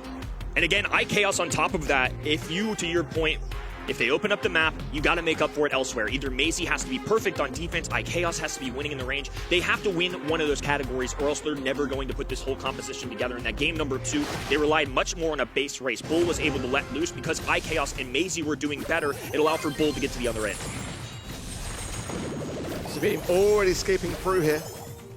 Going straight towards the safe, of course. The Chester of Nob going to be there to mirror it, but already he's making connections. He's on the safe already, and that is not what you want to let happen in the early outset of the game. With the damage here, it's 5,060 damage every time Bull gets up close. Marco once again on defense. Angel Boy taking him head on, dashes in, makes the connection with the super and the shotgun to meet Angel Boy on the other side. Oh, goes for the dash. I think a bold play, maybe thinking that they could cycle that super a little quicker, trying to get a little additional value, but I don't think it was worth costing his life. Guesty down to 80 HP. IKS actually uses super to finish him off there. I think overextending somewhat a bit too much. That could have been better served elsewhere, maybe. Nice taps there from Marco. 2 consecutive there will seal Angel Boy's fate. Now Nob sitting on this hypercharge, knows that Sabine is going to be going in very cautiously into the win, but with a hypercharge of his own now, he's going to reserve this surely. Yeah, wait for it to come around, try to get some taps, and both sides playing chicken, no one doing anything about it. He's just still getting damage. Sabine used the gadget to get some heals off too, and it provided a ton of value. Now below 21%. A lot of makeup ground for Foot Esports, who are trying to still get to that marker. Hypercharge going down, looking for any kills they can get as well. Marco in trouble. Somehow Foot Esports have clawed their way back into this. They can't lose position now. Sabine knows it's going to go forwards, but at the same time, Guesty on the safe. It's actually being shredded, 4% left, and it's actually going to be for esports to get it done. It was just a little bit too close to the wire. They forced the decision of Heretics to go on the aggressive, and it cost Team Heretics. I feel like that should have been their set. I do too. I think that game number 3 could have swung their way. That forced decision at the end that you talked about, they either elect to get the kills or they just send Bull on his merry way, and Bull couldn't get there quickly enough. Sabine played this brawler pretty well, especially in game number 2, I thought, using that gadget, trying to get heals anytime he could. I mean, moments like this where you're so close to dying, healing back up, stepping away, and then just finding moments to crack through that ice sit. You see it here, 23 to 28%. It's moments like this that got Team Heretics the win when it was more of that base race. It went their way, but I think a very calculated approach. Despite how unorthodox it was, I think the fact that Foot win that set speaks volumes about them as how well they've been doing in this region. Yeah, you see that was the key decision-making moment where it just allowed Guesty and Nob to land on the safe. You know, Griff's already got a hypercharge there as well. I think maybe Sabine was concerned that he may have fed a super as well and just got shut down if he'd gone towards that Griff, which I think would have been likely in all honesty. I feel like he just had no other option. I still feel like it was a bit of an error in judgment by Foot Esports to leave that ball. They were clearly confident enough to be able to handle it with their strategy. I think the Chester was a great thing to have on that defense for that reason, but I feel like in this meta, I don't care if you're Foot Esports, whoever you are, you just need to get rid of Bull. I mean, especially on this kind of map rotation, it's just too dangerous to leave open in my opinion, despite them getting the set. Risky maneuver, but does pay off for Foot Esports in the end. Angel Boy, especially after seeing those stats, stood out to me, not only in the kill category, but along with that, blended in plenty of heist damage for his roster. So I think showcasing why he's a longtime veteran. And I find it interesting because Angel Boy wins his first monthly finals with his squad, but in the offseason, being as good as he is, he had the choice to go with any veteran team out there. I'm sure there are plenty of rosters that would have loved to pick him up. Instead, it is a testament to me that he elects to go with Guesty as a rookie to re-pick up Nob after a couple years of not playing with him. It's worked out really well so far, and in a set especially where Bull's on the other end, and we're talking on and on about how good he is in the meta. I mean, you folks at home know how good he is. Instead, they still come out with a win. I love that they made the creative choice, and it still paid off. I think Team Heretics are looking better this month, but is better good enough to beat Foot? Yet to be proven. Well, onto our second set, and I'm sure Team Heretics would prefer to have left that in the past from Heist on then to Hideout. For me, I think Pier, Byron, heavy consideration, Spike, also Jaeyoung, RT, definitely those kind of support brawlers. I want to see more Pierce as well. This is definitely a Pierce map for me as well. Not really seen enough. It seems to have just drifted away. We saw him be so prevalent prior to the latest installment of Buffy's, and it's just kind of fallen by the wayside, it feels. Pierce is definitely a good brawler, especially in pro players' hands, but I think just the fact that there's these new Buffy brawlers, especially BB, Bull, just feels like there's so many health points in the meta right now that Pierce sometimes doesn't stand a chance in those moments. So global bans, of course, no Glowy, no Crow. Those are the normal brawlers, I would say, that are never going to show up here. Bull, once again, though, I believe escaped that ban phase, if I saw it right. A couple other brawlers yesterday that got banned out that I'm curious to see if they make an appearance here. Bell and Byron, a couple of those long-range ones that teams really like. Well, RT here, not banned, left wide open. Spike, Byron's the top pick here for FUT Esports, but whether they're banning them all just to steer away from that strategy could be something that they've got in mind here. Definitely still some unflashy brawlers available here, like Gus as well. Bell sometimes an option if you want to have the RT. You sometimes want to pair it with that just to kind of take away the mark from your opposition. It is going to be the Byron, so I'm worried here for Heretics because this is really obvious in their practice. Sometimes you'll see Ollie plus Byron come out, and now that we've seen Kaze, who's an assassin, not necessarily a tank, and you have that Byron, who's a blend of support brawler plus long distance, I think it could make sense. I don't know if it's necessarily at this 2-3 pick, which obviously it's not. It's going to be Angelo coming in here, but I think it's something that they can keep their mind open for in a 6th pick if they like the other end in the matchups that it could provide. Kaze would be a good pairing here with Gus, and it's definitely still open. I think that would be quite nice for me, and then give them some flexibility for that 3rd and final pick here. Still worried about that RT though. I feel like that is definitely a concern. It could be what FUT Esports are looking to have in the later stages of their draft. You've got the aggression. Certainly Andrew will have the escape. Nanny going to come in for some control and somewhat of a valuable peep. But they've got to connect with the Byron here as well on the other side of the field. That's going to, for the most part, keep FUT standing. So if they can focus their attention on that, he is switching to Kaze, so that could be where, at the moment, Team Heretics are thinking. They've got Blue Star and Kaze. Now they've got Nani, who's a long-range sharpshooter that particularly does well into other sharpshooters. So I like that one-on-one matchup if it goes into a Byron. And I'm also fine with it if it goes into Angelo. Return to Cinder, of course, can send back those heavy-hitting shots from Angelo really well. So this is a very good overall composition. Now they grabbed Charlie, and I think Charlie is mainly due to spawners that come on the map. But when you see Byron as well, not only are you grabbing Spiderlings to deal with the single-shot brawlers, now you're preventing and playing the Cocoon game as well. If the left-hand side wanted to go with an aggressive or a tanky brawler, they have a shutdown mechanic for that. 3rd and final pick then for Esports. The Byron's great, but it needs to have more synergy with something else in this draft, so we can see what is on their minds in that respect. Charlie going to be able to counter heavily those kind of tankier brutes. Mina going into it, of course, can evade away from that Cocoon, and I think in the hands of someone like Angel Boy or Guesty, it's very, very aggressive. I think they were kind of always gearing up for it with that Mortis ban. That first pick Byron kind of indicated that they were going for something of a playmaker. I quite like it for that reason. Another solid draft, I would say, from Team Heretics, but didn't go their way in the first one, regardless of what we thought was going to be a quality opportunity. FUT Esports have just been a little bit better over this region. Team Heretics with plenty of Brawl left to be played, though plenty of opportunity to prove that they deserve a shot at a grand finals. A lot of young talent on this team. Marco and Sabine with phenomenal 2025 seasons. iChaos, the longtime veteran, picks them up. Now it's going to be a battle of young guns. Guesty in his opening debut, 1-for-1, rocking the Angelo on the middle of your screen, while Angel Boy, a brawler that really stood out for me last month. He was phenomenal with this guy. It's going to be piloting it here on Hideout. There's an intentional tank there by Angel Boy. Better now that he's gone to the middle lane, because now Nob can help him with heals, but there was a moment at the beginning where they were so far apart, because Nob has got to shadow Angel Boy here realistically. Nice tap there from Guesty. Oh, that was a valuable dash away there from Marco. Could be costly, as Angel Boy will pick up that kill there. Chaos will fall.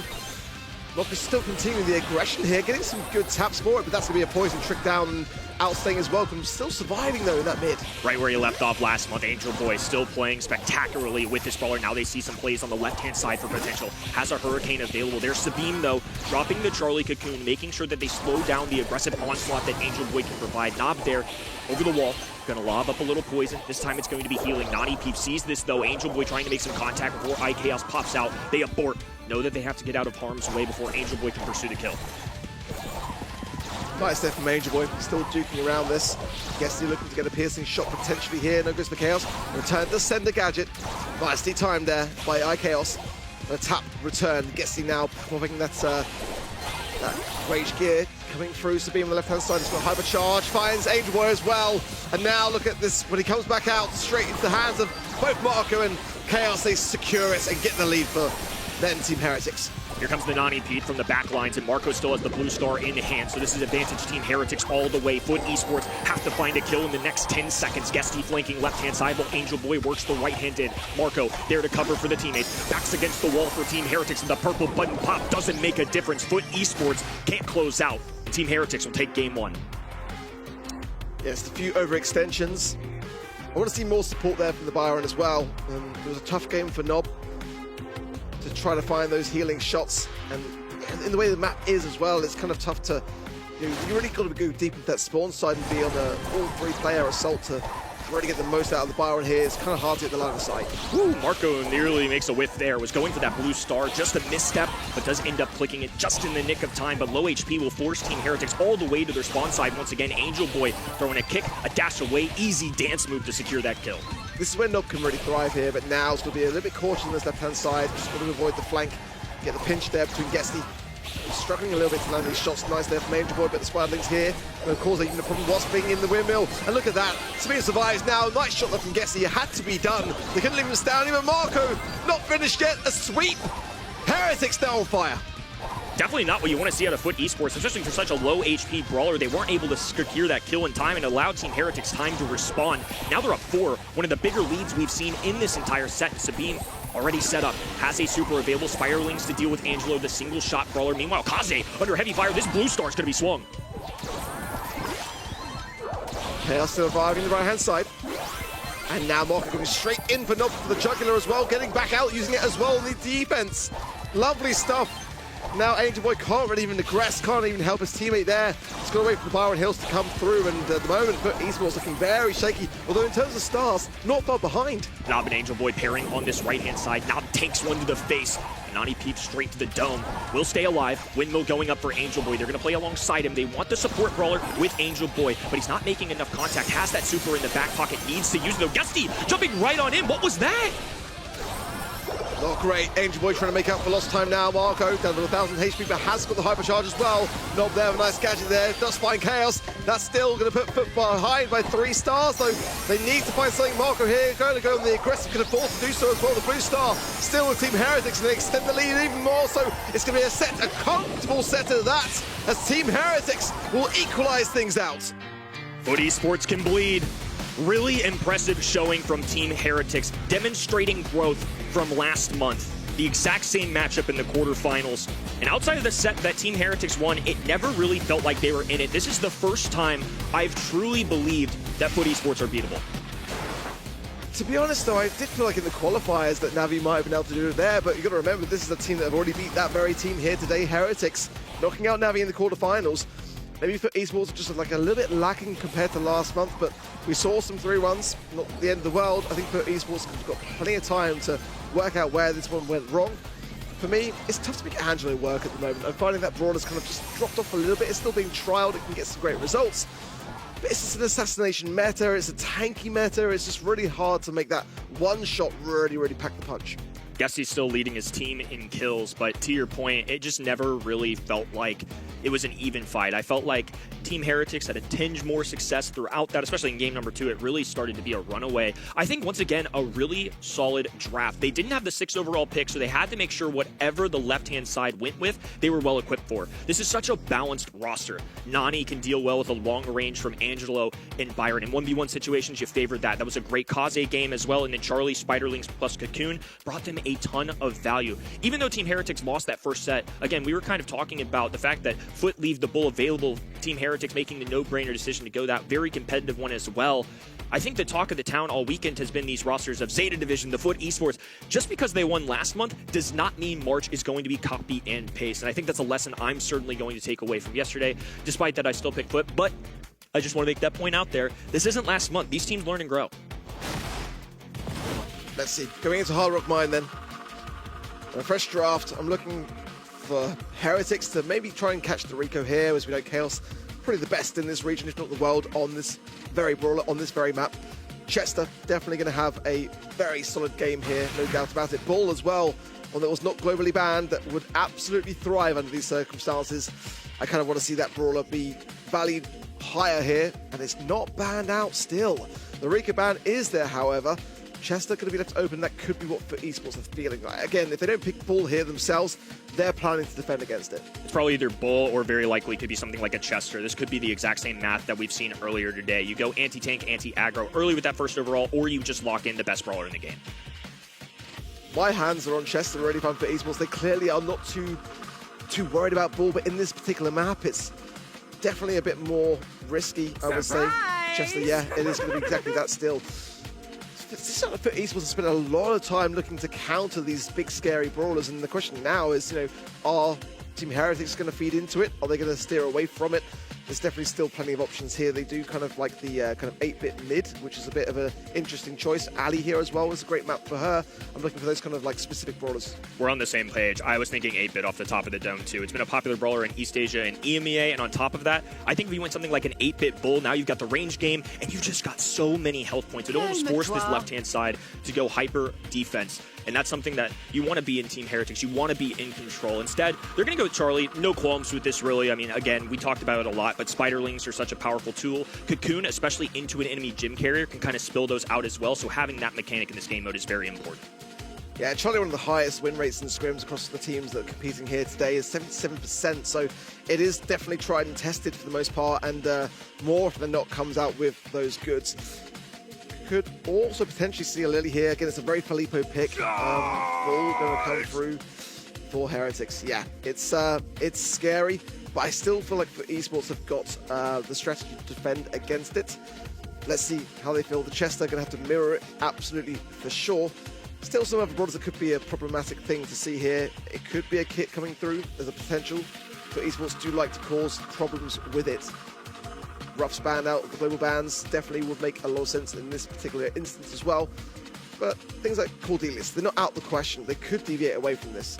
I think they could use even more beef into something like a Bull, and I think Sandy's a blend of both. Using the Sweet Dreams gadget to put Bull to sleep, so if it's charging at you, that is a mechanic you can use to kind of feature that. The invisibility is also very powerful on Hard Rock Mine, but I think they need something of a mid here, because I don't necessarily love a Chester into Charlie. I'm sure it's manageable, more neutral than I would say a benefit, but I would also like to see them grab a more traditional gym carrier that can work. BB here is still available. I mean, it's like, going to be tough to make work with the ball so prevalent, but just want to point it out. Not globally banned, not banned. There's a map for it. Tara now coming through for esports. Again, it's a very Tara-friendly map. I think that the Psychic Enhancer gadget can get a ton of value here, but also support from beyond. I think it's very versatile. You can just have options open, have a heal behind you as well, and break some of the bush here as well, which obviously the ball is looking to depend upon to remain hidden. 3 mid-range brawlers for the left-hand end. I think Sandy or Tara could technically work into a Charlie. It's going to require some good mechanics to dodge things out, but just 2 brawlers that do really well in gym grab in general, and again, are closer to neutral. Ooh, a penny pick, though. I think this could be a pretty solid stout into something like the Tara spawners that can go down. This gives them also another option at mid, so I think this is going to be a little flexible for the right-hand side. Penny's somebody that shows up every once in a while. I don't hate it here. I'm just kind of curious to see how it fares. Penny can be one of these brawlers that I'm just not thrilled to see. It's like one that can have some great synergy, though we saw yesterday in East Asia with that Charlie.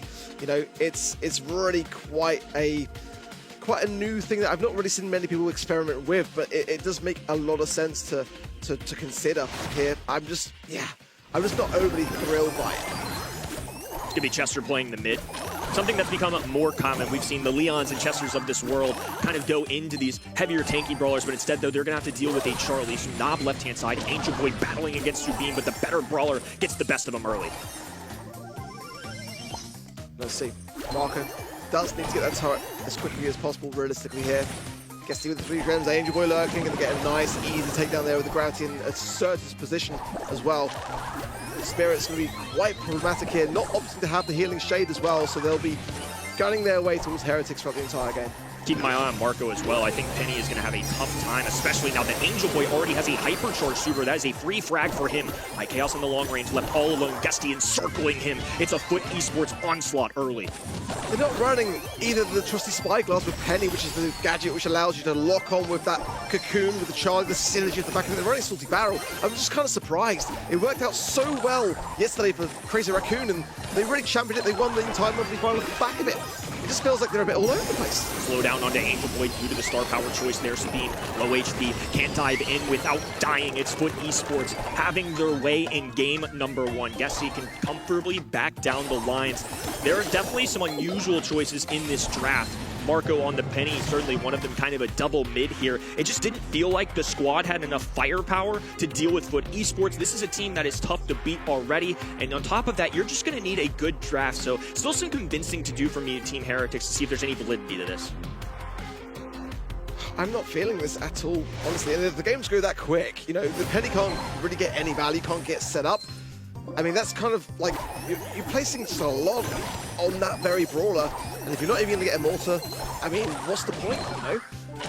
Let's see, Angel Boy already aggressing his right-hand side. Sabine in a tough spot here, pick between Guesty and Angel Boy here. That's a nice stun, just nicely done there between Guesty. Great communication, and Foot Esports really kicking up a gear. Jester's an agent of chaos and rolled the dice perfectly. Got the stun, easy takedown on the Bull. He's a great brawler, but I like how Foot are confident into dealing with this. Now a second set where they played Team Heretics allowed them to do Chester versus Bull. And the first time it worked out, the second time it's been pretty convincing as well. This is better. Marco got set up. And now you see the difference, the slower pace of Foot Esports. They can't go where they need to go equally as much. Sabine is still pinched here. Look at that, it's a lovely sweet dribble stun, as you literally called out prior to the match. It's a great shutdown on the ball. Now Angel Boy can really capitalize down this low HP of Sabine. And now this is where the Penny turret is going to get exposed potentially here. Foot Esports might just decide to use the Sandstorm here, get the gems, and then try to retreat. Nob will take cover. The big super that he just dropped. His Chaos is still on the back heel. Sabine doing anything he can to move up this map, but it's been hard to take an inch. Spiderlink's there for a little extra protection, but Angel Boy, Guesty, all of them can deal with these pretty adequately. Finally, Team Heretics have a little bit of space to work with. Sabine is the one they have to keep their eyes on. That's where we're seeing Angel Boy just fan outshot repeatedly, not even doubling down on this. Sabine, though, activating Hypercharge. Down goes one, gets Nob as well. Guesty now in trouble, too. This isn't a great super that he could have. It's a poisonous cloud, but he needs more than that. Angel Boy thankfully there to suffice for him. Grabs a few of those gems, but Sabine still hurting. Now Marco drops a hypercharge as well. The Penny turret gonna get some value here. Not played so well there for his team. He really did. Prior to that, he was able to get the turret down twice in that top left as Marco was able to cycle it. I mean, he was the man there with the helping hand of the Sandstorm to really come in to helping hand the situation to save their gems, but it's not over yet. He's still got more work to do, and Heretics on 11 gems can retreat back. Foot Esports cannot get this from the mid. They've got to go straight into the Lion's Den, into the back spawn side. I don't think that with the help of Guesty, they're not low HP, can't close this gap, and that is a huge steal. Heretics exuding confidence, and getting a game in this set is crucial. Last month it was all Foot Esports. This month, it feels like much more of a fair fight. Again, this is just a completely different roster than what we saw last time. Their qualification stage, very similar. But when it comes down to this, especially after seeing them go 3-2 versus Navi, and in fairness, Navi went 3-2 in qualifiers against Foot just this month, I think we possibly could be shaping up for some craziness here in EMEA. I'm welcoming it, but still, this is going to be a pivotal one. 1-1 in our set number 3. Either squad could take a lead just off the backs of this game. Yes, the beam now. Afforded on the aggressive. Guesty is low here, and he knows that even if he goes down, he's going to earn that valuable dash, that power through, that hypercharge potential for later on in the game, which was the turning point in the previous one. Let's see. Angel now, he's already got super as well, so definitely a threat here. Guesty on 4 gems, look at this. Shut down, very nicely stunned there by Foot Esports, and despite the gems being dropped, I'm not overly worried for it, as Guesty now back on the field. Still bought them a little time, but to your point, no, it didn't grab them any extra gems, nor positioning really. I mean, Marco's able to climb up a little bit down this left-hand side, but Nob just got to play this matchup pretty patiently in general. A fresh mid for Guesty there, popping that super as well. Nob now able to go up to Sweet Dreams, making contact. Chaos in trouble, gets one. Guesty trying to go around this. Oh, a purple button just to try and get the extra damage and a little extra speed, but didn't equate to much. Guesty swoops in, grabs a few gems, and now the middle is going to be all theirs too. They're almost to 10. They fed Sabine there again. He had the hypercharge at the back of that last run. Now he's got a super too. Angel Boy has hypercharge himself, but does need to find a super. Running the Black Portal star power as well, so that is a problem for Sabine. A nice stun there from Nob behind him, but look at this. This is what I'm saying. Ball is just undefeatable. He literally says you cannot beat the ball. It's looking that way. Beautiful tag out of iChaos. They still need to gain some possession of the mid. Gesty dropping a hypercharge on the right-hand side. Pop rock roll lands the cocoon, though. Now this could get interesting as Angel Boy and Gesty fall. The low HP hypercharge for Marco doesn't do much, though. Turret's going to be out of distance as Foot work their way backwards. Still a defensive stance, though. Only one of them can die. Nob now with a hypercharge gives them a little extra boost. Sabine diving in despite being one of the best, if not the best brawler in this game. The mechanics of Foot Esports prevail. They're going to be up 2-1 in this heavy-hitting match. A crucial set. Really was fantastic to see Foot iron out the creases. It could have gone either way, genuinely. Both sides giving it their all. Sabine with that ball, dangerous, scary. But despite it, you see how Nob was there to support more in those right-hand side lanes and just be there for those pushes there. Exactly, the Sweet Dream stun every time. Some shaky moments there for Foot, no doubt about it, but more than not, they were communicating better. Shaky moments, and Team Heretics came close to actually winning this set again. They already take set 1 off the hands of Foot Esports. Now, the huge question is it going to be a 3-1 again, just like it was last month, okay? I think there's real potential for it still, but to me, this feels much closer. Last month, despite the scoreline, it really felt like Foot Esports were in full control. And now we're seeing Team Heretics come alive. I'm a little reassured because they felt flat-footed last month, but this month they've shown up with a fight. Even if they somehow drop this match, I'm much more confident as the year progresses in them now because I wasn't in month 1. I love that there from Gesty as well. You see there, just Angel Boy was there for the support. That cycling the hypercharge, absolutely devastating. Yeah, 10 kills above his head there. 42 gems also, but Sabine want to draw attention to him despite low DPS in all intents and purposes for a bull. You know, you're still getting 10 kills, you're still making plays for your team. That Bull and Chester, definitely the 2 MVPs for either of these sides. Gesty, for me, it just was not hittable. Even that game number 2 that Team Heretics wins in the end. At the beginning, Gesty is just Chesty because he plays Chester. Gesty just ran across the map and played super aggressive despite him being the champ carrier. That was super impressive. What is actually funny to me is that Novo last year with Marco Sabine and Piso back then won the March monthly finals, and nobody really saw them coming. Nobody thought they would actually have what it takes to win a grand final. March might be their month, maybe even this year. Team Heretics looking a lot stronger this month than they did last month. Still a lot of work to be done, though. I mean, down 2-1 here. I think the one thing, I feel like Team Heretics have been notable just because this is a significant improvement from what we saw last month. But credit to Foot as well. They've let Bull go down twice. Both those sets they've ended up winning. I would say that was a rather, different kind of set too. 3 medium-range brawlers. Some of them have been really good in in Gym Grab in the past, heading over to Hot Zone. But Gym Grab in the past, and despite that, they've still found these interesting ways to win. I feel like Foot are just comfortable in these chaotic, scrappy situations. Yeah, it's really bold, isn't it? You know, when you spend all your time looking to defend against the biggest problem rather than looking to home to pick it up. I like that. It really does display a lot of confidence. Leon first picked them for Esports, which I really quite like to see. M's out the equation. Amber could be an option then for them also here. They do like to bring it in, but Chester Ban definitely smells a tank brewing maybe on the side there of Team Heretics. The Lou pick is a very, very good one here as well. Mina, I think, would be a very Foot Esports kind of brawler pick, but also Heretics too. Options available for sure. Lou and Spike would be those 2 brawlers that have their own circle to throw over the hot zone circle and get control with that immediately, and those 2 are immediately picked up here by the right hand side here. One side is Heretics picking up the Lou as first pick. On the left hand side we have now Leon and Spike, with Foot Esports going very aggressive here. A lot of damage, and the Leon once more to just wreak havoc in the backlines. Last month, teams would have loved to grab Ali here, so I'm curious if anybody pulls the trigger on it. I don't necessarily love those odds into something like a Spike and a Leon right now, but the map just fits her so well. Leon, of course, going to be the most popular, I would say, aggressive option that can slide through. Yeah, they're just going to slide differently, but 2 very aggressive options, I might add. I mean, 2 assassins coming through in Mina that can drop the shield. I think they'll play around that. I think more than likely you're going to see Mina and Lou kind of march up this mid, try and take as much control as possible, then drop that gadget at the final moment so they can maintain a little bit of control. Wouldn't be surprised, too, if they ran something like the Ice Block gadget for Lou, just so they can gain even more percentage points. This feels like a good squad that could rotate time in that hot zone. quite an important final pick now here for esports. Wouldn't mind necessarily to see something with some range. I mean, they've got to have, Meg come through. And that survivability kept in check. Meg gonna probably feed a lot into the Lou though. That is a concern, so I'm looking for this Leon pick to really go on a tear. Meg surprised us before today. Once again, she has no healer at her side, but she did do pretty well before. Might as well do well for Foot now too. Let's see if Foot Esports can actually close things out here, or if we're gonna get to see another set. I would love it, honestly. Set 5 feels right. Team Heretics have been very competitive against EMEA's top dogs of 2026. I would argue this is probably the first time that Guesty in his career in the BSC has really had any pushback, any real potential of dropping a match, yet they are still ahead of the curve. 2-1 to Foot Esports. Jumping into the match, it's going to be Team Heretics early on. You see Mina in the middle, I'm assuming, yeah, there it is. Windmill going to go down rather soon. Low HP for Foot, though, not able to quite fight for this entirely. That's part of the influence with Meg. It's a beefy brawler with 2 extra lives that's perfect for a mode like this. Boy going on the aggressive, finds all 3 members of Heretics.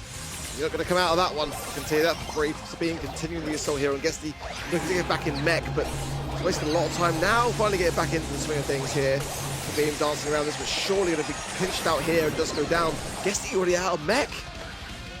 Couple times now too. It's just a real tough, especially in Nakaze. Doesn't have a chance. Just gonna throw up a few pistol shots, but can't do much more than that. Angel Boy swept away as well. Nob left all alone. Light Plant on the ground. Hurricane meets him though. It's gonna be a close call. Drops a super too. It feels like a little bit of a waste. They're gonna have to tiptoe around this. Oh, but following up from a baseball bat from Guesty. What a big swing. A response immediately from Lou though. Both of these sides just constantly going back and forth. Guesty staying on the zone there as well, despite the freeze, which I really value. For the side of Foot Esports, every percent matters. Marco low on the right-hand side. Nob should be able to find it, but actually struggles to get connections. And now it's left to Guesty. Marco is a thorn in that right-hand side. High Chaos drops the temperature in the middle of the map. It's a winter wonderland, so they can take a little bit of time, gain those percentage points. Now well over 30%. Blooming Season available for Nob. Won't quite click the hypercharge. Sabine dancing around this, steps in, out, but Guesty now in prime position. This is not a favorable matchup for them into something like the Lou. There's Marco doing their best to contest. They just need a few more points, and now Sabine sweeping in for more. A Windmill going down to stay indestructible. Angel Boy cleans up with only a couple percentage points. A hypercharge from iChaos. All he has to do is get on there for a couple seconds, and that'll do it. Another great demonstration from Team Heretics that they might have what it takes to go the distance. Good stuff from Heretics. So winning comp, potentially here, but it's not out of the question for Esports to be able to fight back. Guesty had a really tough game there. Honestly, out of mech for more than he was actually in mech, I would like to say. And Nob not really able to finalize these kills into these Kazes. These are the mistakes that are starting to stack up slightly, and you know, you've got to kind of capitalize down when you're in the lead. They can't really afford to give Heretics a set here and then bank it for going their way in the 5th final. Marco swings low early. Sabine there to clean up the rest though. Angel Boy and Nob prevailed though. This is a great start for Foot Esports. Now they've got Angel Boy on this top right hand side. Lollipop drop in the back for extra speed. Marco just forced to rush in. Goes right at them. A super going down for Nob though. An easy tackle from Guesty. Foot Esports close call. Thank goodness they had that ice rink there. Otherwise Team Heretics could have lost serious percentage points. Yeah, Angel Boy overextending, a little bit overconfident, and I'd like to see that Leon stay better in that position. I love the Lollipop drop back as well. Those gadgets now being aimable really allows you to support your teammates better. Angel Boy low, Guesty low here as well in this mid, gets the helping hand of the life. Oh! And there's the swipe! Hypercharge, biting back and keeping Foot Esports in this objective. The young gun was saved by the Light Plant, and thank goodness it did, because he got a huge crack at the bat into 2 different Team Heretics enemies. Now they're well over 25% in the lead. A Blooming Season going down for Nob. A second super going down too. Complete possession of the map for Foot Esports. Chaos has got the freeze, will place it down in a good spot. It's protected now, the objective, I guess he's not going to risk it, not with that mean there in such a close proximity. 81% to Foot Esports, but Heretics are starting to climb forwards. Hypercharge for Sabine does find Guesty, throws where she falls onto the zone, but not enough for Esports to keep him alive.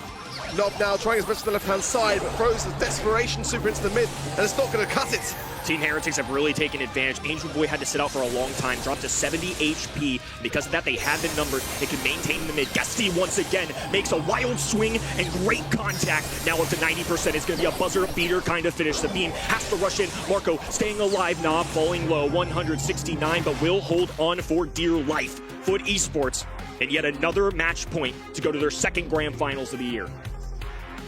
I cannot emphasize enough how much FUT Esports need this game.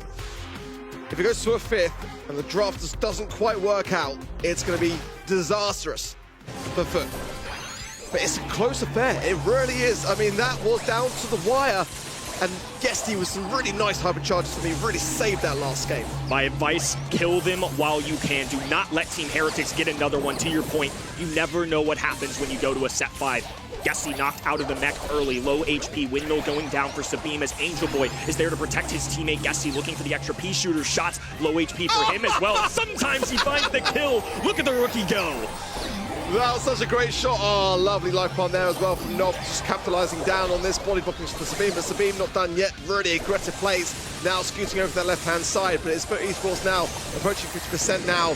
Heretics back in the zone, big freeze from Chaos, and making up for some lost time. Tit for tat, Team Heretics now back in the middle of the map, but Angel Boy getting sneaky, top right-hand side, has that smoke trails available to, pops out, and Night Chaos is a goner. Now Guesty surging up the middle of the map while Nob holds onto a super. Marco pierces, Guesty misses, Angel Boy still on the grassy side though. Marco versus Guesty, this is an important one. Oh, a hypercharge going down, Marco with 3 HP, willing to gamble, and it doesn't end up working out. Guesty gets 2 with the P-shooter, that's ridiculous. But look at the scoreline, it's neck and neck still, and Heretics are not out of the question yet. Angel Boy now with the hypercharge, trying to find Sabim with Guesty. He should get the final save, but Sabim is still dancing around to the left-hand side. Finally goes down, hypercharge of Nob, big heavy punches, and Marco now doing his best in this mid to just keep his teammates alive. Photo finish. Team Heretics have one last shot to extend their tournament life. Now climbing to 90%. Triple King available for Sabim as Nob marches forward, grabs one, goes for a second. Star player Angel Boy, though, can't get the kill, and we're going to set 5. Big smiles on the face of Heretics there, and it's not hard to know why. They've got a real chance now, a massive opportunity to topple the Titan of this region. One more set, or will FUT Esports bring it back together, because those aren't bad stats. Now this is Brawl Stars. Came down to the wire between Team Heretics and FUT. Many people have seen FUT already in the grand finals before the day has even started. And now Team Heretics, a team that many didn't even have on the board of winning against Navi, might be making it through here. We would have another winner today if they make it through, for sure, because FUT Esports, the winners of the February monthly final, are looking a little shaky now. Good. I'm glad they're challenged. The region needs this. I want to see some serious competition. And again, this is kind of the first time that we've seen Guesty in a position in his entire BSC career, that short one of now 2 months here, of course, but last month, there was never really a moment where we had a set 5 with them. It was just comfortable, always leading, it felt like, for the most part. And now we get to see what he's made of. This is the first high-intensity situation we're really getting to see out of him. I think, for me, global bans are making a big impact, because a team like FUT Esports, you know, they've got some real sort of brawler picks which everyone's very savvy to. The Mortises, the Counters, the Shellys, that kind of stuff. And I think now with global bans playing such a role, it's allowing teams to get the upper hand maybe potentially here. This one's far from over. Heretics done super well, but they have gone to the 5th and final set again today. They're going to be getting surely a bit tired of this, no? Well, maybe. Let's see if they are tired or if they can still turn things around their own way. 3-2 in the end would still be a worse result we've seen from them all year long so far, Kenny. I mean, I'm thrilled. They might be tired of it. I am not. Let's keep the train rolling with the set 5, folks. You know what I'm saying? It's just staggering to see the improvement out of Team Heretics. Now they're showing that, hey, maybe they are one of the top teams, and they might just be the best team this month. Maybe Team Heretics is. Who knows? FUT Esports is the team to beat, so I believe if they now make it through the semis, they can also beat whatever we throw at them in the grand finals. Yeah, possibly. I mean, it's still long way away. I mean, this is going to be a super important set to obtain for both of these two teams. FUT Esports, of course, last monthly final champion. They're looking to double down. They're looking to secure their place at Brawl Cup. The Heretics, you know, it wasn't a good month at all. They are looking for their revenge against this very team that knocked them out in the quarterfinals last month. They need this. They need to be able to get the points on the board and have a contendership for Brawl Cup. I kind of like that it all ends here on Knockout. This is going to be the last map, no matter who will make it through. We see Guesty locked in here. Nob a bunch of hair also locked in. And we're starting the draft here now. Ziggy, Double Ben, Jean and Leon on the left-hand side. And then for the first pick here, Team Heretics up. Meeple, Spike and Ziggy banned out. What's going to be the first pick here? RT, always a mainstay on Knockout. Maybe not really first pick worthy though. Gus, Angelo, still left open. Would also be two of my first picks here, Kenny. Kid is a very FUT Esports kind of brawler, and this is also a map that caters really well. We actually saw this in the global bans several times, and I've seen FUT Esports scrim this map to perfection so many times with this brawler. I'm curious, or at least just in general, but I'm curious if they end up doing this. I think it's tough sometimes to pull off at a 2-3 turn, but if you want the kit, you might just have to grab it early. I love your call. I think that although it's got a slightly lower than 50% win rate for FUT Esports, it's definitely time to dare. RT gonna come through. It makes a lot of sense, but it's putting a bit of risk attached to this comp, to be completely honest. I think that maybe Heretics are playing it just a little bit safer for now, but they've got to have an answer for this kit. All three brawlers picked so far were mentioned by the casters. We still got it, guys. Let's go. Next pick.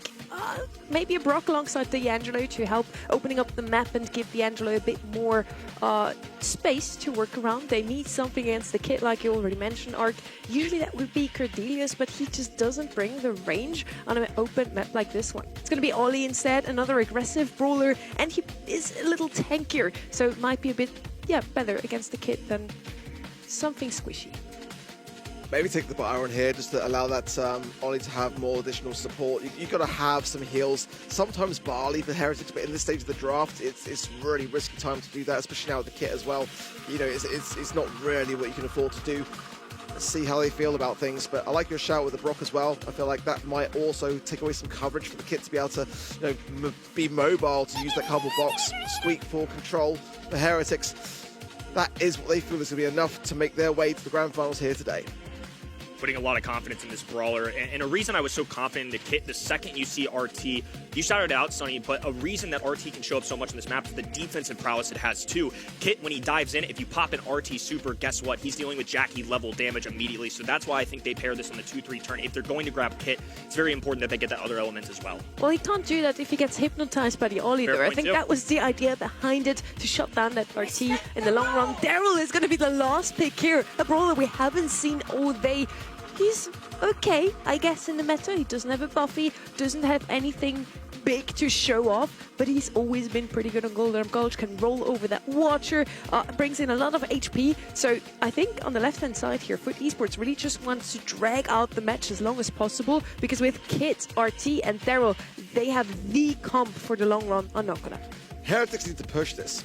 They can't afford to allow FUT to fester, with this Daryl, with this Kit. I mean, that's a really scary combo in itself, but it's also utility that is just earned over time.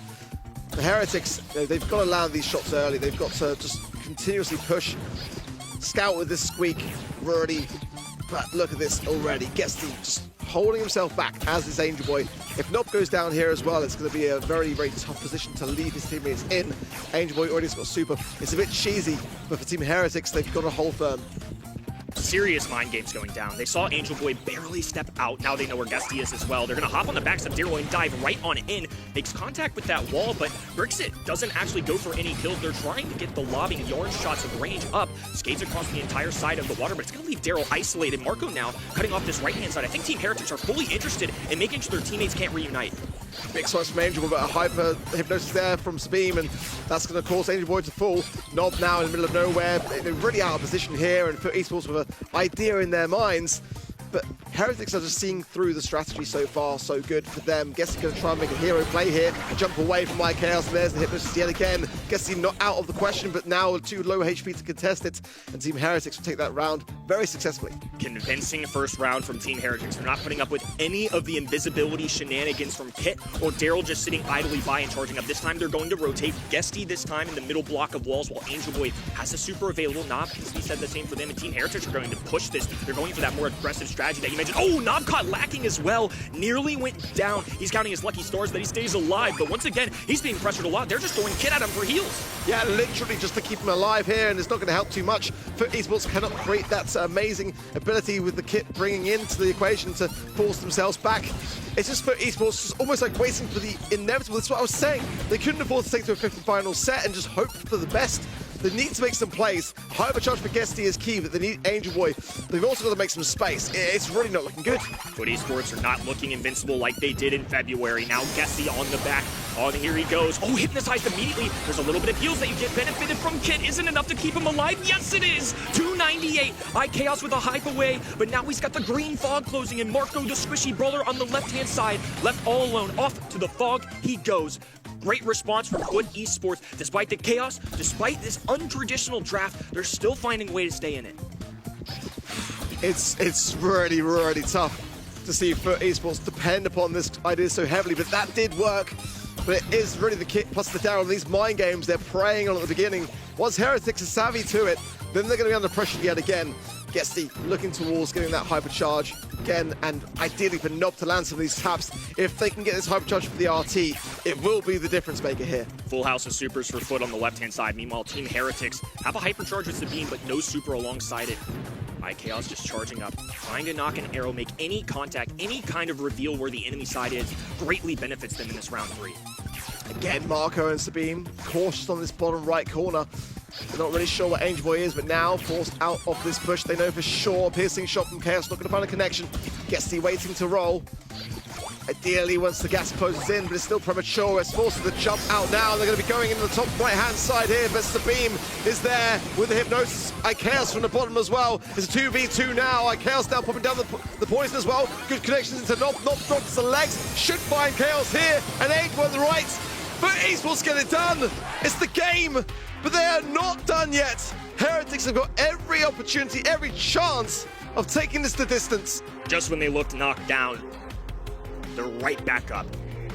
This is a big moment for the region and a massive moment for Team Heretics. Can they overcome last month? Can they find revenge in this matchup? It's FUT Esports on match point, just one away from going to yet another grand finals. Angel Boy very early on with 3 consecutive swipes, gets enough to land back onto Guesty and keeps the pressure on. They're not playing the mind games now. They're going sheer aggression here. Nob from the right-hand side trying to land this pinch, but it seems like Angel Boy and Guesty cutting their losses, coming back full HP. Marco cutting off this right-hand side. Every single squeak shot, just trying to get a little ounce of tag. Ooh, and I think a mistake there from Marco. I think clipped that wall, maybe was trying to cut off the grass instead, though. It's going to make Guesty's life maybe a little more difficult, but he's just going to flank towards his left-hand side. Angel Boy once again clasping to his back, while Nob in the back lines just has to wait for his teammates. They're just using the thrower aspect of it. They're not even rolling in. Here he goes, though. Guesty down the right-hand lane, looking for a shotgun kill, the double barrel. Not enough, though. Team Heretics survived now a one-on-one interaction. Nob, low HP, poison damage, preventing him from healing as well, but he gets behind this back wall for a little refuge. Chaos just doing his best to get around the corner. It's a standstill as the fog closes in. Nob's gonna have to rely on this super. There's no escape. Chaos bounces away. Doesn't have the gadget to pierce through walls. Nob had a fighter's chance. Chaos, though, just that much better. I kind of feel like Nob should have secured it. I mean, it's really tough to call in those 1v1 scenarios, but he's got the legs. He didn't use them, chose to retain them. Had, I think, the Hacks gadget as well, which could have been an option for him. I just feel like with a bit more ice, that could have been done. Regardless, Heretics get the round, and they needed something of some momentum here. There's a hypercharge available for the squeak there as well. Hiding behind the scoreboard currently, but Marco is there with a good amount of defensive support here. Hypnosis there for Sabine, also just waiting for this roll to come in. Heretics now with a real chance of getting a game. Calm before the storm. Every single brawler on the map has a super. Several hypercharges as well. The cool heads are going to have to prevail once again. FUT went on the offensive in round number 1. This time it's Team Heretics clicking the button first. Marco even going for one as well. Wasted completely. Exactly. That's detrimental. That's not what you want to see in a grand finals. He was hoping to find something to be able to then utilize it, but chose to retain the super, which I think is the wise move here, as Guesty and Angel Boy going straight for Sabine here. Sabine low, 361 goes down. 3 versus 2, 2 versus 2 now. For Esports in trouble. Nob has dropped the legs. Angel Boy for support though. It should be a 1v1 now, and Angel Boy's going to win this surely. Swipe here, swipe there, lands on Marco's head, comes straight back out, and stays on top. FUT Esports now with 1 round away from making the grand finals, but most importantly, surviving. Minuscule mistake, I think, from iChaos. I think he missed the knock of the arrow, but this time going straight for the offense in the early onset of the round. iChaos forcing his way up the map. They know Guesty has a super available, and Angel Boy has a hypercharged super. He's looking to use it. Guesty, though, has to exhaust the super early. He's going to regroup with his teammates here. FUT Esports, I think, have learned their lesson. They're going to try and play as a unit. No! Angel Boy pounces. Marco doesn't go down in quick enough time, and now Guesty in the advantage here. 3v2 situation. iChaos left all alone. This is going to be real difficult. Going to take a hero's effort out of Heretics. Beautiful from Angel Boy, absolutely beautiful. He knows full well that Heretics are thinking they're going to be waiting for that Daryl to rekindle the role, and he just went for it and came back with the goods. 3 versus 2 now, and so much pressure onto Sabine to be able to defend, because Chaos is really going to struggle on this Angelo pick once the Daryl roll comes in, and Angel Boy and Guesty are cooking it now. Sabine has to be a superstar. This super needs to be perfect. Now a roll in from Guesty. The first hypnosis goes down. The second wave, not enough though. FUT Esports, new era. They were tested, they were pushed, but the passion is the proof. This squad is for real, and they know they can go toe-to-toe with anyone in this region. It's wild. It's so wild when you consider that FUT Esports were completely open to the ball pick. They were completely open to going the distance and to really double down with a Kit Daryl comp in the 5th and final set. When you are the last month's monthly champions, it's really risky. But they played it perfectly. No misjumps from Angel Boy, perfect rolls from Guesty. And honestly, the only sign of that little moment of shake was not in that 1v1. But other than that, FUT Esports still on top. What a match this was. This could have already been our grand final, I feel. Almost dethroned here. FUT Esports takes a big leap into the grand final now, and we see how relieved they are. They did not think themselves they can still make it through. Team Heretics came so close to push them off that first spot, and they're only in the grand finals now. They will still have to prove themselves once more, and yet I think both of these teams would have been very worthy of making that grand finals. To your point, this had all the recipes, all the ingredients of making such a quality match. It's reassuring to me that Team Heretics showed up in this moment. But arguably more importantly, this was the first time we've really seen Guesty and this new era of FUT Esports go toe-to-toe with somebody to really see if they can come out on top. And the fact that Guesty, in just his 2nd month, is now in a 2nd grand finals, gets a marquee victory here. I mean, he's got all the confidence in the world. It's proof in himself that he can do this. I truly do think in these chaotic moments, the fact that FUT Esports escaped just goes to show the caliber of team we're working with. And Guesty's all the talk here, but honestly, you mentioned it too. Angel Boy, for me, the MVP here. That Kate jump, he kind of, played around the expectations of Team Heretics, thinking, he's just going to jump on the Daryl, so we're safe here. Yeah, I mean, you've got to, really. Normally with that kind of comp, you are just cycling and repeating things, but he was really, really observative to know that he's got the hypercharge, he can survive that interaction. We are now in our semi-final number 2 already. We need an opponent for FUT Esports. Team Heretics, unfortunately, could not quite make it. Let's see if either Humble or Novo will be able to do so. One of our dream runs here. I mean, Novo Esports in month number 1 didn't even qualify. They best replied Totem, who now I'm slightly concerned with as the season progresses, but Novo with an opportunity to tackle Humble. I think this was a team that many are going to write off for something like a Brawl Cup appearance because of that month number 1, and I'm not even going to begin to calculate the math, but if they win this one over Humble and give themselves a chance at a grand final, obviously would require even more work in the next month, but don't rule Novo out. I mean, this is a team that showed some serious proof that they were good in the first one. I'm really excited to see if they can do it once again against a team like Humble. I would have loved to see Team Heretics and Novo Esports in the finals, 2 completely new faces. New face also here in Trev, back for semi-final number 2. And semi-final number 2 could shape up to be just as close as this number 1 that we just witnessed. I wouldn't be too surprised, honestly. It's Humble versus Novo, the 2nd Italian derby of the day. It's a banger. That's all I've got to say. Listen, that semi-final number 1, sad to have missed out on it. I really am, because it was an incredible match. It really was possibly the best we're going to see of the day, and I wouldn't be surprised if that was the case, just because of how close it was. But we're praying that this semi-final number 2 is going to live up to the same expectations, because, it's going to be tough to top. The Global Brawler bans is something that we brought in fresh this month. First time ever in this March Monthly Finals. We have brands that go throughout the whole series. And so far we have seen a lot of the same brawlers being banned out. We talked to our pros and asked just how they feel, how it will shape the future of Brawl esports. I think global bans are going to be good for competitive scene, like more in the future. Now maybe it's a bit too much, but I think that's perfect. So it gives you like the stuff to change and like to target ban other teams and like just mix everything and like have all the brawlers being played in every single match. I think it's quite interesting, especially this first month where we haven't had it before, so we don't really know what to expect. We've got the global bans 2 hours before our match, which is a bit late in my opinion, so maybe if we got them some days earlier, we could even develop the strats better. But yeah, curious to see how it works out, and I think overall I like the addition of global bans. I think it's good because there are so many brawlers, so I think we need more bans. So I think it's good. It's a good thing. What we did is just ban the brawlers that we don't normally play, but they also like to play. So we banned the brawlers that they pick the most, but also the brawlers that we don't play at the same time, basically.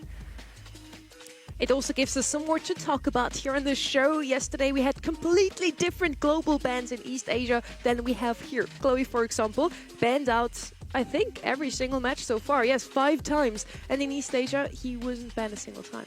I mean, the thing is, yeah, he wasn't global banned in East Asia, but he was banned pretty much every single map anyway, so it's pretty much global banned. So it's a similar vibe. These guys obviously just want it out of the way and kind of want to target their overall picks a little bit more, or their overall bans in the draft a little bit more, should I say. But yeah, it's not surprising to see that brawler get out of the way because it is so strong. Glowy is certainly a good candidate. For me on this map set specifically, I still lean towards Bull and Crow. I still think they're top of meta brawlers that I would definitely not want to deal with. Now we're ready for semi-final number 2. It's Humble versus Novo, the second Italian derby of the day. Humble are your 2024 World Champions, recently defeated by Foot in the February Grand Finals. Now they're here to show that they can not only make it into the Grand Finals again, but also hopefully win it. On the other side, we have Novo Esports, who weren't even playing in February. They had a pretty good run today, are now standing in the semi-finals, and if they can take down Humble, they have to face up against Foot Esports. Those two teams are the scariest in the region right now, I feel. It's going to be 2 tough games in a row for Novo Esports, and making it 3 actually, because, you know, Totem may have not performed too well today, may have not drafted too well, but I'd kind of put them just behind those other 2 teams. So this is going to be one hell of a run if Novo manage to go all the way. It really is, because not only have they had a tough quarterfinal, but, you know, the semi and the final would be insane as well. But it's a tough ask for them to even get through Humble, and it was a tough ask for them to get through Totem too. And Novo arrived with momentum today because they kicked out SK Gaming, then they got rid of Reply Totem, so also Joker, you know, that whole old SK squad as well out of the way, and now it's Humble they face up again next. Semantic, also an SK Gaming player, so another one down. Let's see if they can actually do it, Kenny. I still go with Humble. Again, I'm going to go with my head over my heart. I think selfishly, just to change up the region a little bit, it'd be nice to see Novo and maybe challenge Foot in the grand finals. Because again, if Novo can beat this Humble squad, they can beat anybody. But regardless of the result, I think Humble are a worthy adversary for just about anybody. I'm still convinced that they're really solid. They've gotten to 75% of grand finals since becoming a team. That's absolutely insane. And because draft is so important in the BSC, we want to have a quick look at Humble's drafts from their quarterfinals. It was a quick 3-0 sweep versus Madrid. They do not like Crow and Ems. We see those bans quite often today. Why not just global ban them, honestly? On the left-hand side, we see Semantic on that. Bull was a pretty good pick for them. Leon, leaving him open and open business, also hurt their opponents quite heftily. Yeah, it really did. I mean, I think the global bans are solid. They've clearly directed this Mina at someone, or maybe they just don't like playing against it. But Glowy, as we saw, has been banned for every single match today, so it's no surprising that was one of the globals. But overall, I think their drafts have been pretty decent. So, you know, they've just got to keep that going because it's going to be a tough game, this one. And then we also have the picks and bans from Novo Esports for you. Yeah, Crow, an easy knockout for me. I think Bull a worthy contender as well. I think Gray in that map pool is just a little pesky to deal with. I think that's why you saw him a little bit in East Asia yesterday, some today. Just for those maps specifically, out in the open, you can get cheesy with the Doug Gray combo. Open business Gray's threatening, so I don't necessarily anticipate that maybe for this matchup, but I wouldn't rule it out either. I really liked some ideas we saw from Novo, like that Mech Barley comp on Open Business it was, I think. Really liked it, didn't really believe in it at first, but they made it work, so that's super nice to see. These are the global bans for this series. Chloe banned 6 out of 6 times. Mortis is going to come in as a ban as well. Another very aggressive brawler. Humble does not really like to play against either Mina or Mortis, it seems. Yeah, I mean, I really like these bans. You want to get rid of the aggression that can pose you some threats if you're not that kind of team. Prediction-wise, though, 79% of people going for the Humble side. I would have expected it to be way more than that, to be honest with you, because what was it, 94% for Totem or something like that? Never mind Humble. So people still clearly started to get a bit more faith in Novo after that quarterfinal. It was also a bit more clear in our previous semi-final, I feel. Team Heretics versus Foot. Foot had 84 or something like that percentages on their side. But yeah, we're heading into semi-final number 2. First map is going to be Goldarm Gulch, Kenny. Should be a fun one, and based on the global bans too, don't necessarily expect to see them on Goldarm Gulch specifically, but as we work our way down this map pool, Bull, Crow, both end up surviving, I believe, which is really interesting because they're two very frequent ones, especially in this map set yesterday for East Asia. They were thrown out both times, I believe, so this time both of them escape. A little bit wild to see how teams will handle this. Also going to throw BB a shout too. I think she wasn't one of the ones either, so some of these buffy brawlers that are very meta are sliding through. I hope you locked in your predictions because the match is starting now.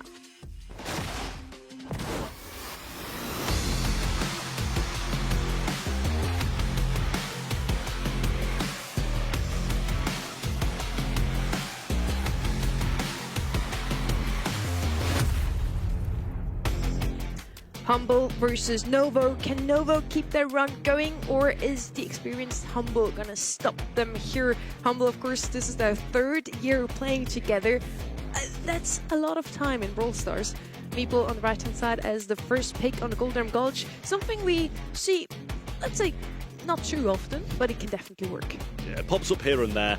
And I do like Meeple. It's been getting played quite a bit more recently than it had in the previous month. So, you know, I'm more than welcome to that because I do enjoy that Brawl a lot. Me, Najeen, and RT bans from the Humble side of things. I like those. Really solid. And then the Angelo, the Ziggy, and the Jae-Young. Ziggy, a brawler we've been seeing like banned out a lot and I feel like rarely played. Gray may have been, you know, banned in the past, but not in this one. I wonder if Kit comes in as well, because now that I see Meeple and also RT banned, I think there's real potential for a pesky brawler to get in the mix here. When I see Gray, it just immediately telegraphs me potential of teleport plus something, but even the Walking Cane alone, I think, is enough to justify a Gray pick here. Let's see what's going to be next here for the side of Novo. Already have the Meeple for some range. Maybe something aggressive is in order here. Versus the Gray and the Pierce, aggression should work quite well. Of course, Gray can TP away, but other than that, they don't really have too much. Could also, of course, take away the Brock here, as Humble might be looking at that brawler wanting to pick something up to break open the map to help Pierce do even better. Bo does the same function. They can open up the map now. Are they going to go with even more range, Trev? What do you think? Yeah, I mean, if the plan is to break up the map, it would make sense. I mean, the Pierce is going to be good with the map broken up as well, that's the thing. And the Grey kind of not out of it, especially against a Meeple. And Walking Cane, I mean, you can put them in a really good position. But yeah, I mean, more map break wouldn't be the worst thing in the world. Bo, it's going to take a bit of time. Obviously, less now with that Totem that's going to provide him the super a bit more. But it's not like you can just do it instantly. I think Bo's solid. I'm just curious of why it goes specifically into something like a Pierce and a Gray, because Bo going to be more of that mid-range, and assuming that they're landing the shots from Pierce, I think that can be good. They definitely need to cover themselves if that's the case. Here comes Daryl once again. It's a brawler that I don't think East Asia featured much at all, and I haven't seen this brawler a ton in practices across the world leading up to this, but this is kind of an old-timey concept. Because Daryl can charge that super passively towards those in-games, he can roll in. He's not going to be empowered by something like a Kit when we saw it with Foot Esports, but I still think as a standalone, he's not the best brawler in the game, but makes sense on this mode at least. Rico could be picked up here just for that lane. It's going to be something directly targeting that Daryl on the right-hand side. Charlie kind of come in here as the tank counter. Right-hand side, usually you pick up Bo to just make sure you charge up your supers as quickly as possible. But with the map slowly breaking up, I don't really know what a Meeple super would really do for them. And on the other side, Daryl gets super anyway. So super interesting come from me at least. Let's see how they make it work.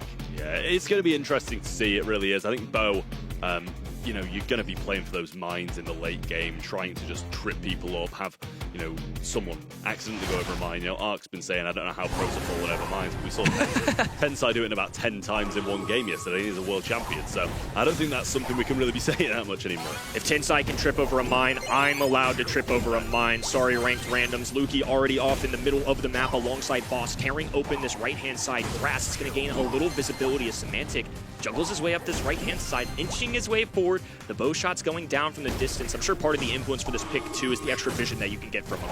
Yeah, absolutely. Got to be a little bit cautious here of this walking cane in this portion of the map, but they do have a totem down to kind of stop that from happening.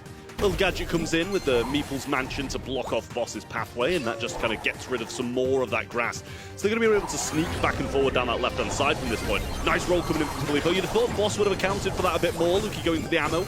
Nice stuff. But he will go down, and Filippo should clean up here. Just wasting that last one roll because he wants to start working on another super.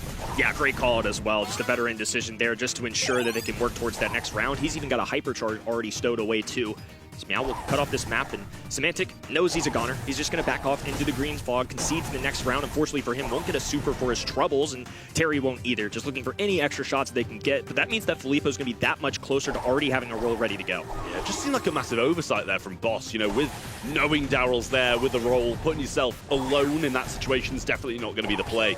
But slight mistake, and it needs to be rectified now with a round back on the board. But Novo, at the moment, in the lead. Luki just trying to scout out where they are with that ammo and try find some shots, but Meow has a super of his own, and with that, might be able to get two in there, just gets the dunk, but pulls him through. I don't think he's going to be able to escape that nonetheless.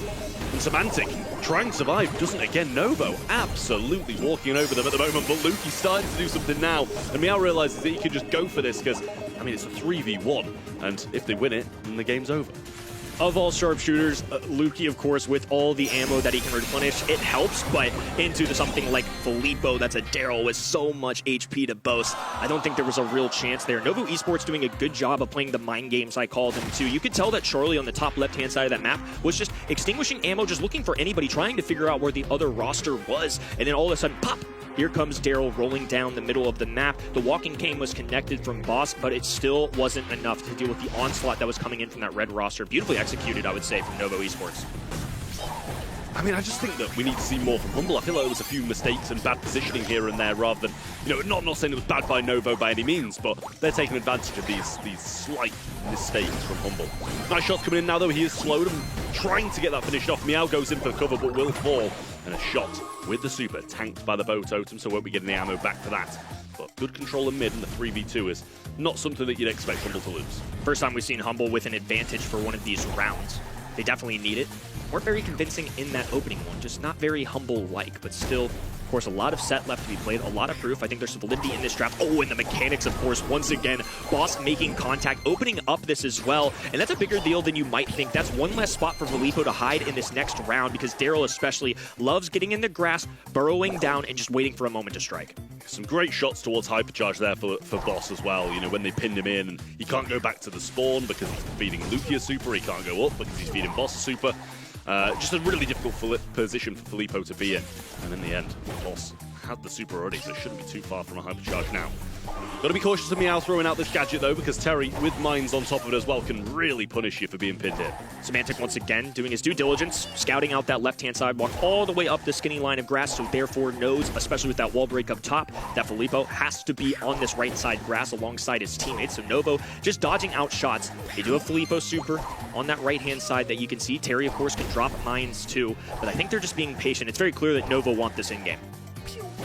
I mean, Terry surely going to be throwing these mines and hoping someone goes in a bad direction unless he saves them for the late game, but Boss, having the TP at the moment, can really target out this Meeple if he's left alone. Here's this little supercharging totem, and Terry throws down those mines. Everybody going in now, but he's cocooned straight away. I think he's still got to roll in there. The walking cane going to be missed. All need to focus down on the Daryl. They get some good shots in. There's the hypercharge. Super goes through. I think it hit both as well. The super thrown down in return from Meow, but that's just not going to be enough. And I was going to say that bow mine made me question myself for a second, but they do come out with the win nonetheless, and that's a great response from Humble after a pretty disappointing game one. To get two in a row like that is exactly what they need. Would have had to have been the greatest stumble of all time for that bow mine just to trigger every single one of them. Much better stuff out of Humble, though. The adjustments in round one especially, they're really making sure that Semantic walks down that left-hand side. Early, though, right. I mean, there's a lot of decision-making that goes into this, but of course, the one time Semantic goes right, Filippo is going to go left. Luki does not know this yet, though. Filippo bravely popping a gadget, didn't have that super, maybe a little bit early. I think could have gotten real sneaky with it if he just stayed a little bit longer to try and charge a super. Just trying not to feed the bow super on the right-hand side here. Going to be real tough when this totem is up and Semantic getting outranged. There's another roll in as well, and Boss just seems to constantly be out of position, not having the help of his teammates. Semantic pin forward, Lukey boxed in, and he's just going to kind of, I think, walk on top of that mine, if anything, to be honest with you. But Novo starting that with a round, and one more needed for this first set now. Boss definitely making a mistake there because they clearly saw that Daryl went left. He was hiding in that grass, even got a few taps from the shotgun. It may have been long distance, it may have not done much damage, but it's at least something to start getting them to a super. So once again, the mind game's going the way of Filippo. He goes to the right side this time. Semantic went all the way to the left, walked himself up there, fishing the barrel going down for Lukey. A walking cane goes through to Terry, barely holding on Filippo there to save the day. Once again, Boss just is not having his way in this matchup, very clearly going to the double barrel. I mean, it is brutal. Novo dominance in this first set here. Yes, Humble got a game, but the other two was all Novo. People stepping out of line constantly and getting caught off guard. It's just not something that you'd expect a team like Humble to be doing. Last month, it was very clear to me that Foot and Humble were the best two teams in the region, no questions asked. I mean, in the quarterfinals, very convincing stuff all the way through. In the semifinals, 3-0s across the board against some quality rosters, I might add. And now we're seeing both of these teams falter. Sure, Foot Esports are in the grand finals. They're still obviously very good. But most importantly, there are teams like Novo, even teams in the didn't make top 8 last month that are popping off, that are now in our semifinals. This is a testament to this region. I feel like it's always an internet debate. Is the EMEA really the best region? They didn't win World Finals last year. This is how it works in this region. There's always teams on the rise. It is never easy to win. Humble, of course, longtime veterans know this, and early on, they're going to face a deficit. This is a big pickup for Novo Esports. Yeah, I mean, you've got to start strong against a team like Humble. You really do. Get a first set on the board, put some pressure on them. I mean, stats-wise, 1 kill, 64 DPS for Semantic. Didn't see a lot from him. Boss was just getting picked off so often. And I mean, Lukey actually did his job and actually played well. So 5 kills and 252 DPS for him. But so many times he was just the last man left standing and his teammates had already been picked off. Definitely a tough look for sure. Boss with 0 kills, and I'm never usually worried about DPS too much in a mode like this, but it's even more impressive to see Lukey still providing numbers with the Pierce. And this is a reminder to y'all at home, 79% of us, all of us on the desk included, we're guilty as charged. Picked against Novo, and I don't think it's necessarily because we think Novo's an inferior team, but it's more that just Humble are tested. They've been to the grand finals so many times in this incredible run that they've had, and for a team that's making roster changes, I think a lot of people have talked about that Na'Vi roster change. Do you know why the Novo roster change happened, though? It's because Na'Vi made a switch, so Novo were victims of that, and they bring in Meow. They get a victory over Totem, who Na'Vi lost to last month, I might add. I mean, this is one of the bigger winners of the day, regardless of how this match goes. Huge benefit for Novo managing to pick up Meow. It's lucky, to be fair, that there was someone that good left for them to add to their roster. Bull's going to be the first pick coming in from Terry. It's been kind of slipping through a few drafts here and there. And Ring of Fire, it's not the brawler you'd expect, I won't lie, but Humble going to be able to get this Ems in return. Really solid draft of that brawler. You know, I really like an Ems, to be honest. The ban-wise, we're looking at the Mina, Finks, and Crow. Over the other side, Chester, Lou, and Otis out of the way. Been a frequent decision all day. If we pick the Bull first overall, can we deal with the anti-tank that's incoming? That's why you see Otis, Lou, and I believe a Chester all banned out. So Ims, I think, is the next best thing. Once again, the range game. Wouldn't mind Lukey on that brawler. Once again, he popped off in set number 1 despite the loss. I think this is well-rounded. I'm curious what they match up in the middle with for Novo Esports specifically, because Pierce is such a long-range brawler. Of course, if Bull can run at him, it's going to be a very tough one for him. But at the same time, I think with enough control, I still see the vision for why, while Humble are going to be able to make this work. Yeah, I think so. I mean, just always got to be super cautious of that ball. I mean, regardless of how cautious you are, he still does something every game, pretty much. You can't stop him forever.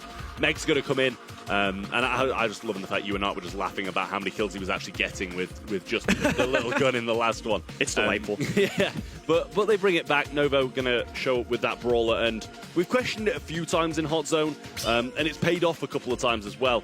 Gray going to come in, and honestly, this is half the reason why these brawlers are, you know, global banned a few times, because there's so many maps where Gray can just TP people into the middle, and that's exactly where Bull wants to be. Not S tier by any means, I don't think, and especially at a casual level on your ladder games, you're going to have to run with friends with a very specific composition, I think, to make it work. But this is one of those examples where Gray is going to fit really well, I think. You're going to pair it with a tank and Bull, the best one in the game at that, and on top of that, Meg is very beefy, has 2 lives. This is a very well-rounded roster. I think all day long, Novo have been drafting very well. Pam going to come in as the ringer here for the left-hand end. I think having a Scrap Sucker gadget is going to be really nice. The healing station for the backlines. I don't think there's a real easy way unless Bull sprints at it, which why would he do that? And then on top of that, unless they're exhausting a Walking Cane or something from Gray, this could actually be a really good pick. Yeah, absolutely. I mean, for me, like, the Scrap Sucker is just great, because no matter if he's using Hypercharge, if he's just supering in normally, you know, he's going to be able to tank so much damage with the shields that those offer. But a Scrap Sucker, you can't stop. He's going to be there with no ammo, and surely you're going to be able to deal with him at least somewhat more. But he's just going to be very cautious about keeping those gadgets, allowing him to just stay on top of those matchups, because if he's wasted it, then he's going to have a real tough time. Humble have been at the top of this region for a long time, but are being tested by a team that didn't even make top 8 last month, that are fresh with a new roster change. It's a world champion at that, so credit to them. Terry starting things off hot on the left-hand side, made that Walking Cane work. Filippo rocking the new brawler that's at the top of our meta right now. Gets the pick up early. Luki responds. He's just so good on Pierce once again, just popping off already with the double frag. Yeah, Filippo knows he's going down there, but they do actually just accept that. He goes in, takes out the turret, makes sure it's still not lingering there at the back, and Bull coming up now with a super in hand, going straight towards his opposition, trying to get some work done, but they've got so many defensive mids. Double Hypercharge from Meow, just swings once, swings twice, and takes all of Humble out as they all respawn at the same time. Disgusting. Filippo led the charge, dove in right at the enemy team, and then just a big old baseball swing, a home run coming out of the Meg there. Filippo not going to play his cards too well here. He's going to go down early, doesn't use that super. I believe even may have had a Hypercharge circling around his name too. This time it's Humble with a perfect response. Still have the lead now. A Hypercharge going down perfectly timed too, but Filippo overpowering them. Semantic cleans up, and somehow they're able to push through all of this, but it's a constant Novo aggression. Anytime you have that gray TP, the Dimensional Door is such a powerful tool just to get right back in the middle. Yeah, well, the M's had an answer to it that time with the Hypercharge, and they only need to have a few more answers in general, to be honest, because they've got so much of a percentage lead, 20%, if they can just stay around the zone, and Filippo getting hit so hard every time he comes in. Meow tried to come around the back of that and get some work done, but it's just not looking possible for them. Terry TPing in now, and the Bull will be after that, but they can just stay on little by little. He can't do anything. Meg still in the back push, and they're going to get a game on the board for Humble. Great 6-pick out of Humble. I think this Pam was an excellent answer because they can just establish a healing station early on, and once that gets up and running, even though Novo are constantly cycling in brawlers, Humble are constantly gaining HP. They can just cluster up together. They got M's for the hairspray that can fan out and make sure they're covering their bases. Pam with a Scrap Sucker. If somebody pops up, she can immediately take away their ammo, and Luki, I need no further explanation. I mean, the early game here, he just is going to be a constant killer. Yeah, I mean, this man's an absolute beast on Pierce. Gets the super off now as well. Should be able to help Semantic get that kill. I mean, Meg's on the zone, but shouldn't be for too long as all 3 members of Humble are there willing to fight him off. We get a couple of beautiful connections again for Luki. He'll get that super off onto Terry as well. That's a much earlier teleport this time, I won't lie, set up on the zone, so it gives Novo at least a bit of a chance. But they've got a great comp to deal with these guys TPing in. Novo are just eating bullets, and they've got a healing station now established super early in this game, too. I mean, same to be said for the great teleport. Filippo, oh, that's just tragic. That's one of the more insane things I've seen. Despite that, he still goes in, but not going to get a kill. It's left to Meow to swing away. Now, that was very needed out of Novo. They have to keep going. Oh, and now the Hypercharge. This is where things, the whole construction of this really comes through. But Humble also have a response of their own. A Hypercharge turret going down, which means they'll get shield. This makes them even more deadly. Yeah, need to get that Hyper Super down, to be honest with you. I'm sure Bull will just kind of fly in now and try and get it done. Didn't get knocked back there either, surely. Must have been mid-super, and that's another good kill. But it's just going to be endless TPs, surviving for a little bit, trying to get this percentage done, but narrowly, Humble will start to catch up if they don't keep on getting on.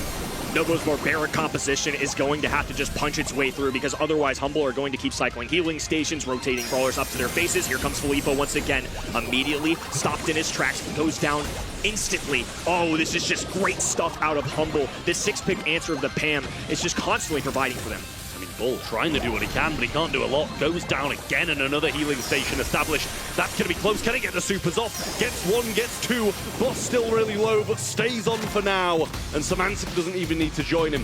Humble get the answer in set 2 and bring this scoreline back even.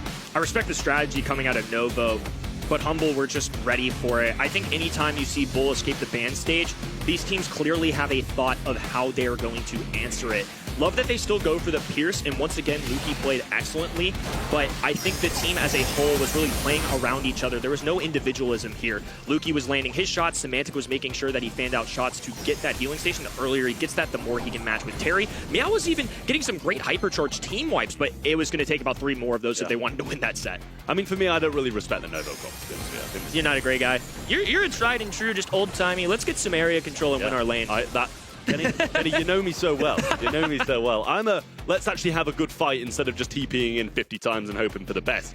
Look at those stats. 2-1-6. I mean, Meow, as you said, got a couple of hypercharges off, couple of, team wipes in there as well, but his teammates just a good DPS, good shot. I mean, 559 DPS is ridiculous for Meow, but look at the kills on the other side. 10, 10, 15, just great kills across the board, good DPS, and a very even percentage split as well for the side of Humble.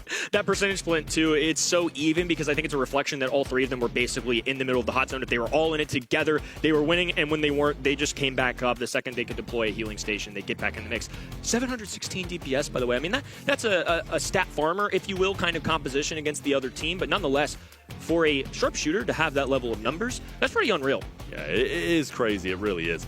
Novo, they started strong, had a bit of an issue there, and to be honest, when you're faced with that composition and you kind of already committed to this composition that you wanted to go, I don't know if they'd have wanted to play that matchup off the start, but real great stuff from Humble to just hold that down.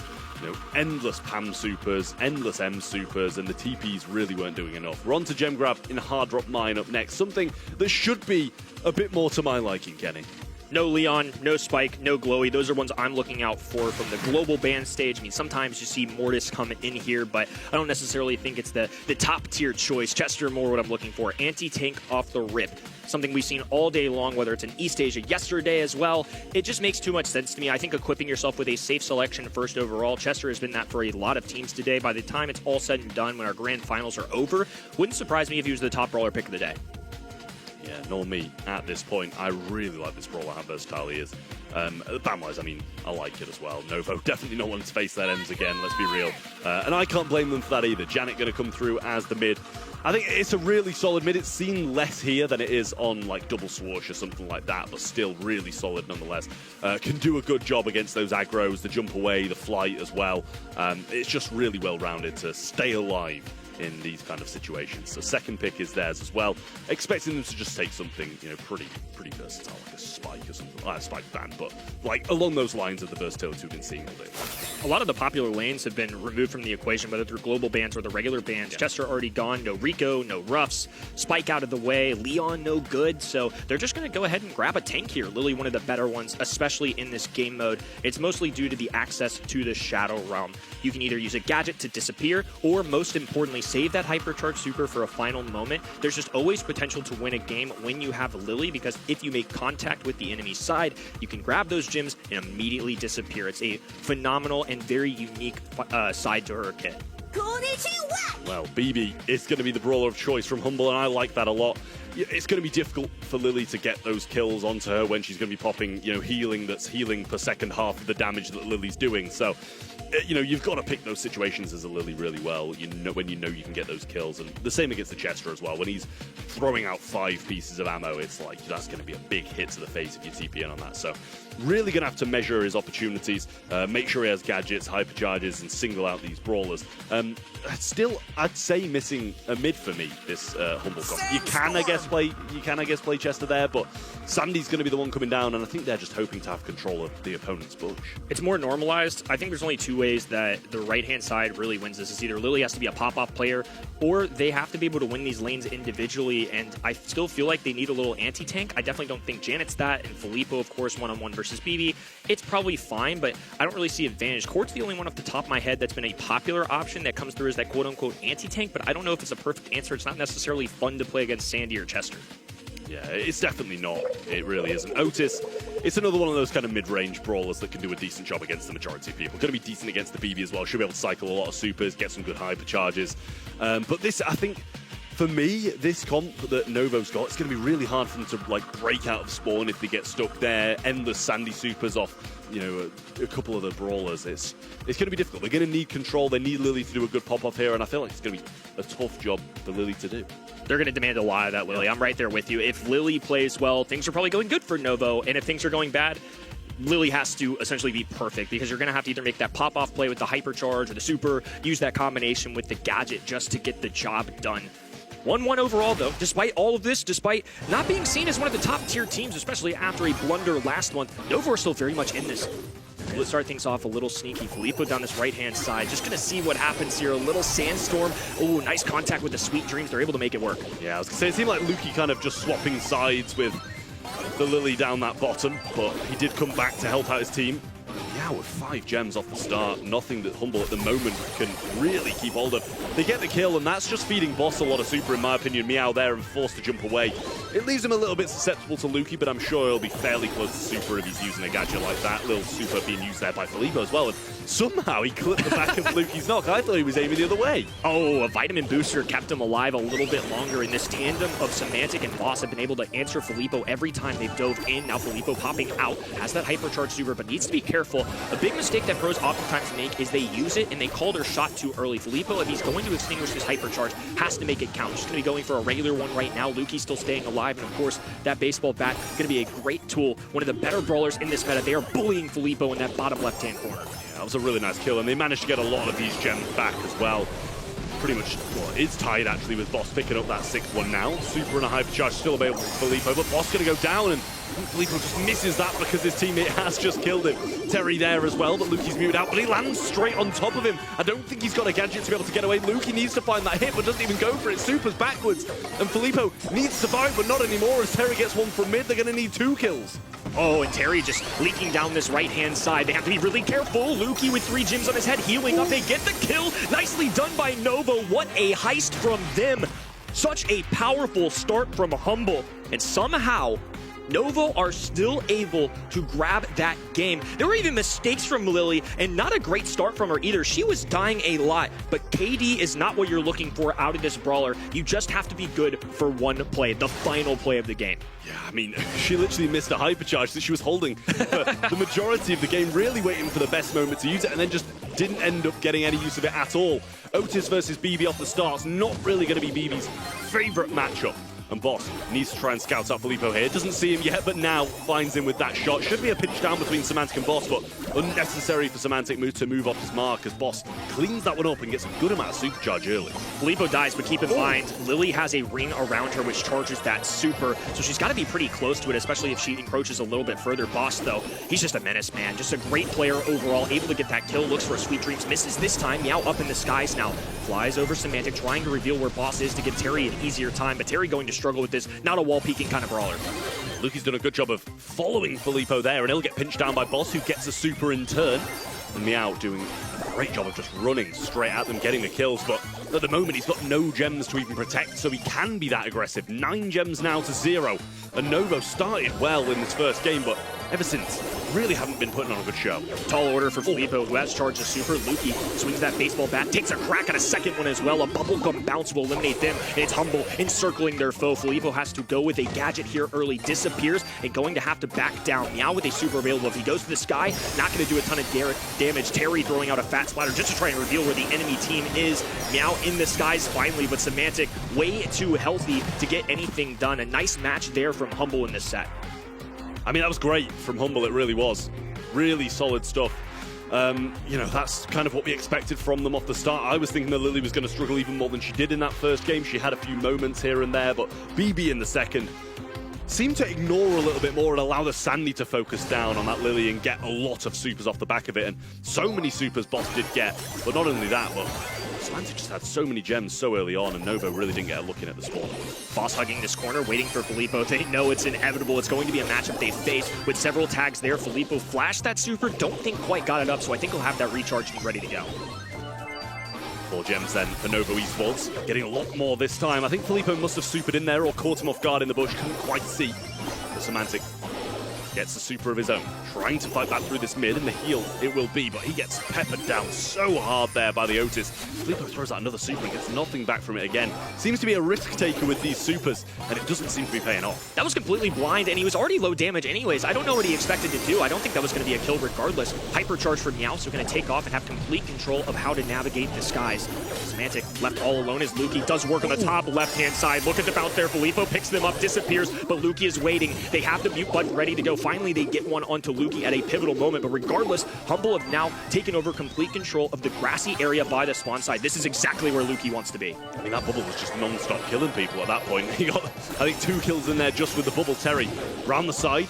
He knows he's there because he's getting damaged down. Semantic comes in for the pinch. Terry narrowly surviving, but they will find the kill. And it's 6-6, but all the control with Humble. And a Lily with 6 gems is not what you want.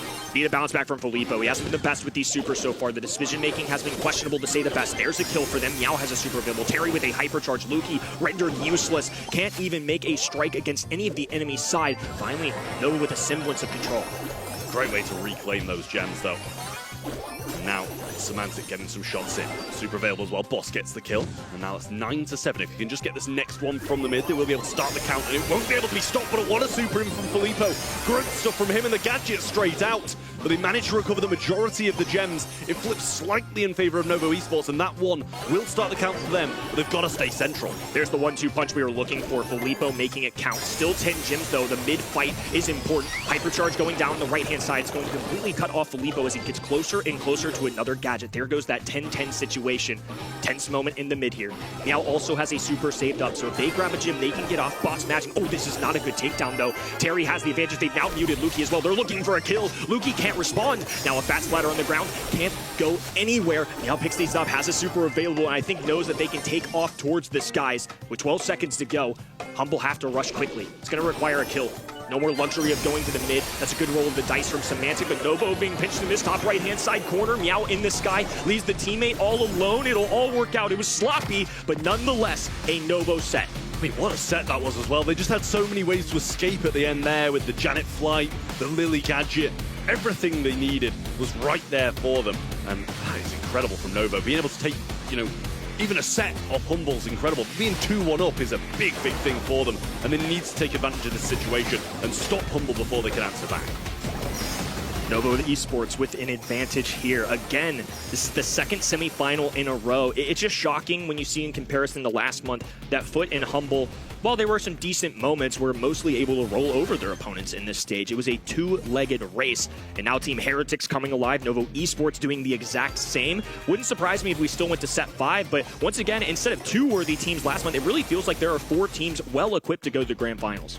Even in our discussions coming into this weekend, we kind of talked about EMEA, it's going to be Humble versus Foot in the grand final again. But now, not only Team Heretics has proven that maybe there's some other people in the ring here, also Novo. 2-1 up now. That's incredible to see, honestly. I would still love if they would actually make it into the grand final. I always like the underdogs to make it. Again, I think I would have even preferred a Novo versus Team Heretics grand final in the end. If it's Humble Novo, still good, and we get once more an Italian derby. Yeah, I mean, it'd be nice. It really would. But, I mean, this is an incredibly close match. I have full faith that Humble are going to be able to bounce back from this one.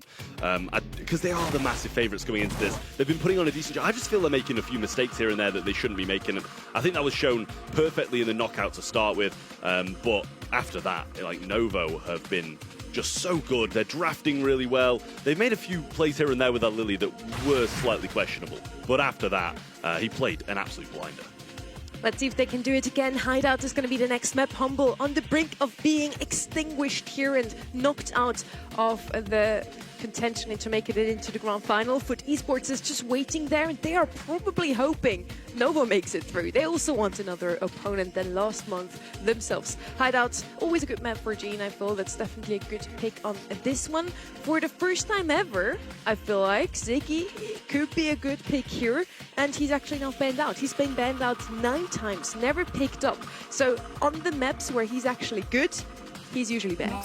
Nani going to be the selection here. I'm also in the long term going to look out for something like a Bell for either side, to be honest with you. It doesn't do great into Nani, but it was a double ban yesterday in the semifinals when this map appeared. And also when I see a Jean composition, Jean loves to surround teammates to provide magic puffs of healing, so Bell's bounce shot naturally is a way to combat that. Well, what will they add to the Jean? I mean, as you mentioned, the Ziggy's a great option, but, you know, if there's so much to aggress it, then it can struggle occasionally. So, got to be a little bit cautious. It might be a good, you know, third and final pick for one of the teams. We'll see what comes down. It's going to be the Meeple, so the ability to box people up, shoot through walls, is a big help on a map like this on Hideout. When, you know, even if walls are broken down, you can build up some of your own, but she is going to struggle if fighting people at range, but you just got to get in those really good positions, you know, behind that wall on the right-hand side or left-hand side if you're attacking. You can do so much from those positions. Novo rate this Meeple quite highly. I've already picked him up on Goldarm Gulch, that first set. Carl now coming in, another brawler we haven't seen too much of, but he can actually compete with Kaze in the race of the Blue Star. He's actually even faster, so Blue Star probably going the way of Novo here if they decide to follow that strategy. With the Meeple and his gadget, Meeple's Mansion, they can also use that Sheen pull even better, so I quite like the synergy between those two brawlers. Now last pick on the left-hand side, maybe something to support the Kaze, never mind. Of course it's going to be the Pierce again, Luki's favorite brawler at the moment it seems. Put the ball in Luki's hands, I love it. It's going to be a Blue Star victory, I think, to your point, for the flying hook on the right-hand side, and I think that makes that Kaze pick a little less valuable. It's still a great brawler overall, though, so I don't think it's a complete loss. It's nice to have an assassin. It's just going to take maybe a little more work to make it, you know, provide some value. Yeah, I mean, the flying hook's always a great thing to have off the start, to be able to secure that Blue Star. As you said, it makes Kaze that little bit worse, but also kind of forces her to push into you rather than the other way around, which definitely disrupts that brawler a bit more on a map where you kind of have to be pretty balanced in terms of when you want to go aggressive as an assassin and when to play defensive, help out your teammates. But Humble in desperate need of getting this set, or if they are going to be knocked out of the competition and Nova will be going to the finals. We'll see if that's going to be the case. The Blue Star actually still did go to Semantic side, so I'm not sure if that's just a bit of an oversight or if, you know, she actually does beat the Carl. I'm doing brawler math in my head. I really did think Carl Flying Hook would win, but it's got to be close regardless. Maybe it was a misstep to your point, or maybe it was a calculated decision not to. We'll have to find out in round number 2 here as the fishing barrel goes down. Luki going to push the enemies away. Semantic rushes up that right-hand side. Filippo low HP. Confirmation that it is the Flying Hook. So Humble just off to a flying start. Blue Star plus a kill. Yeah, really good stuff for them. You can't complain about this start for Humble. Meow has the super though. Expecting a gadget to come down shortly and the shots with the super to be thrown out. Semantic just hiding behind this wall. Carl got some good positioning and, you know, Nova aren't going to complain about this position, but they've just got to make use of it now. Super available, but actually didn't manage to get anybody in the box. Terry coming far left all the way around the gadget, trying to pinch in and get a super. This is where Nova can dish some serious pressure.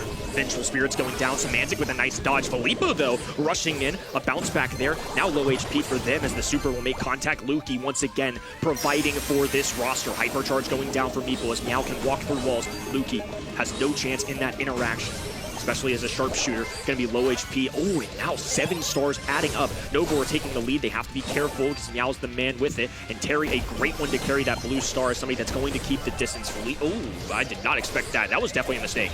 Yeah, great answering shot there from Boss. Now, 2 stars in it, the Blue Star with Humble, so anybody will flip this game on its head. The Peep should be coming in shortly as they still need to kind of get that out of the way and then come in with the backup with 15 seconds left. Super available from Meow, so can't over-aggress. Gadget should be coming in shortly, throws it towards Luke even though he's going towards Semantic. And they're just trying to fend this one off. Super going to miss there as well. Meeple super available and does get used. Just trying to get some shots in. Everybody falling. Nobody's going down. Terry on the left-hand side just retreating, pinned into a corner, but couldn't step too far forward to try and get the kill. Didn't want to overcommit and ended up with nothing. If you're playing the numbers game, Humble have made so many grand finals. They haven't necessarily won a lot of them, but they've made grand finals continuously through the last 2 years. Now in Season 3, they're being tested.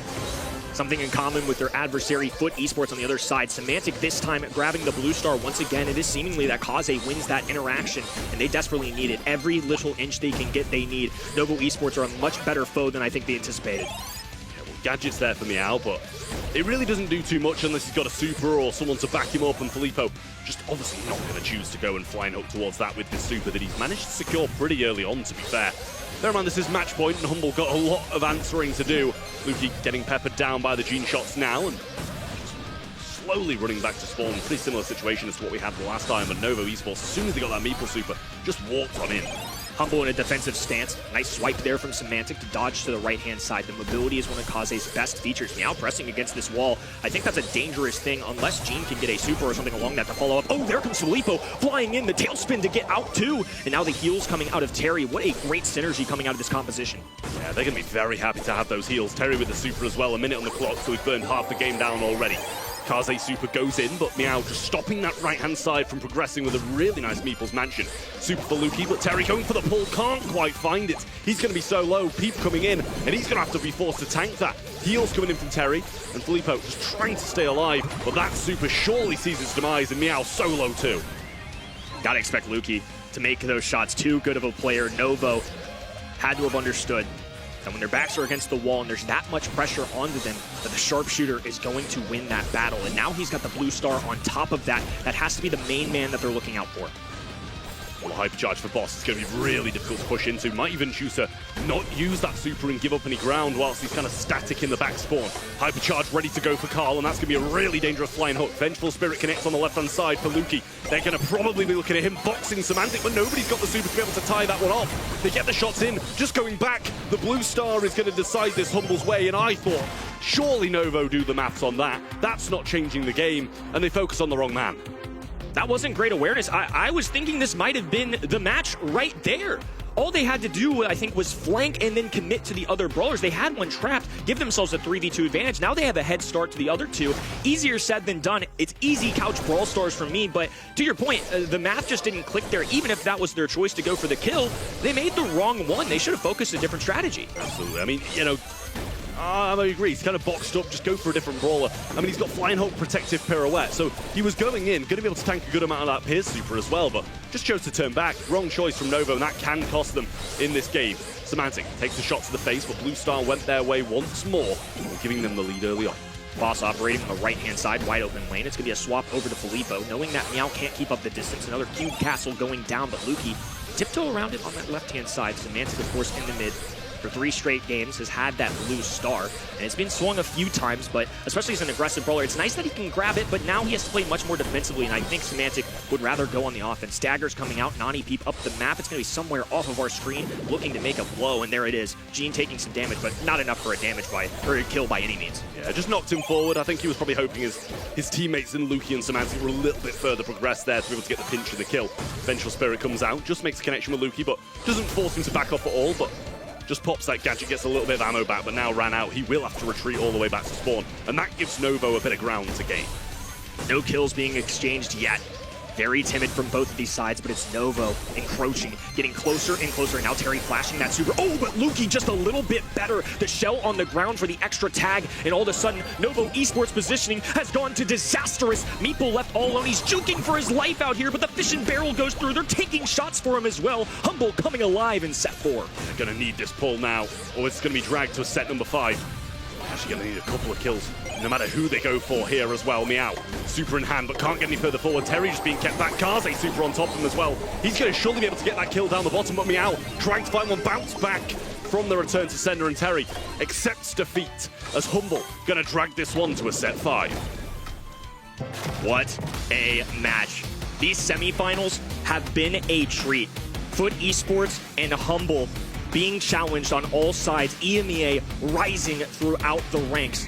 What an awesome day of matches. I mean, EMEA has come out with fireworks this month.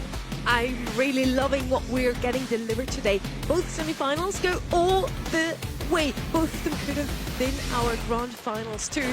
And we see some really interesting drafts coming out of Novo. It almost worked out, Trev, in this one as well. Here with the Carl and the Meeple, 2 brawlers we not see too often, especially that Carl didn't have any showing today. Yeah, I mean, I think the Carl, you know, it's got potential there. And honestly, I thought the same as you, Kenny. I would have assumed that the Flying Hook would beat him to the first star. But Kaze just beating him in that narrow match, I thought here, right, you go. 100%. Like, 100%. He's going to eat a lot of that damage from the super with the protective pirouette. Yes, he's probably going to get hit in the face by a nanny super, but you've got to try it. You really do. The other 2 aren't getting there.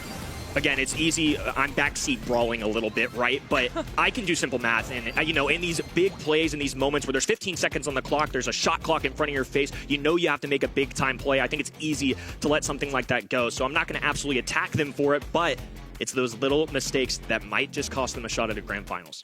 Very unfortunate. They were so close to making it into the grand final, but it's not over yet. They still have a chance to get a second match point and make their way through to FUT Esports. Just waiting for them.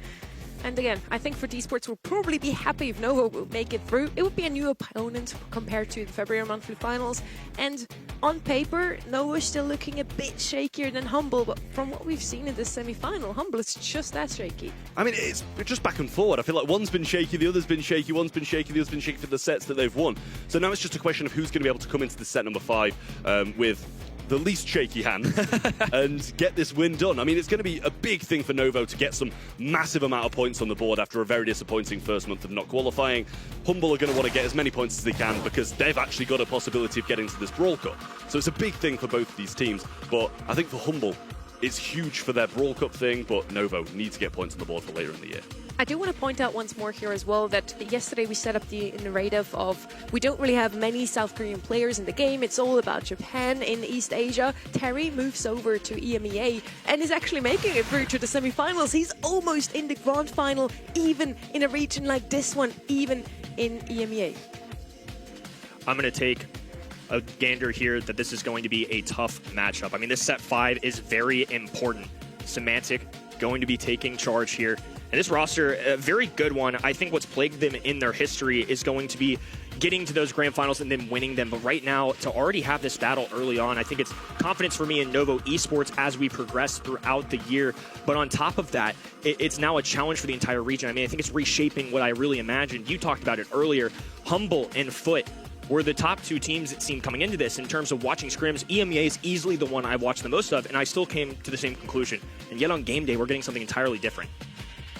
Again, would have been nice to have 2 completely new rosters standing in the grand final of March, but maybe Novo still makes it. And also, Novo Esports did the same last year. It was a completely different roster, but this org, nobody had them on the radar to win a grand final of a monthly final, and they did win in March. This is just their month, Kenny. We're not playing any games when it comes to set number 5, Crow and Bull. Immediately eliminated, they escaped to the ban stage, but there's another popular Buffy brawler right off the rip. It's going to be BB coming in for Novo Esports, and I think it was pretty telegraphed that they wanted something aggressive. They had Otis, Nita, and also Cordelius out of the way. So I think just grabbing that early is their way of making sure they have claim to the brawler that everybody's got their eye on. BB, by far the most picked brawler on the map. Like this one, surprised that Humble left it open, but they probably had a plan behind it. Otherwise, yeah, kind of a mistake here. They also banned out Crow themselves, so maybe they were hoping to get her themselves. Now they are going to follow up with some aggressor on their end too.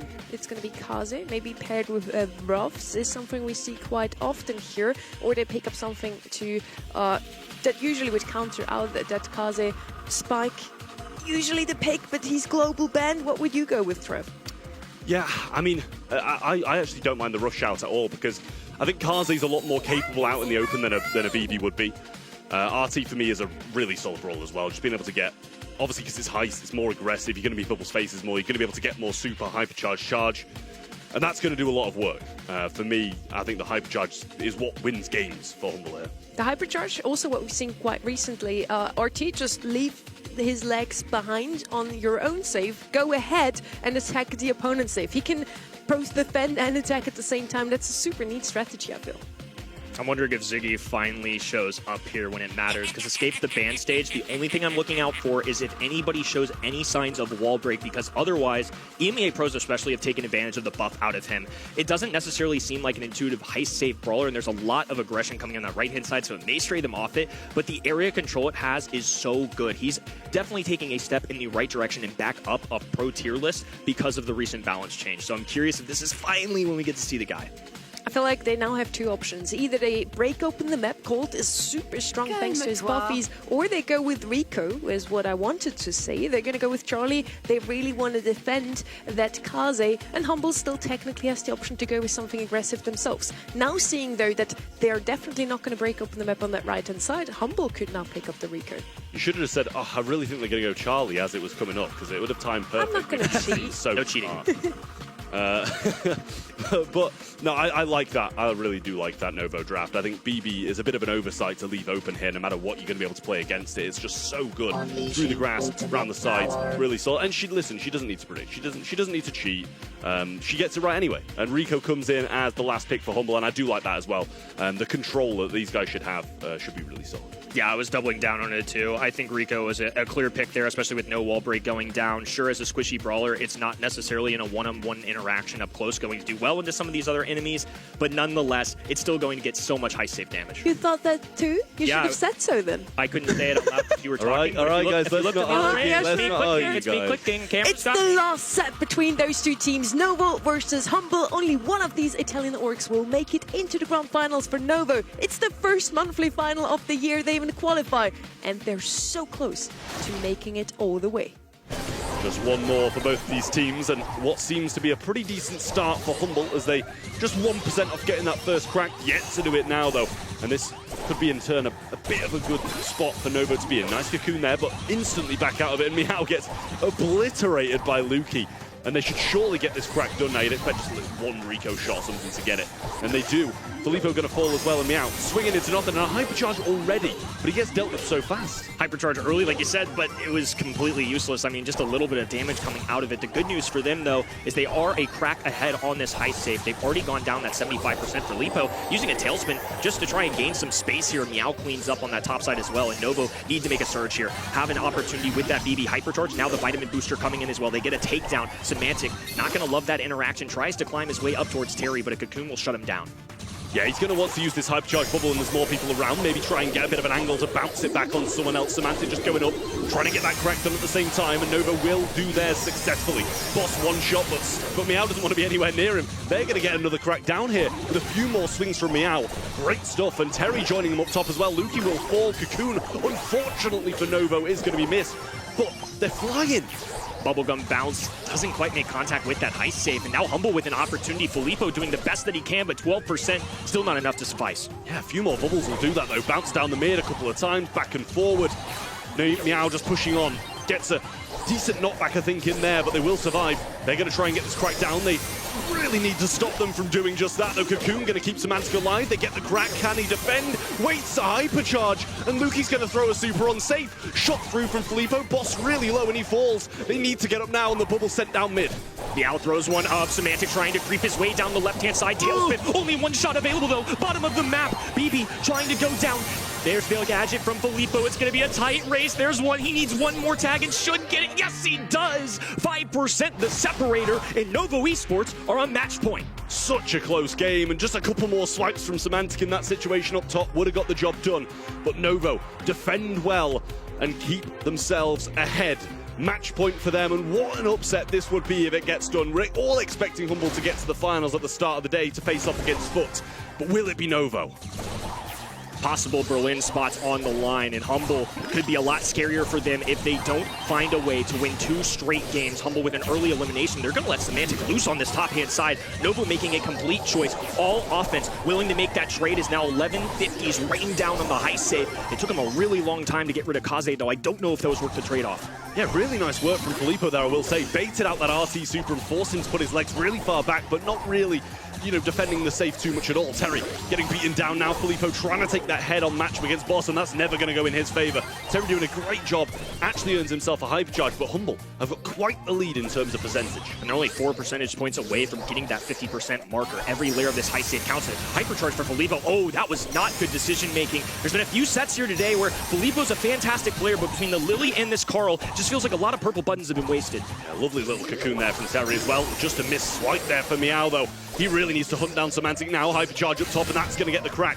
he can get back to his legs as well, but he's left them there for pretty much the entirety of the game. Meow coming forwards gets the knock on that, but it's just non-stop attack from Humble, and they might be able to get it done fairly soon. And now the Fanstorm doing a little extra damage. They're waiting for that high safe to become attackable once again. A few bounce shots down to 20, still neck and neck.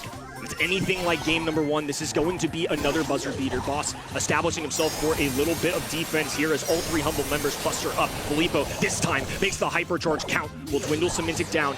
Now he's going to be a goner too. Lukey looking for bounce shots. Oh, Filippo popping up here. 253 tries to escape. Good defense, but Novo giving themselves a chance. Yeah, they need this crack now if they get the chance. Semantic going up. Needs to be a good defense from Filippo. He's been playing well on the Carl so far, but this could be an issue. Super right from the edge of it, and that will tie up the game for Humble. We're going to a double match point to see who gets to the final. Been surprises all year long in 2026. And a dawn of new heroes. We're getting yet another one. Novo Esports still with a chance to take down the caliber of team like Humble. And Humble also with an opportunity to double down, to say that they deserve this, a newfound hunger. Devastated by the 2025 results, haven't gotten tenured with enough grand finals for the resume. They want more. They want Brawl Cup. And if they want that guarantee, they need to start making it happen right now in one final game. Yeah, Meow really needs to start winning this matchup against the Recall off the start when he can just run it down. Nice damage coming in early on. Semantic getting kills. Really nice stuff. But Filippo just out here defending, trying to stop him. Both damage gears activating. Semantic gets the kill, but both cracks done early on and a hypercharge used there from Terry. Now we'll respawn. Double brawlers up the middle of the map. And already he's taking some heavy heat. Lukey with the beautiful bounce shots as well. They're up 15 all of a sudden. Fanstorm going down for extra measure. Terry multitasking, trying to handle so many different angles from this Humble onslaught.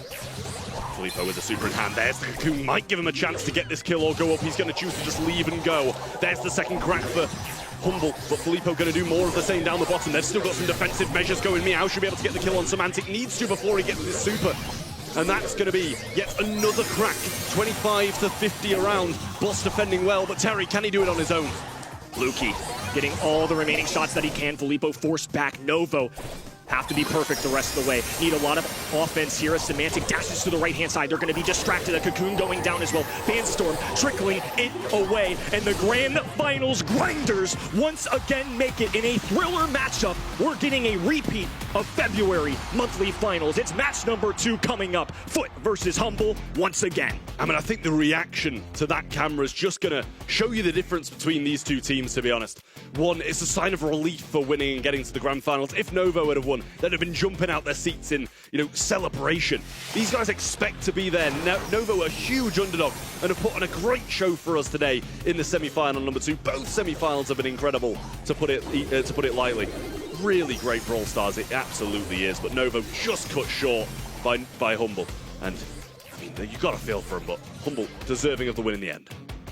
Not gonna lie, I already crossed out Humble on my list. I was like so sure after that game number 1 that Novo would actually make it through. But Humble, they just have so much grit. Even if they're in the back foot, they come back even stronger. And that's what makes this roster so strong. They had a little bit of shaky moments today, but so did Novo. And Humble in the end is just a more experienced roster. Still thrilled for this region as a whole, and I think it's a commonality with yesterday as well. I'm going to learn from this. Zeta Division, I thought, were above and beyond the rest of them, predicted them the whole way. And despite this being the exact same grand finals as last month, I think the journey to get here shows that other teams are well equipped to battle. Devastation from Novo, though. I mean, hate to see it, especially for somebody like Terry, who made a bold move to move regions and to go through last month and not even qualify. They were forced to even make a roster change. I mean, things looked bleak. The fact that they make it to a semifinal, they go toe-to-toe with somebody like Humble, that has to feel good. That has to be just an added boost of confidence for him that he didn't just waste his time transferring regions. Maybe he does better in East Asia. Instead, he's getting to a semifinal regardless and putting up one heck of a fight. They lost in Rage, but honestly, Meow seems to fit in a little bit better. They're doing so much better. In February, they didn't even qualify. Now they're making it all the way through to the semi-finals, and they came this close to actually making it all the way and meet Foot Esports in the Grand Final. So really, congratulations to you anyway. And I'm so looking forward to see Novo again next month. Maybe even stronger, if that's even possible, honestly. They only lost to Humble, who is arguably still one of the two teams to beat in this region. Yeah, it's so surprising for me to even see them in the semi-finals. We expected Totem to be going through. All of our predictions went that way. Novo beating them, coming so close to beating Humble. They're absolutely a team to watch, and that roster change has 100% worked out in their favor. Let's have one more look at the run from Novo today. As you just mentioned, against Reply Totem, it was already meant to be super close and to actually make it kind of a quick match here with a 3-1 against Reply Totem. They beat the first Italian roster, and then the second one, Humble. They came, again, this close to actually making it. They were on match point already, Trev. I mean, it really was a great performance. Humble, though, I think they are, one of the top two teams in this region. Even when we see them make mistakes against Novo, they still come out on top. This is the thing. Novo playing at their absolute best. Humble, I'd argue, probably weren't, and still managed to come out on top is a big thing to say for them. But this is seemingly what's going to be the El Clasico of Brawl Stars in the EMEA region this year. For esports and Humble, they seem to be the two teams who are just inevitably going to be making the finals. Well, we've seen some new faces here. Team Heretics and Novo could kind of mix up this El Clasico. They already did today. Both of them came super close on match point, actually. Also, Team Heretics. And yeah, I really want to see more of all these teams, all four teams, next month. And some that we haven't seen this month, SK Gaming. I want to see what happens with that storyline, genuinely, because, I mean, there's a lot of question marks around them. And, I mean, Brawl Cup now, really going to be looking bleak. But, this is the battle of the regions. For EMEA, like, the top two for Brawl Cup, it now really is kind of looking more and more like it could be Humble. Running away. And, yeah. In our predictions on the event website, we all said that Foot and Humble will make it through the grand final. And in the end, we are right. We also will say Foot Esports is going to take it again. But we were not right yesterday. Crazy Raccoon actually made it through, despite us all saying Zeta Division would win it. I'm hoping that Humble is winning, because I want to see a new winner in every single region. So once again, Brain says one thing, Heart says the other. But to be fair, the thing is, right, hear me out. I'm ready. Guys, hear me out. Yeah. Right, if Foot win it, then at least we've got a fight for second for Brawl Cup. But if Humble win it, then they're both kind of running away that little bit more. So, listen, I really want to see different winners win these monthly finals. But at the end of the day, I think we want to see a battle for second and third for that Brawl Cup spot. Make sure to lock in your predictions as well over at eventofbrawlstars.com, because you can get rewards. We don't actually get anything other than glory and bashing Trev from these predictions on the show. But if you lock in your predictions on the website, you can get this beautiful pin next week. And by the way, you get even different rewards. I love the spray that's coming into the game next weekend. I mean, for me, as tempting as it is to choose bashing Trav over the in-game pins, I've got to always go for the in-game aesthetics. I'm a collector. That surprises me. I know, and that says a lot, I'll tell you that. Yeah, and as you already mentioned, Foot and Humble, both on their way to Berlin already. They want to play at Brawl Cup, and yes, if Foot Esports would win it, then that would give some more chances to other teams, maybe at least beating Humble. For anyone at home, you can actually come to Berlin and watch the show if you want to. Yeah, you can still buy tickets. VIP tickets are already gone, but normal tickets are still accessible. Or ask Trump.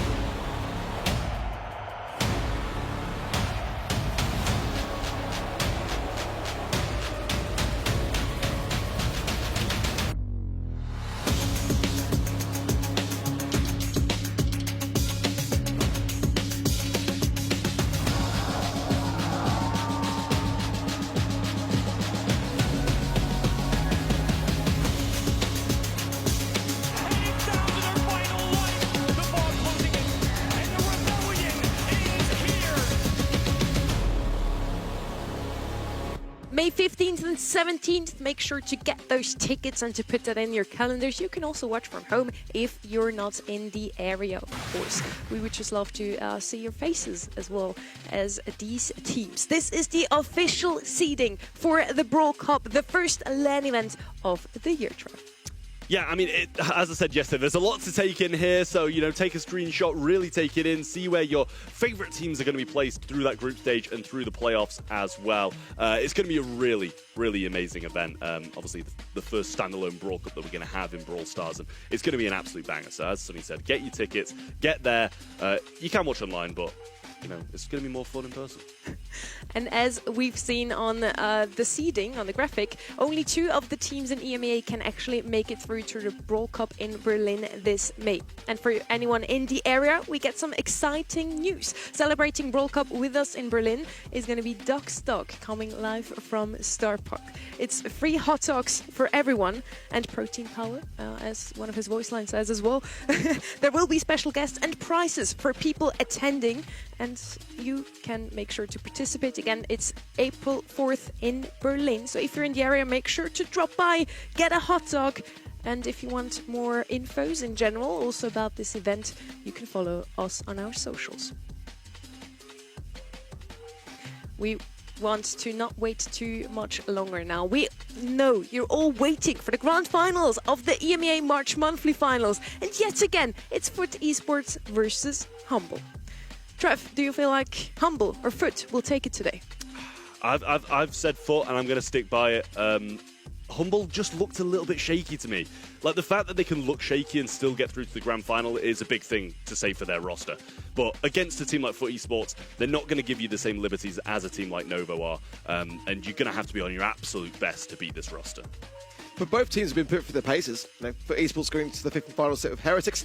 Humble going to the 5th and final set versus Novo Esports. For Foot Esports, they have got the weight on their shoulders somewhat as the champions of last month. They want to do it again, really cement themselves as the top of EMEA. For Humble, it just always seems that same story every single year, where they get a win, but it takes half of the season to get there.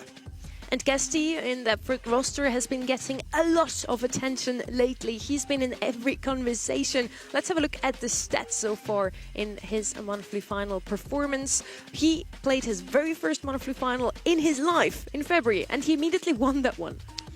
I mean, you can't complain a 79% win rate of sets, can you? If you've just showed up, and you're in your second month, you're in the grand finals again, you've won your first, and you can go 2 for 2 in monthly finals. I mean, that stat can't be opposed by anybody in Brawl Stars at all. So if that guy can get it done, then it really is just incredible, and I think they're deserving of yet another win. Foot Esports definitely looking like the team to beat this year so far. Humble always comes close. Once again, they came second last month, and they now have the chance to do better. Maybe they come second again, though, Orc. Yeah, it's really tough to say. Sometimes you look at a team that have gone all the way to a 5th and final set throughout the day, and you think, are they tired? Are they weary from doing so? I just felt like against Madrid, Humble didn't quite look as confident as I expected them to in that matchup. Although it was a 3-0, it kind of still looked like it could have been a couple of sets here and there. For Foot Esports, I still feel like they are really quite daring in their approach, and I've got still a lot of high hopes for them in this grand final. Humble might be tired of always winning. Why not, Let's see how well they will perform, and let's also have a look at their draft in the semi-final number 1 here. Number 2, actually. We came super close. Novo almost beat them. What does show up here quite often, they really like Pierce. Wouldn't be too surprised if that would actually be the global ban from Foot Esports side. Luke is just too good on this brawler. They seem to not like Mina, that's for sure. Yeah, I mean, this is the thing. It's like you're playing a lot of Pierce, and who can blame them for it when the maps line up as well as they did, and Lukey's so good on that brawl. I think he was the real shining star throughout that semi-final for them. Lukey really pulled them through in those games. And also, he was playing well when they were losing as well. So I think, if he's on top form, then they're definitely going to have a chance in these grand finals. But as you said, Mina seems to be one of the brawlers that they don't seem to like. And I think that's, fair to say for a lot of the teams here. And against Angel Boy, against Foot in general, it would be a great global ban to get rid of. Chloe and Mortis were the 2 global bans here. Let's have a look at what Foot Esports banned out in semi-final number 1. Also Chloe, both of those teams really don't like to have the spoiler open. Crow banned out, Mortis banned out quite often. Very similar to what we've seen from Humble. They do not like to play against these aggressors. Yeah, and I'm just kind of pleased to see that EMEA really valuing the glowy bans. We saw it, I think, a bit too much yesterday in East Asia, considering just how viable that brawler pick really is. And I'm kind of impressed with how Foot Esports are not afraid to ban out the Mortis, because that was really the brawler that championed their way through last month. Another Siggy ban there as well. A brawler that we spoke of so often today. He has been banned out by this point, I think, 10 times, not picked up a single time. Let's see if he finally makes a showing here in the grand final. These are the global bans for this series. So for the next 5 sets, for all of our grand final, these 4 brawlers are not going to be in play. No surprise here, really. Humble this time around, banning out Mortis and Mina. They had banned out one of each in their previous matches. But no Glowy ban for the first time today. Yeah, it's going to be intriguing to see. I have got a slight feeling that it's going to be banned out every single game regardless, but we will see. Prediction-wise, 77% to 23 is another big one as well for the side of FUT Esports. And honestly, who can blame them with the performances they've put in after winning last month against this exact team in the finals? You'd probably put your money there. Yeah, I think it's fair to say. But at the same time, FUT Esports haven't had nearly as much of a straightforward run as they had last month. So I think Humble can certainly give them a good run for their money. They've also just come off the back of a really grueling battle versus Novo Esports. So I feel like that's given them the confidence to be able to say, do you know what, that was not going our way. We were able to knuckle down and it was a close finish, but regardless, we survived it. Now we're on to what we would deem as being our real battle now. Handpicked for this grand final, we get some fresh and new maps, and the first one is going to be Sneaky Fields.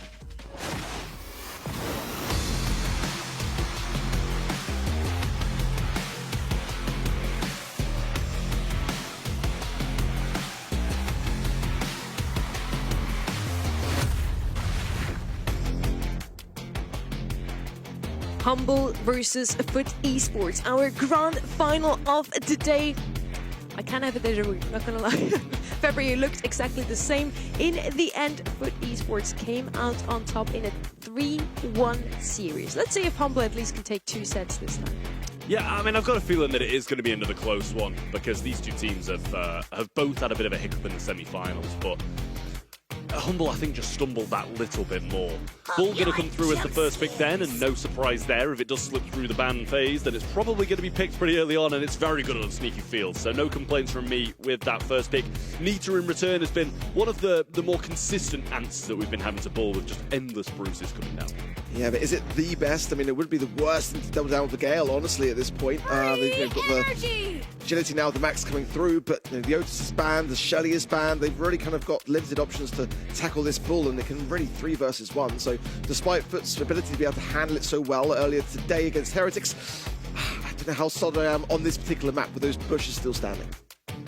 I just see the Bull, and I feel like Humble already has the best card in their hand to win any Brawl Ball set at the moment. Let's see what they pick up next here. Either a Bull counter to make sure that FUT Esports doesn't bring him in themselves, or some heals to go alongside it. Rico, it's going to be super, really a lot of DPS on the side of Humble so far. Rico is super strong here. But yeah, at this point, I wouldn't really know what to pick. Once again, either you go with a lot of damage to counter out, to make sure FUT Esports doesn't have the counter. Spike would still be in the ranks for that, for example. Or you go with a solid mid here, maybe a Gus. Yeah, I mean, I don't mind the damage route. I think that's probably the way I'd go because you can play Rico through the mid regardless. Pretty good at pinching as well. So, you know, they're actually going to go with the Gale. Yeah, I guess that's probably just, you know, protecting themselves against something aggressive that FUT can come down with. But I don't feel like the Gale's going to do masses if they don't go something kind of tanky and aggressive.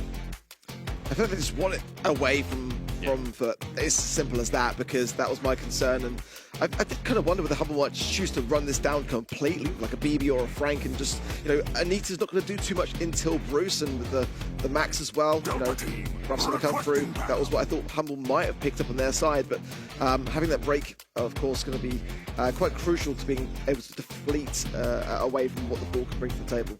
Not only the Bull, but also the Rico will hurt a little once they have broken open the map from the left-hand side there. Really like both comps. I still think Bull is probably the best Bull that you have on Brawl Ball at the moment, so Humble should technically win this one, Trev. Yeah, I mean, the Bull is just going to be so explosive. The thing is, you can manage the Bull for 90% of the game. You can do well against it. You can have so many supers, but there will inevitably be that moment. If it goes you know, into the long game and it kind of drags out, there will inevitably be that one moment where he comes in, gets 2, and gets a goal. It's just making sure you kind of have him tied up or have the game won before that situation. Well, Humble already taking an affirming role in this mid, and the break there as well is going to expose things heavily so that Humble can continue to push forward. It's just guessing now in a 1 versus 3. Very tough scenario for him, and a blustery blow is all it took from Lukey to ensure the goal in the first opening 30 seconds of play. Yeah, might have been able to get it without, but it's just like, let's just secure a goal and go for it. Nita back on the left-hand side. Speed puts him in a good position early on. They'll shield onto it as well, and Guesty just ducking that ball super. Does a nice job of surviving there. Ranger Boy coming around with the pinch. Boss will get the ball just past Nob. Not going to get it too far, but it'll delay it for now. A lot of hypercharge available, and this should be a goal. Nice push in. Max surely able to get close at least to walk this. If not, Angel Boy might be able to break that, but they've just got so much kit. They can just walk that way in, and the Nita Bears cycle. I like that from Foot. Taking no chances, just taking their time as well. A game of composure for sure, but now that full hypercharge is looming in. Guesty knows it, brings out the hypercharge of Bruce himself. But now Lukey with a pass through to Boss, all Semantic here. Should be a straightforward affair for Humble Esports here to be able to push this through, and they do. A speed run it seems for this first set, but already the first game goes the way of Humble. I mean, the thing is, he entirely missed that super, and it still does so much, the Brawler. It's crazy to me how good Bull is at the moment. You just surely can't be letting it slip into the hands of someone as capable as Semantic, or just Humble in general, when it comes to that pick and ban phase. That would have been one of the first things I'd get rid of for me. But a great start for Humble. You can't complain about how good their draft is. Foot had the chances, they scored a goal, but just didn't manage it as well as I'm sure they'd have liked to. Yeah, I'm with you. You know, if it's any other team, I would be more concerned. I said this earlier today. For Foot Esports to be leaving Bull open this frequently and trying to deal with it the way they are, I mean, it's kind of like, why go through the motions? Just kind of make it easier for yourselves. But nonetheless, perhaps they just love the challenge. So far, not working out as well as it did earlier today with Team Heretics as it is against Humble. They're going to have to deviate. Well, a knockback in there to deal some damage, and he goes straight into a Rico super. Bull super available now, goes through the wall, takes some of that down, and did cycle it out. So just choosing to heal up now, waiting this one, but does get the ball a little bit early, powering through with the hype charge, and he gets the kill. And I mean, he just can't be stopped. Literally, you know, it's a bit baffling on some level, because I feel like if Esports is going to leave it open, they've got to have a massive answer for it. Boss now with the hypercharge. Couldn't find the connection though, as the helping hand of the max speed does allow Guesty and Nob to be able to evade it. And again, hypercharge for Guesty, and Semantic still looks like he's going to be okay in that scenario. Needed Nob to come in, and almost left the goal open for a shot through from Lukey, saved by Angel Boy just in the nick of time. Guesty getting healed up nicely by that Bear With Me star power. Lukey gets the kill in there as well. Guesty picking up a power up. He's going to enjoy that one against the Bull. It's going to put him a bit more in this matchup. Nob looking for some shots around the right hand side, wants to get this super and empower his team that little bit more. Yeah, Semantic just deviates into that right-hand side, trying to avoid Guesty. He knows it's not a great matchup. He's feeding into that Bruce Bear. The pass from Angel Boy, not the greatest, but the helping hand of that hill might be enough. Guesty missed the ball, though. Valuable time wasted. Will it go in? He's actually stumbling as a result. That's a fumble, a massive fumble. You've got to get the ball. Valuable seconds lost. I mean, these are the kind of things, and I know we've only seen him play for a month, but these are the kind of things we're not expecting this guy, these mistakes to make. But Bull just pushing this ball up into the corner, 30 seconds left, so they can play for time for now. The little hypercharge available here for the Gale, and that's a great kill in there. Just stacking up now, trying to get the supers and hypercharge available. He's going to throw it backwards, trying to give a bit of something to his teammate. Semantic coming forward. Down go the sandbags, but I don't know if they can get there. Triple knockback here with the hypercharge of Lukey, and he's just going to stand on the ball, twist her down, and that's going to be Foot Esports completely out of the first set as Humble take it. It's just the draft. Like, I don't even think the rest of Humble's draft is that good. They just got the ball, and that's all they needed. Yeah, but unfortunately, that fumble on the side of Guesty cost the set. I mean, they could have equalized then. It could have gone to overtime where they might have had a bit of time with things. I mean, but to your point, before even getting into the match, before the match even started, I think the problem was quite apparent. Yeah, that's it's definitely the case. I mean, it's just something you can't leave open, I think, and especially when you've got guys as capable as Semantic on these tanks on the other side. It just seems like a bit of an oversight from Foot Esports. Not sure if they were just massively confident that Nita was going to be able to deal with it, but it just didn't. At least we were right in the end, right? We said Bull on the field, best card in the game, at least on Brawl Ball right now. They probably win this one, and they did in the end. Semantic with a whopping 8 kills on his end. Humble looking a lot stronger right now than they did against Novo, and arguably Foot Esports is the better team than Novo. Can Humble beat them today? It's the huge question for me here. I would be happy once more. I want to see different winners in every region. So far, East Asia is fulfilled. I'm not sure if it's going to be enough. This probably was just due to drop. Yeah, I feel like the drafts played a massive role.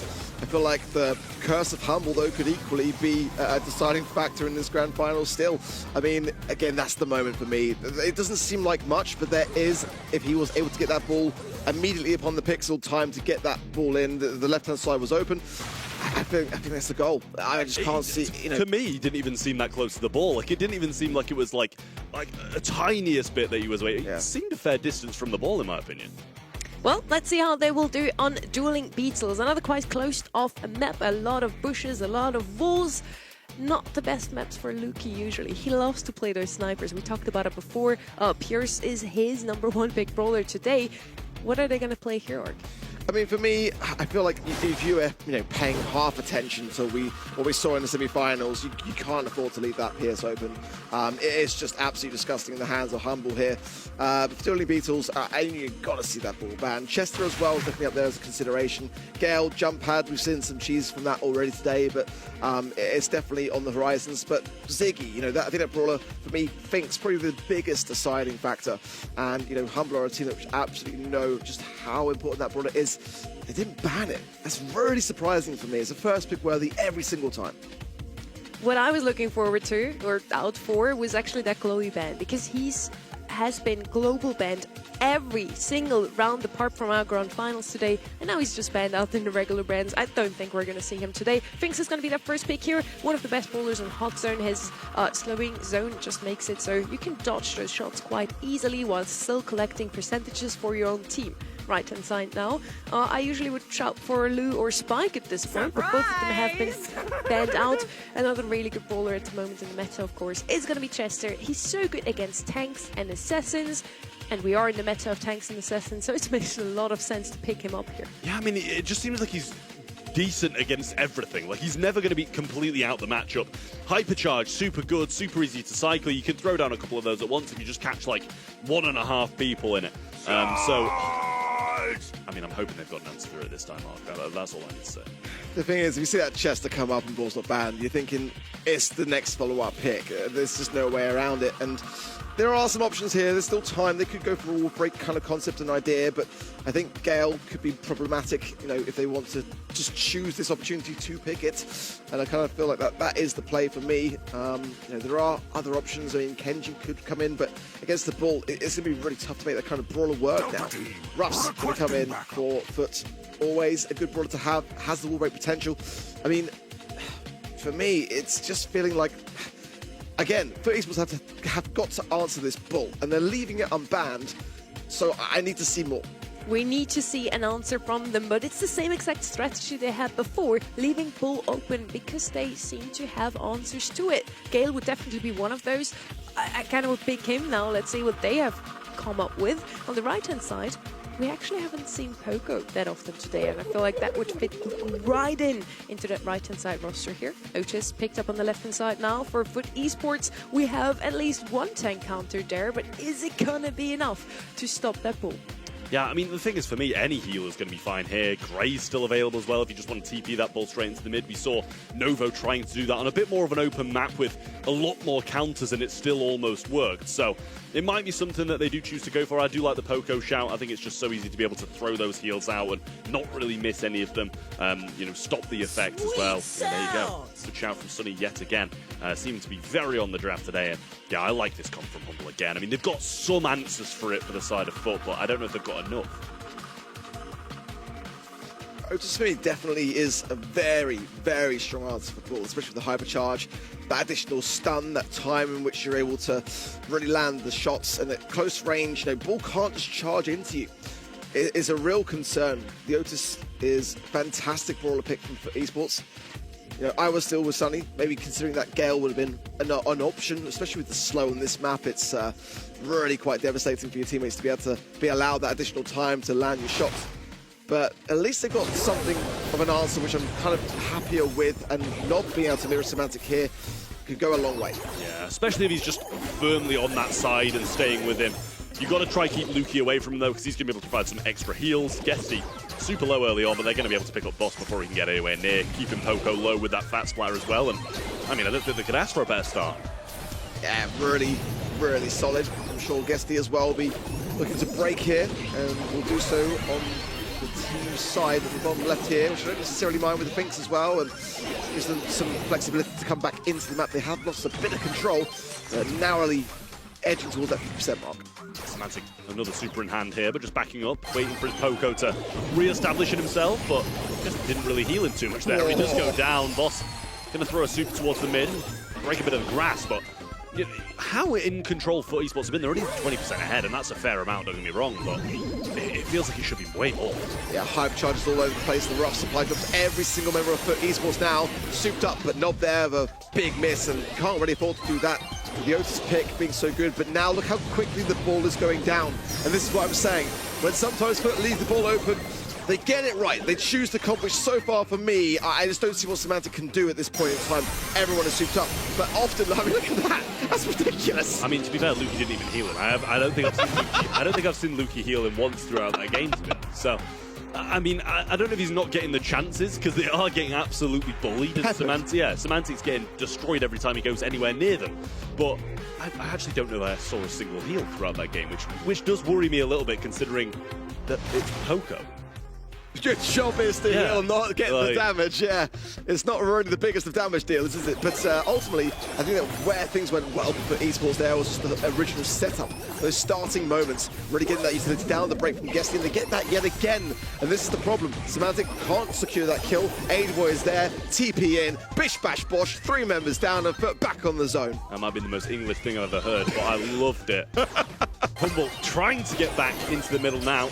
Semantic just walking up. Has the super in hand, so probably going to try and go towards Nob, I'd imagine, here and stun him out and get him gone before he can get that super off. And does a good job of that. Finks throws a super down on the right-hand side as well, some heals coming through now from Lukey, and Esports did take the lead. Semantic is really aggro, gets the heal off the gadget, throwing a super down Guesty just to back him off, but that should be a kill from Lukey. 3 quick follow-up shots, and this time, looking a lot better.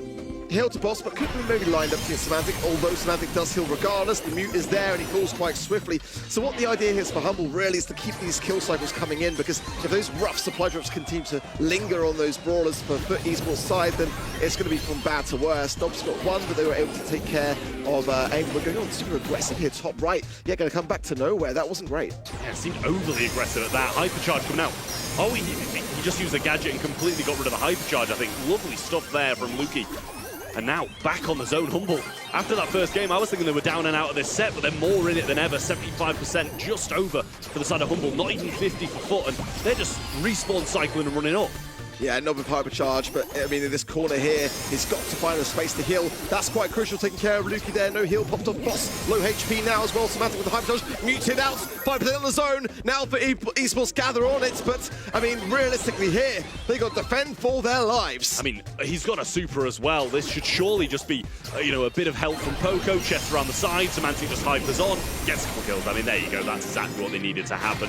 Good game for Humble, that. I mean, especially after that first, I was thinking, as I said, game's over. Go to the next set. We'll play it out in the next draft. But, I mean, it could be quite well 2-0 if it carries on like that. Yeah, but just overly aggressing. Again, they need to retain these rough supply drops in play.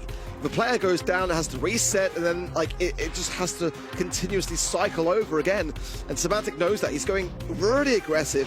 The second that all 3 members of FUT Esports are buffed up is pretty much the second that they win this match, because they can then just sit back and just immediately eradicate Semantic. Let's see, Guesty already again with a break to hand, going on the aggressive with it, going to get that bush, but leaving that cover intact. Yeah, just some of that right wall still there. Semantic getting hit pretty hard from all 3 angles, and Guesty will slide up and grab that power up. He does have another one to provide to his teammates already, and the meteor shower rolling down just to pin this Poco up and ready to be peppered. Good shots off the wall from Guesty. Does feed Semantic this, and there is the team support. Nice stuff there from FUT. They were ready for it, but a nice Poco super. Screeching solo to seal the demise then of Nob.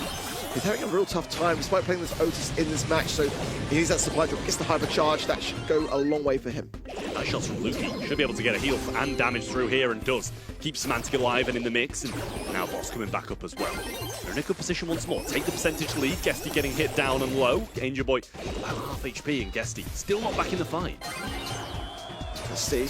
Air support coming in. Semantic forces him out, and in the arms then of Angel Boy, and Guesty Boss now way out of position. A lovely hypercharge meet there. Stuns out Lukey, and that's better from Foot. But they are still behind by quite a long way now, narrowly approaching about the same as Humble. And again, that's what I'm saying. All three members souped up off the back of those rough supply drops. They can't afford to get overly aggressive now. Yeah, it's going to be so tough to do anything about this. It's going to break a bit more of that grass in the mid as well. Semantic coming in, hypercharge bombs halfway. Angel Boy going to get taken down, and Lukey there with a heal as well. Should both be out 70% when this fight starts again. Semantic going forward, Gesty low.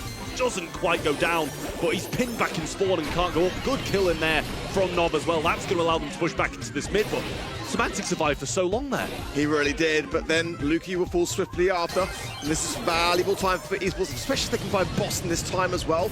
Knocked back, gets below though as well. Semantic going in, knows the time is now.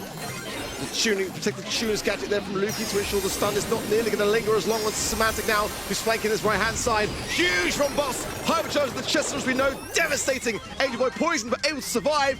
For esports somehow come out on top, staying on the zone, and Hubble have got no time. Semantic's got no super, he can't go in. It's going to be for esports to claim the set. I mean, that seemed like dangerously close for how many kills they were getting, how good their comp was, and how fast they bullied the ball in the first game.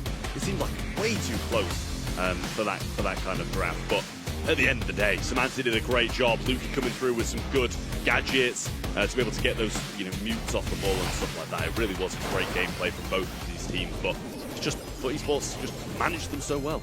The 2-1 finish in this set definitely proves that it was winnable for both of those teams. Humble looked a lot stronger in game number 2. The Poco gadget even made it so Otis couldn't really stun his opponents.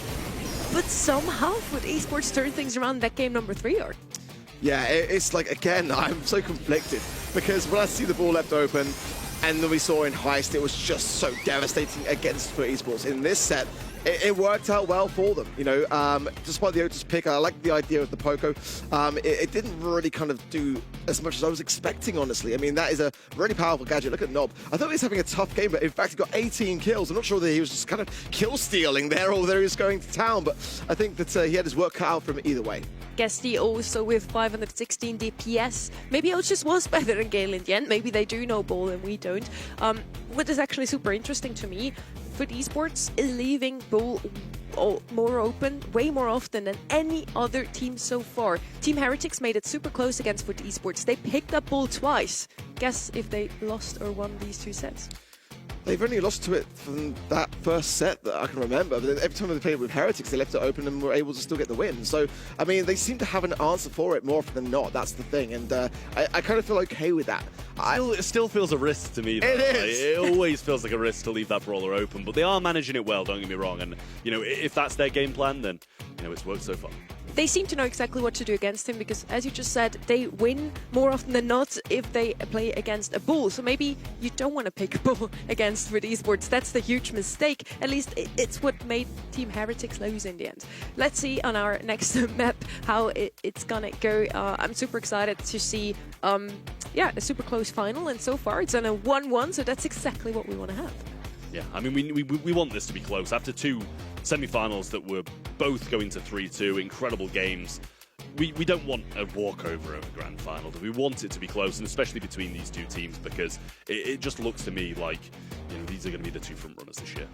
Yeah, I feel like for me, Humble can certainly be the team to take it this month. I feel like there's just a little bit of baiting going on for esports, and they sort of play into that. I feel like, though, if they don't pick Brawl and it's left on the table for esports in that final moment to pick, they're going to pick it up as well. So they're kind of in this really tough spot where it's decided a lot by that coin toss as to which way this goes. We're going to go on Bells Rock next. I would be a little surprised if we would see a bull there. Hey, maybe cut it out. maybe this time it's actually FUT Esports picking him up. Who knows? Daryl was one of these brawlers that we haven't seen too much today, also yesterday. But if he shows up, it's going to be a knockout. Yeah, I mean, Daryl's popped up a couple of times and actually done all right. You kind of need a good pairing. We've seen it, I think, with Kit once, and then, other ways of support at different times. I can't remember what it was, but like it does seem to be working in knockout. You get those 2 roles, you go onto an opponent and you do a good job. Ollie had some moments, hypnotizing him, stopping him in his tracks, but eventually it always just seemed like he could just somehow overpower that Hypnotize and still get close to him and get the kills.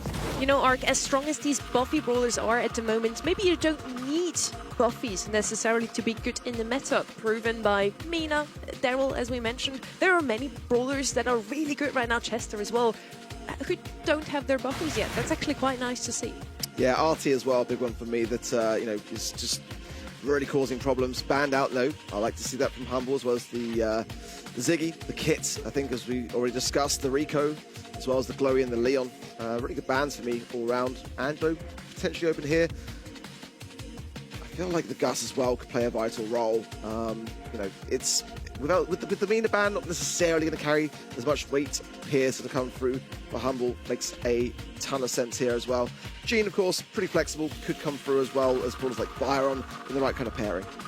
We already mentioned it so many times today. Luki's just a menace on this brawler, so leaving Pierce open on an open map like Belts Rock basically can only mean one thing, namely that Humble is actually going to pick him up. First pick here for them on the left-hand side now. As you already mentioned, Art, there's still a ton of long-ranged snipers open. Gus, Byron, with a little bit more support. Gene does the same thing, and it's actually also one of the brawlers you mentioned. Gene has always been super strong on knockout because it's a guaranteed kill once you have your super.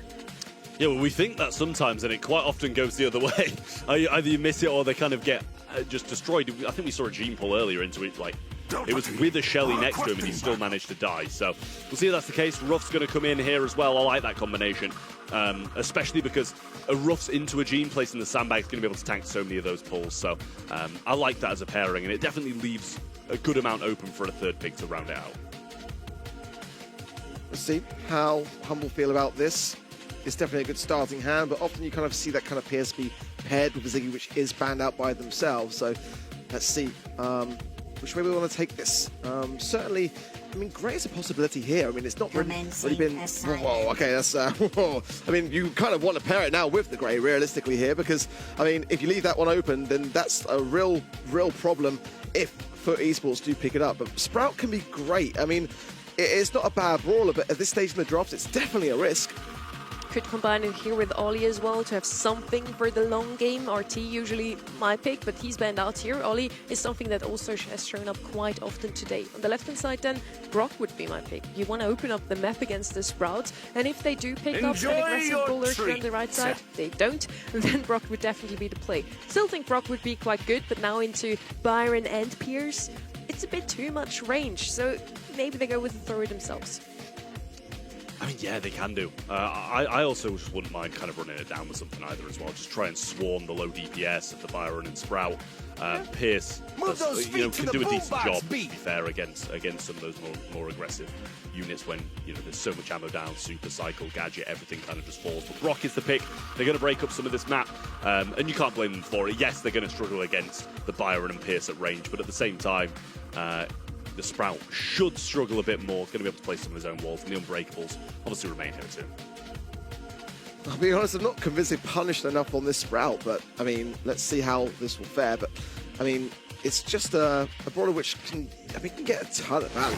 It can be just untouchable on maps like this, but gives themselves more maneuverability, which I quite like. Nice, interesting star power there on the Ruffs, bringing in the field promotion. Quite like it, still more HP over time. It's going to mean that Humble's going to have to really start to try to force the motion. Here's the more time that passes, the stronger FUT actually get.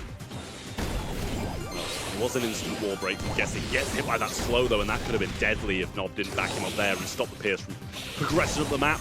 Angel Boy just taking this matchup against Sprout. He doesn't mind keeping him at range, peppering him down, and just slowly get this super. It's definitely going to be a slow one when he's just using these long-range shots, but eventually he'll get there. Look at how well Guesty is staying within that range limit and just trying to outstay his welcome against this Byron. It's really close, this duel he's having with Boss here. Trying with the Rocket Fuel to get that connection. Meanwhile, Semantic very safe and sound behind this wall until Angel Boy can have a magic hand. They haven't really got much of an answer for it. Well, super available now from Guesty as well. Can throw that over the top of the wall, so might want to Rocket Fuel down this Sprout's covering.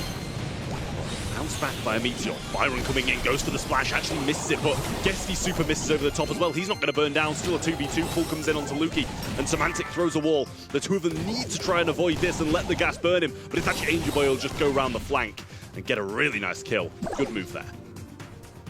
Man, Foot did so well in that round, honestly. I mean, really staying so cautious on those ranges.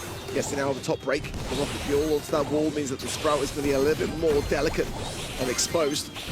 And Luki though, coming in to support this right-hand side for that very reason.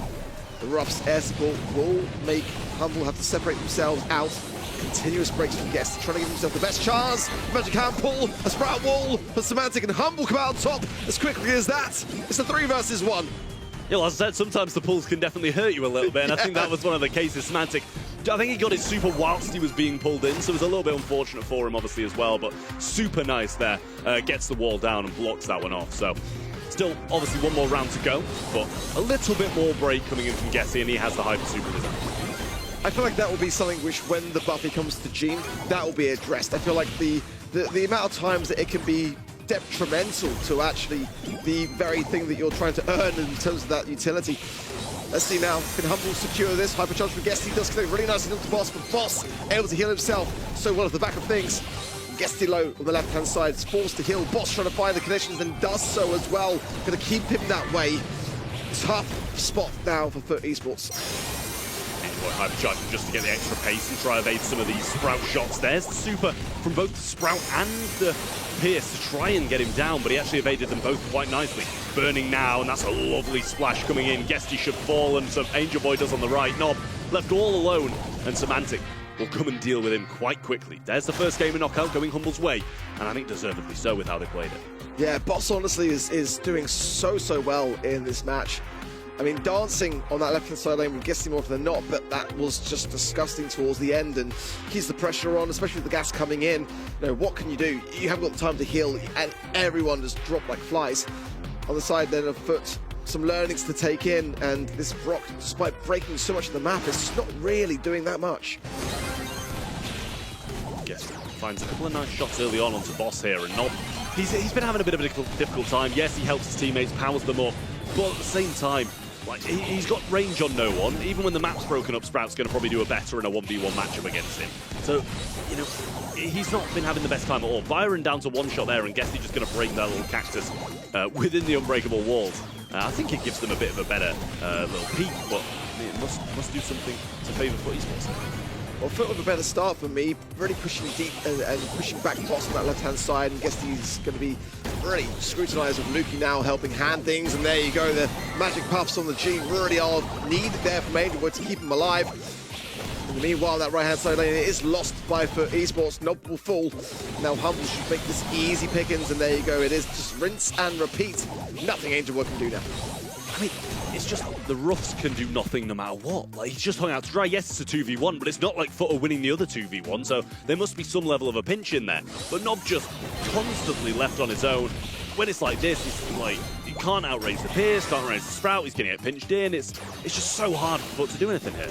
Like I said, I just felt to myself like they just didn't punish this Sprout pick enough. I mean, you know, normally when you see a Sprout, you think grey, but it's just one of those brawlers that's escaped the meta somewhat recently and is therefore kind of left a bit redundant. But the Brock was their call. It was the third and final pick by Foot, and it's kind of been more that left-hand side lane on the Byron side. And like I said, the Ruffs just can't close the gap. Yeah, I don't mind the Brock for the breaks, but a Gene at range, not going to do too well, because it's just, yeah, he's got extra range, but it's not dealing massive damage. Big shots coming in now from Luki, hitting Gestie as well, gets the slow onto him. Angel Boy will find the pull, and Luki just caught at max range. Gives Foot a bit of a chance here, but Semantic coming in, wants to try and punish this. Is very low, might need to use this wall, and getting healed up by the Byron eventually keeps him in the mix, but Boss will now be the one punished, surely.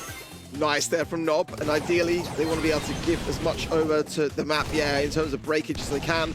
And Angel Boy, most importantly, does have a magic hand for this next round, and you can see what a game changer it really was to eradicate that Sprout, to free up Nob, to allow Nob to then really put the pressure on from that right-hand side. They got to do it again. Yeah, Gene power provided, but it did seem like that win was kind of just like a tiny bit of a tile that allowed Angel Boy to hit that pull again, and I doubt, I'll say this, he's definitely going to hit a pull. Luki will make the same mistake again and move that little tile too forwards, but the hyper charge for Gestie as well, providing that speed, going to be so good for dodging the Pierce and the Byron to get up to. A nice wall from Semantic, just to break that bush. Allows Angel Boy nowhere to really go. Gestie opening up the left-hand side, so he's got somewhere to escape to if things get hairy. Now, guessing with the hypercharge, therefore Boss keeping his distance, and Semantic's going to have to duke around this air support coming through. But Angel Boy needs to find Semantic. He is the key person that we need to eradicate. Semantic just seemingly too savvy towards it. And there's the pull from Angel Boy, hits that, Vengeful Spirit comes out, Luke's still alive. Drop being placed down onto him now, Byron coming in with the hyper, that should see Gesti's demise and does 2v2 here. And Nob, this is where he'll start to come into his own when the gas is pushing them in and he takes these closer range matchups. But Pierce hitting a great shot, ammo bouncing back towards him as well, and Boss finding no connections. Nob slow down, Pierce can't still get it, and Boss just stood in the gas, not going to be able to find the kills, and Foot actually answer back with a game. And that was such an important round for Humble to secure. It would have been a set. I mean, if Boss had a splash, maybe something could have been done, but you know, it really comes down to this Gene versus Sprout for me. And, you know, I was thinking that maybe Semantic was savvy to it. He immediately, as I said, it got pulled in for the second time. If Angel Boy can get that magic hand and free up that lane, this could easily turn into a set now for Foot Esports. But this is where things start to really count. These opening moments when the map is really shaped and catered towards Semantic. As time goes on, the game seems to go against him. I mean, the entire game just like resting on Angel Boy's head with that pull is huge pressure for him, especially with something so difficult to hit anyway.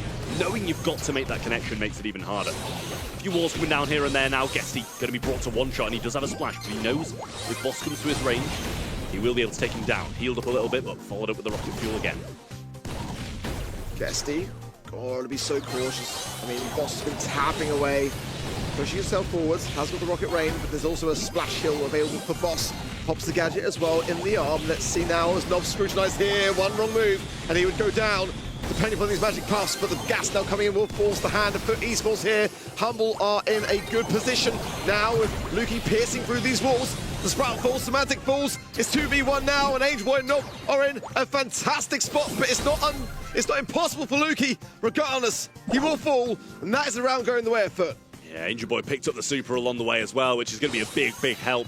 Semantic doesn't want to be too overconfident on this right-hand side. Yes, he's got some walls, but also Angel Boy with a pull can be so punishing if he steps out of line. Now got the power-up as well, dealing more damage, having a bit more HP. Gesti hypercharge available too, and that should allow him to get into a bit of a better position when used. Angel Boy moving forward. Oh, beautifully done. Oh, and Gesti to follow up. It's just disgusting. And as quickly as that, for Esports, oh, bang in front in the driving seats. Nothing Lukey's going to be able to do here. It's going to be another set going the way of Foot. Crazy. Beautiful stuff. Realistically, for me, that was a Humble set. That one round to determine it gave the momentum back over to Foot. And now, you got to feel like this could be wrapped up in the next set.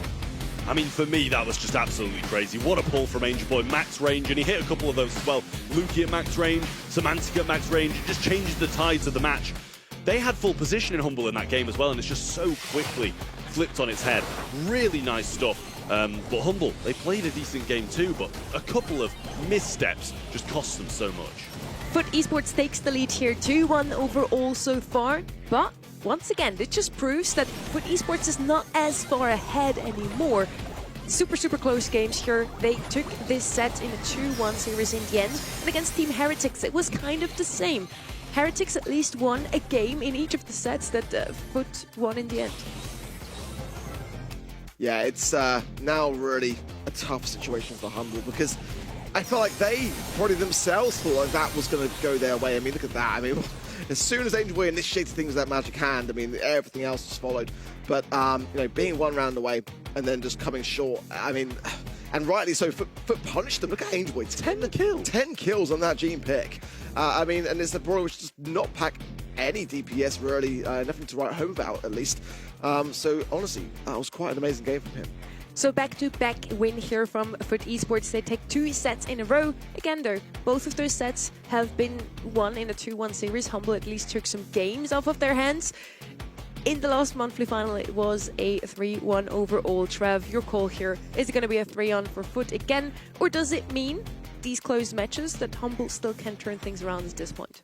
I mean, I think they can absolutely still turn it around. I genuinely do think that set was decided by those 2 missteps where Lukey was pulled and Semantic was pulled. And it's so easy to just not over-aggress in certain situations and turn this game around. So I do feel like Humble's still in it. I feel overall, as my prediction said, that Foot should win this matchup. But I'd love to see it go to a set 5, and I wouldn't mind Humble winning it. My predictions have just hurt that little bit more. We're heading over to Safe Zone now. We're on Heist, and Foot Esports can technically close things out here. Goy banned once more. He's basically still global banned in this series as well. Chuck on the right-hand side, that's an interesting one. A brawler that we see often left open at this point because he's just not that good in the meta. Only really played on Heist, if ever. Penny on the right-hand side picked up here. Pretty solid brawler, but also not one of these that we see too often, Art. Surprised not Pierce. I mean, it's Humble with, with the coin toss, and then they go for Penny. So, I mean, they are fully within their rights to do so, but it's just kind of interesting that it's You're not allowed. Yeah, what do you mean? It's Humble.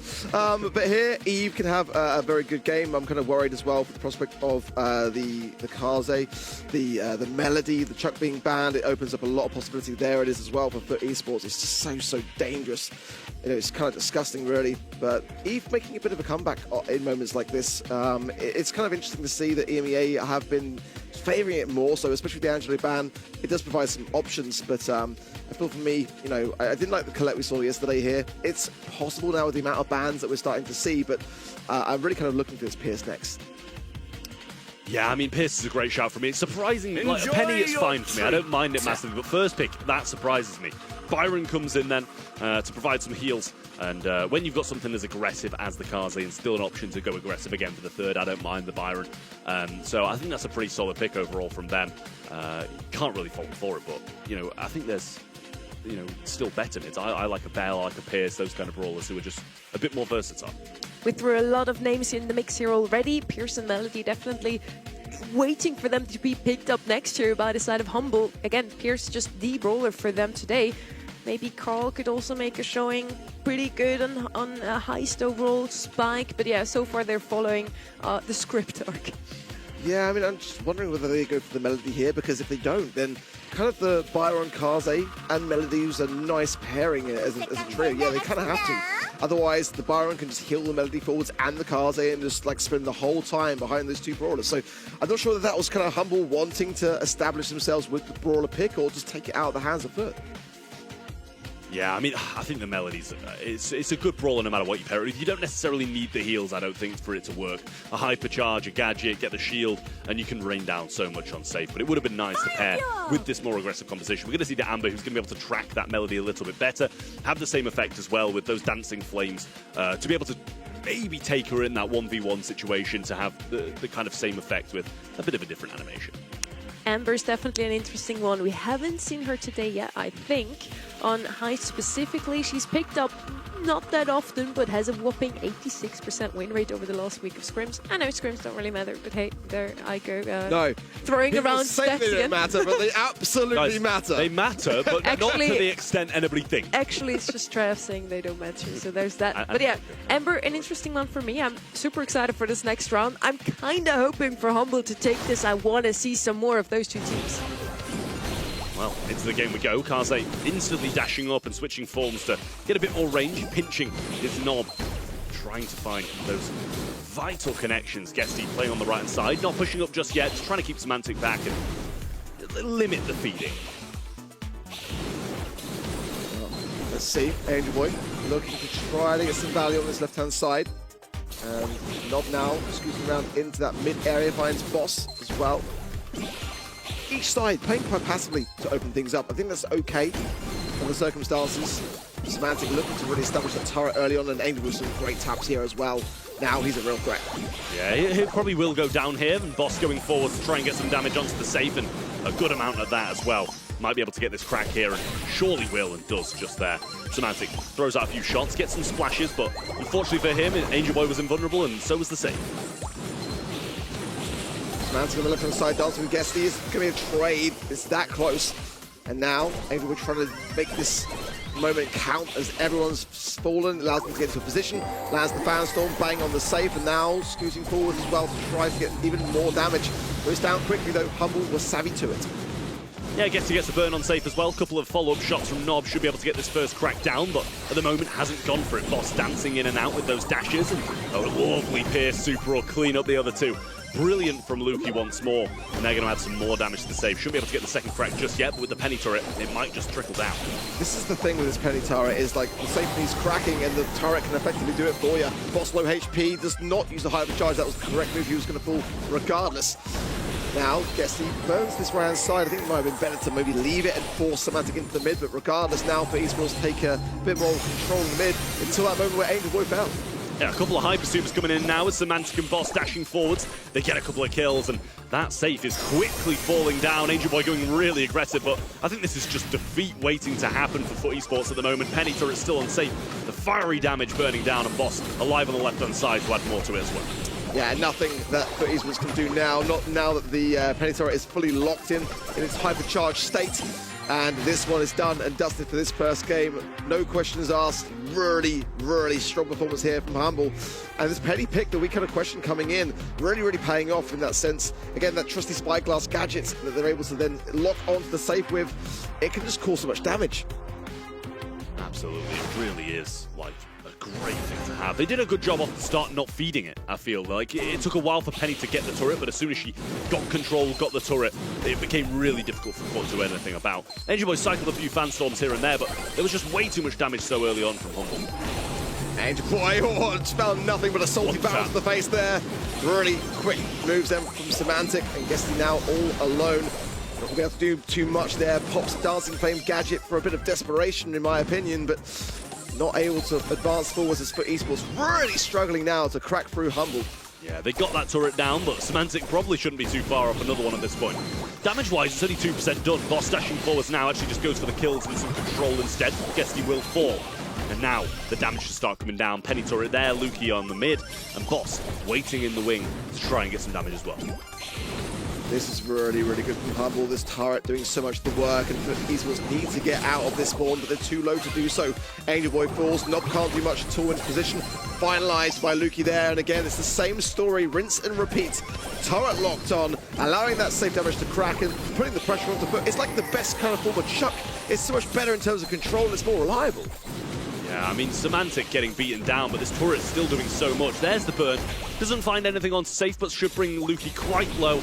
Down to one shot, and there will be the final kill, and he doesn't actually go down either. Nice gadget to the right side, but doesn't find any connection. Just a bit of pressure, and that should be the crack, but actually they don't even commit for it there. It's going to be a real long game for FUT now if they don't get these. Yeah, so I think he didn't want to outstay as well, because that's a huge hypercharge splash, so Semantic will surely burn down to it. Throws out the hypercharge turret, but now Angel Boy might be able to get some damage onto it. He does. It's taken care of. Now Humble, for the first time, being tested on defense. Yeah, Angel Boy just going up now as well, and might be able to get him there as well. Fanstorm available, Lukey low. Oh, he gets taken down by the picked up bit of ammo.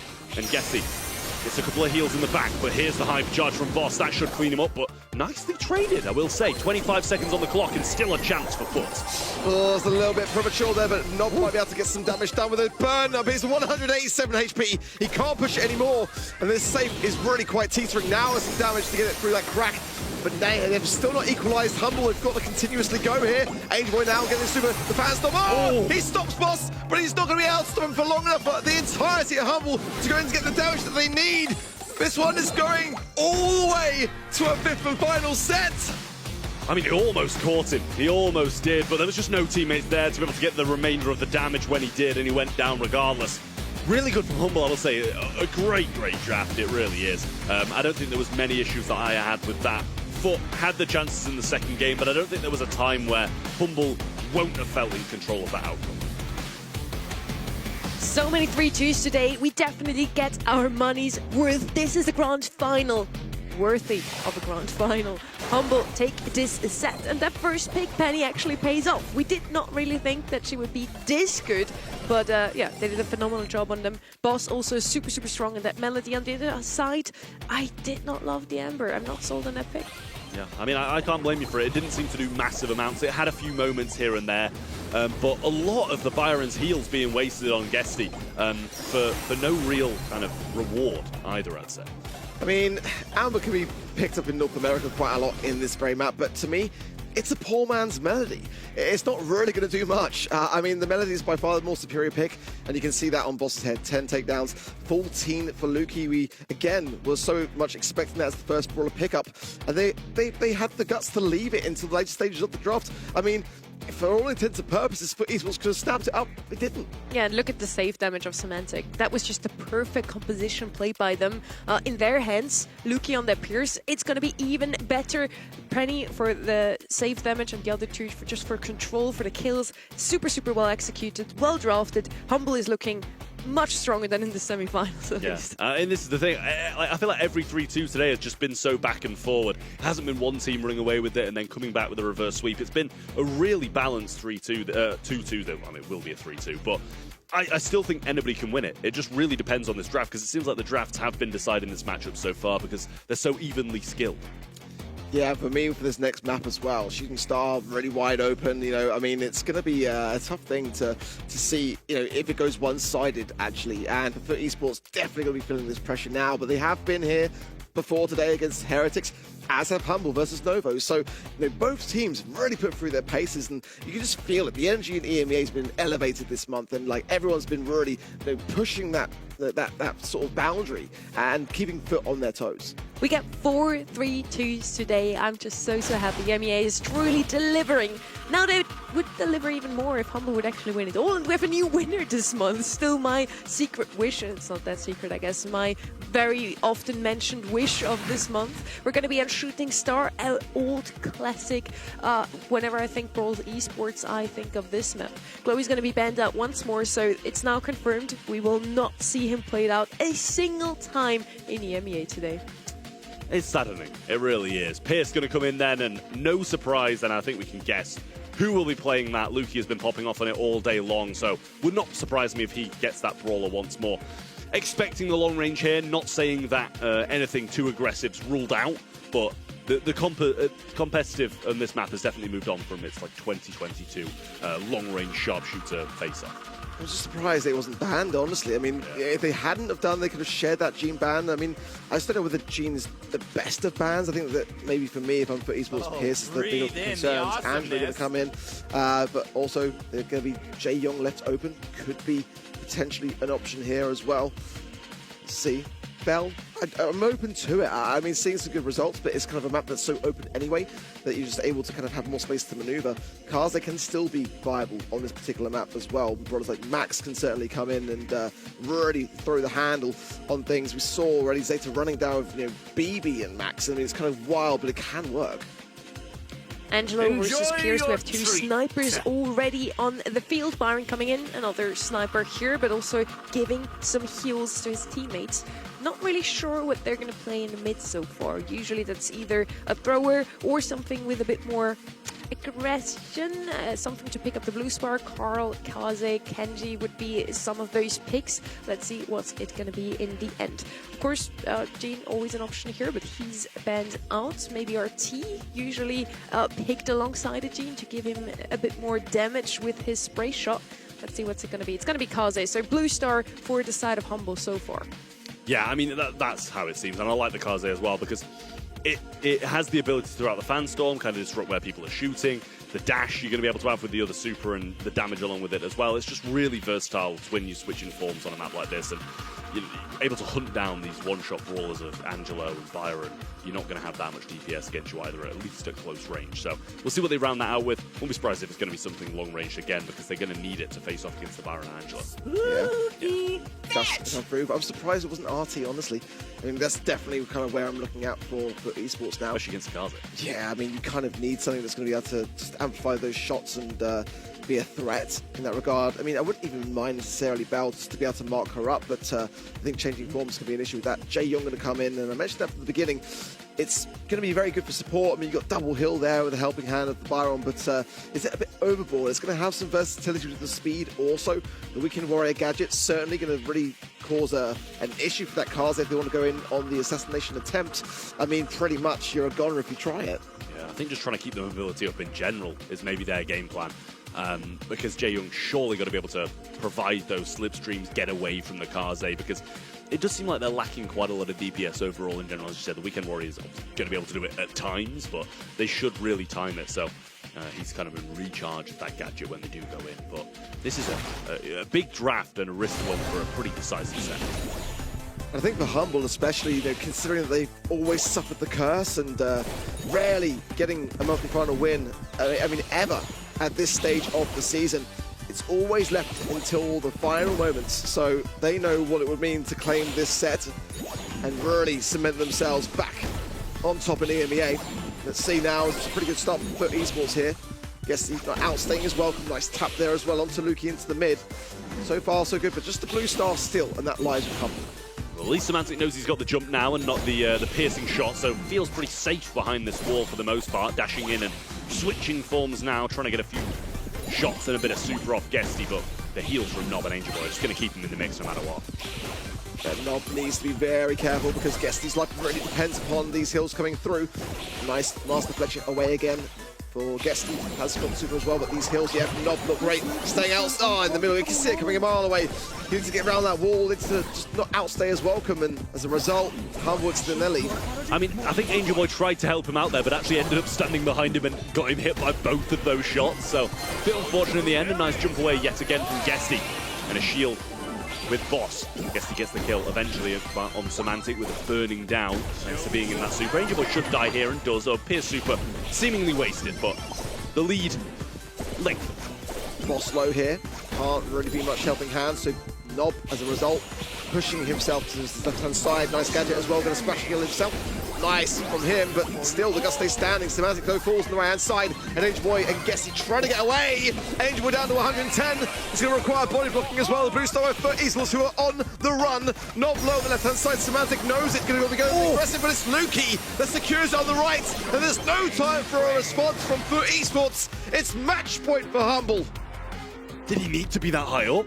I felt like he could have backed off quite easily then, but he kind of re-engaged, I feel. Felt a little bit overconfident in maybe getting the 170 HP Gus who was still alive, but I'd need to see a replay to confirm. I don't know if they were kind of going to be pushed into the wall and killed regardless. But it's going to be a match point for Humble, and as you said, they rarely win monthly finals this early on in the year, so it'll be a big thing for them to do so, and kind of put them back on par with Foot Esports in terms of points. Pressure mounting. The February monthly final champions that are Foot Esports, who are behind Semantic. Oh, Angel Boy again, dicing with fire there, 700 HP, merely surviving. You can just feel the tension. It's really pressure creeping upon Foot now. Guesty slowed, but instantly healed up by Angel Boy. They're trying a bit of a different thing this time with Angel Boy healing Guesty instead of Nob, and Nob will take that direct 1v1 match, but range against Boss. Pierce with another super already, so they're going to have to be cautious about that. Semantic yet again, dashing in, switching forms, trying to get a few shots. Guesty low, can he get the jump? And does. Angel Boy will find the connection onto him, but Nob now being singled out on the left-hand side. It's just such narrow margins of error for Esports, and Humble just don't really feel like they are under that much pressure. At least that's how I'm interpreting what I'm seeing.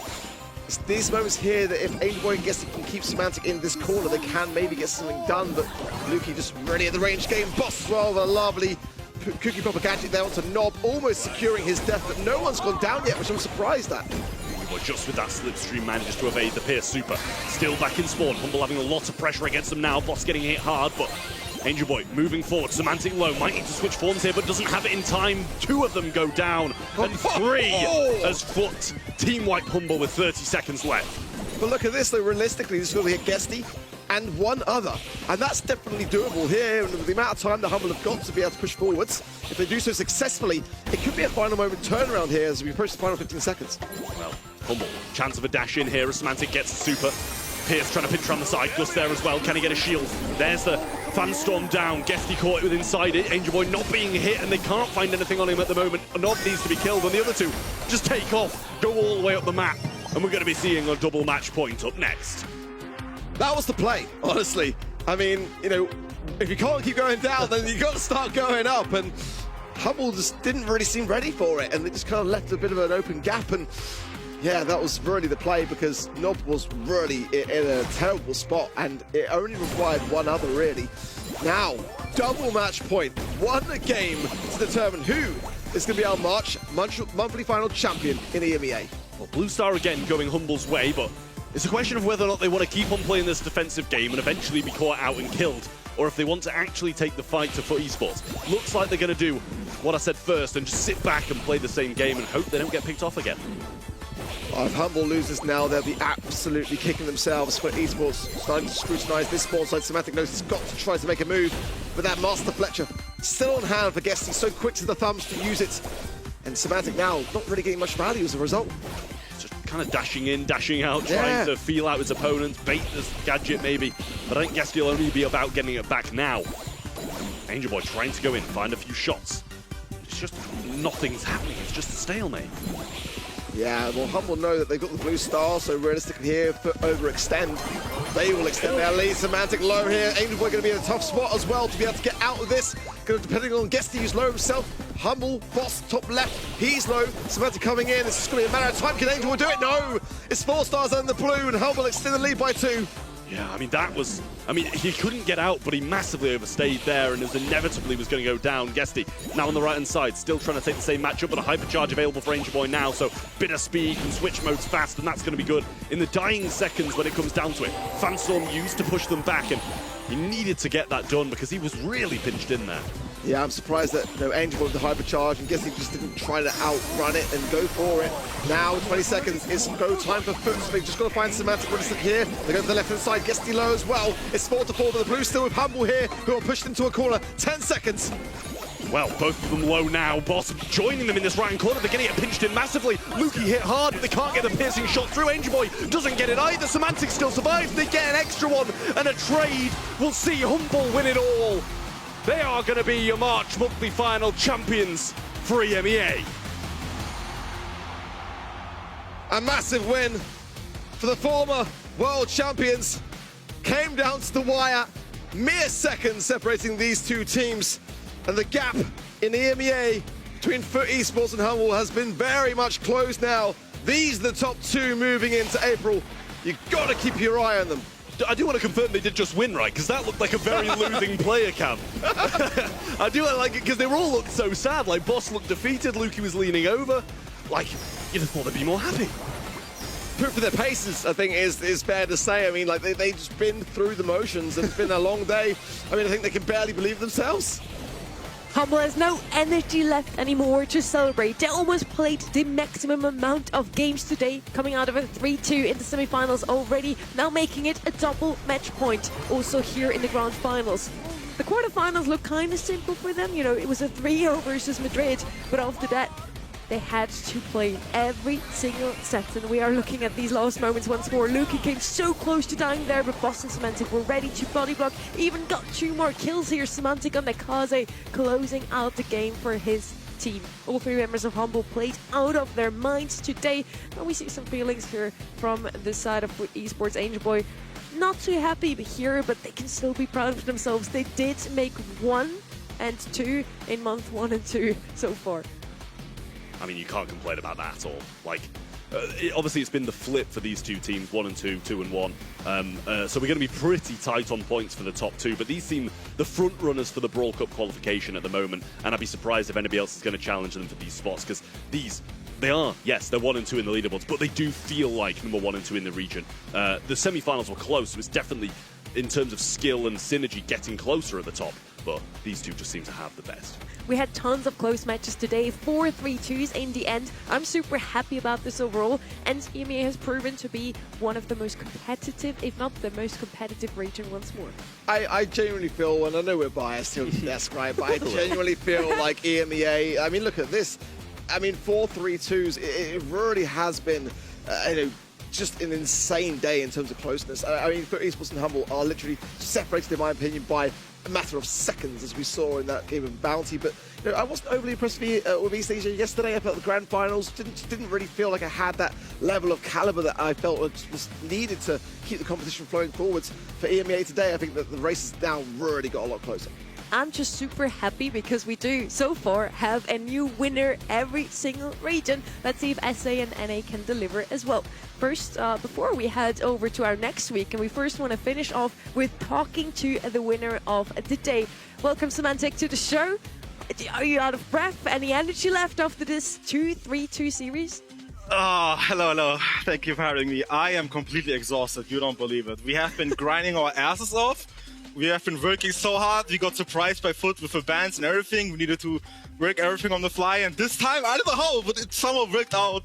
And I do think we threw way too much in the grand finals. I do think we could have low-key won a bit earlier if maybe I didn't do so many mistakes or like some situations could have been different. But we definitely take a W. And I'm so glad to be back at the #1 slot. After the second place finish last month, how good does it feel to take the title this time? We literally beat the second place curse that is literally on us. World final second place, monthly finals. The amount of second place we have, I cannot count. I'm pretty sure we have a team with the most second places in EMEA. I'm just glad to finally win again. Like, I hope we're not gonna keep the trend of second places and gonna go over to win more monthly finals. Be honest, after that close match versus Novo, did you expect to take the titles today? I don't know what went wrong with us in Novo. I think that draft was really solid. I was really surprised for that. They played insane good, honestly. I didn't think that. I definitely knew they were a good team, but I didn't think we were gonna set 5 against them. So that was crazy. We did well play to them, and yeah, we definitely were shaking there. I'm not gonna lie. What made the difference for you today? Why did you only come second last month? Why were you able to beat Foot Esports today? I think. I don't honestly, Sonny, you tell me, because if I knew I would be placing first place every single time, I have no idea, Sonny. Tell me, what's the difference? Don't pick Bull against them is something we figured out today. Really? But didn't I play Sneaky Fields Bull really good against them? You that did, worked. but then Dueling Bills didn't work. I think from the 5 matches they played against the Bull, they won 4 of them. Just saying. But we won with process 50-50. I don't know, whatever. you were the only ones to win. That's very true. Finally, Semantic, any messages to your fans who were supporting you today? First of all, shout out to Humble. Look at this chain, by the way. It looks so cool. It's a Humble chain. Shout out to all our fans who have been supporting us, even though we keep getting second places, even though we literally lost grand finals of Worlds. They keep being there. They keep supporting us. They keep coming to our watch parties and whatever not. Thank you very much for every single support out there. And I hope I see you at Brawl Cup. If you're not coming, so be there. Because my goal is to be there and my goal is to win Brawl Cup. So join us. If you do make it to Brawl Cup, I want one of those necklaces, please. Oh, I waited 1 year for that, Sonny. I don't know if you can get it. I'll try, but chances are not there, Sonny. That's a tough one for me. But anyway, congratulations once more. You are the March monthly finals winner in EMEA. We have 2 new winners so far this month. I'm super happy about that. And now celebrate well. Thank you. Thank you so much for your time, Semantic. That was truly a beautiful finish of a beautiful day. 4 3-2s overall. I'm so excited that we get to see so much Brawl Stars today. Ark, we had some phenomenal plays all day long. Yeah, it has really been an explosive day in EMEA. So many highlights and just so many clutch moments here as well to reflect back upon. As this was really one of my favorites here. You can see Garage boxed in there and really just waiting for that to go down against the clock, and then threads the needle with that super just in the nick of time there to keep Navi in the question. And this as well, Joker with these cycles and these hurricanes, really trying to just buy as much time for his team as the seconds, again drawing down, and yet still Novo Esports are able to secure the final saying, it was just one of those moments where I thought Reply to them had it, and here, who can forget this with Guesty, this amazing team wipe there. Marco goes down, the hypercharge swipe, despite the hurricane there. There it is, the final blow, and it just kept Foot Esports really on the tail there. Really amazing in EMEA today. Which of the teams did surprise you the most today, Trev? I mean, it's got to be Novo, right? Yeah, from coming from no qualification last month, being forced to make a roster change, bear in mind, by Navi, who went and picked up Enrage. I don't think it could have gone any better for them. They pick up Meow. Obviously, he's a seasoned veteran. We know he's going to be a good player, but it's just a question of whether or not he's going to be able to fit in time. The synergy works. Language barrier. Exactly, and they've bounced through the qualifiers, beating SK. Yeah. And now they've beaten Reply Totem and come very close to beating Humble of all teams. It's like wild. Almost beat the winners in the semi-finals. They beat SK and Totem, and they're 3 of the most notorious teams in Brawl Stars. So I've got my eyes on Novo. I'm hoping they do big things this year because I think they've got exactly what it takes. I hope we see them again next month, and now they can say they only lost to the champion today, so that's a great success in itself already. This has been the most picked brawler, or the most picked brawlers of the day. A little bit of a different image than yesterday, Ark. Yeah, I mean, I know that Kenny is loving this. I mean, who would have thought coming into EMEA that Gale was going to be in this lineup? I mean, Rust and Ball, I get that for sure. Kaze for sure has always been very much the meta in EMEA. Really surprised by Chester in a nice way. I feel like that's maybe something that East Asia are missing a trick on, because they just really focused their attention on Charlie. That was really what East Asia did. Whereas for EMEA, slightly different. Leaving the Charlie side, really focusing on the Chester, and I think the versatility which that brawler brings gives some more options. Most banned brawlers for you here as well. I really like the Chester. He was not only popping off quite a lot in the picks, but also in the bans, Trev. Yeah, I mean, you see Ziggy wasn't even played. That's why he's got no win rate there. But Gene, pretty low win rate. Crow, 0% win rate. Otis, obviously being a great brawler. It's been banned out a lot. When it slips through, you know it's going to do well into the current meta.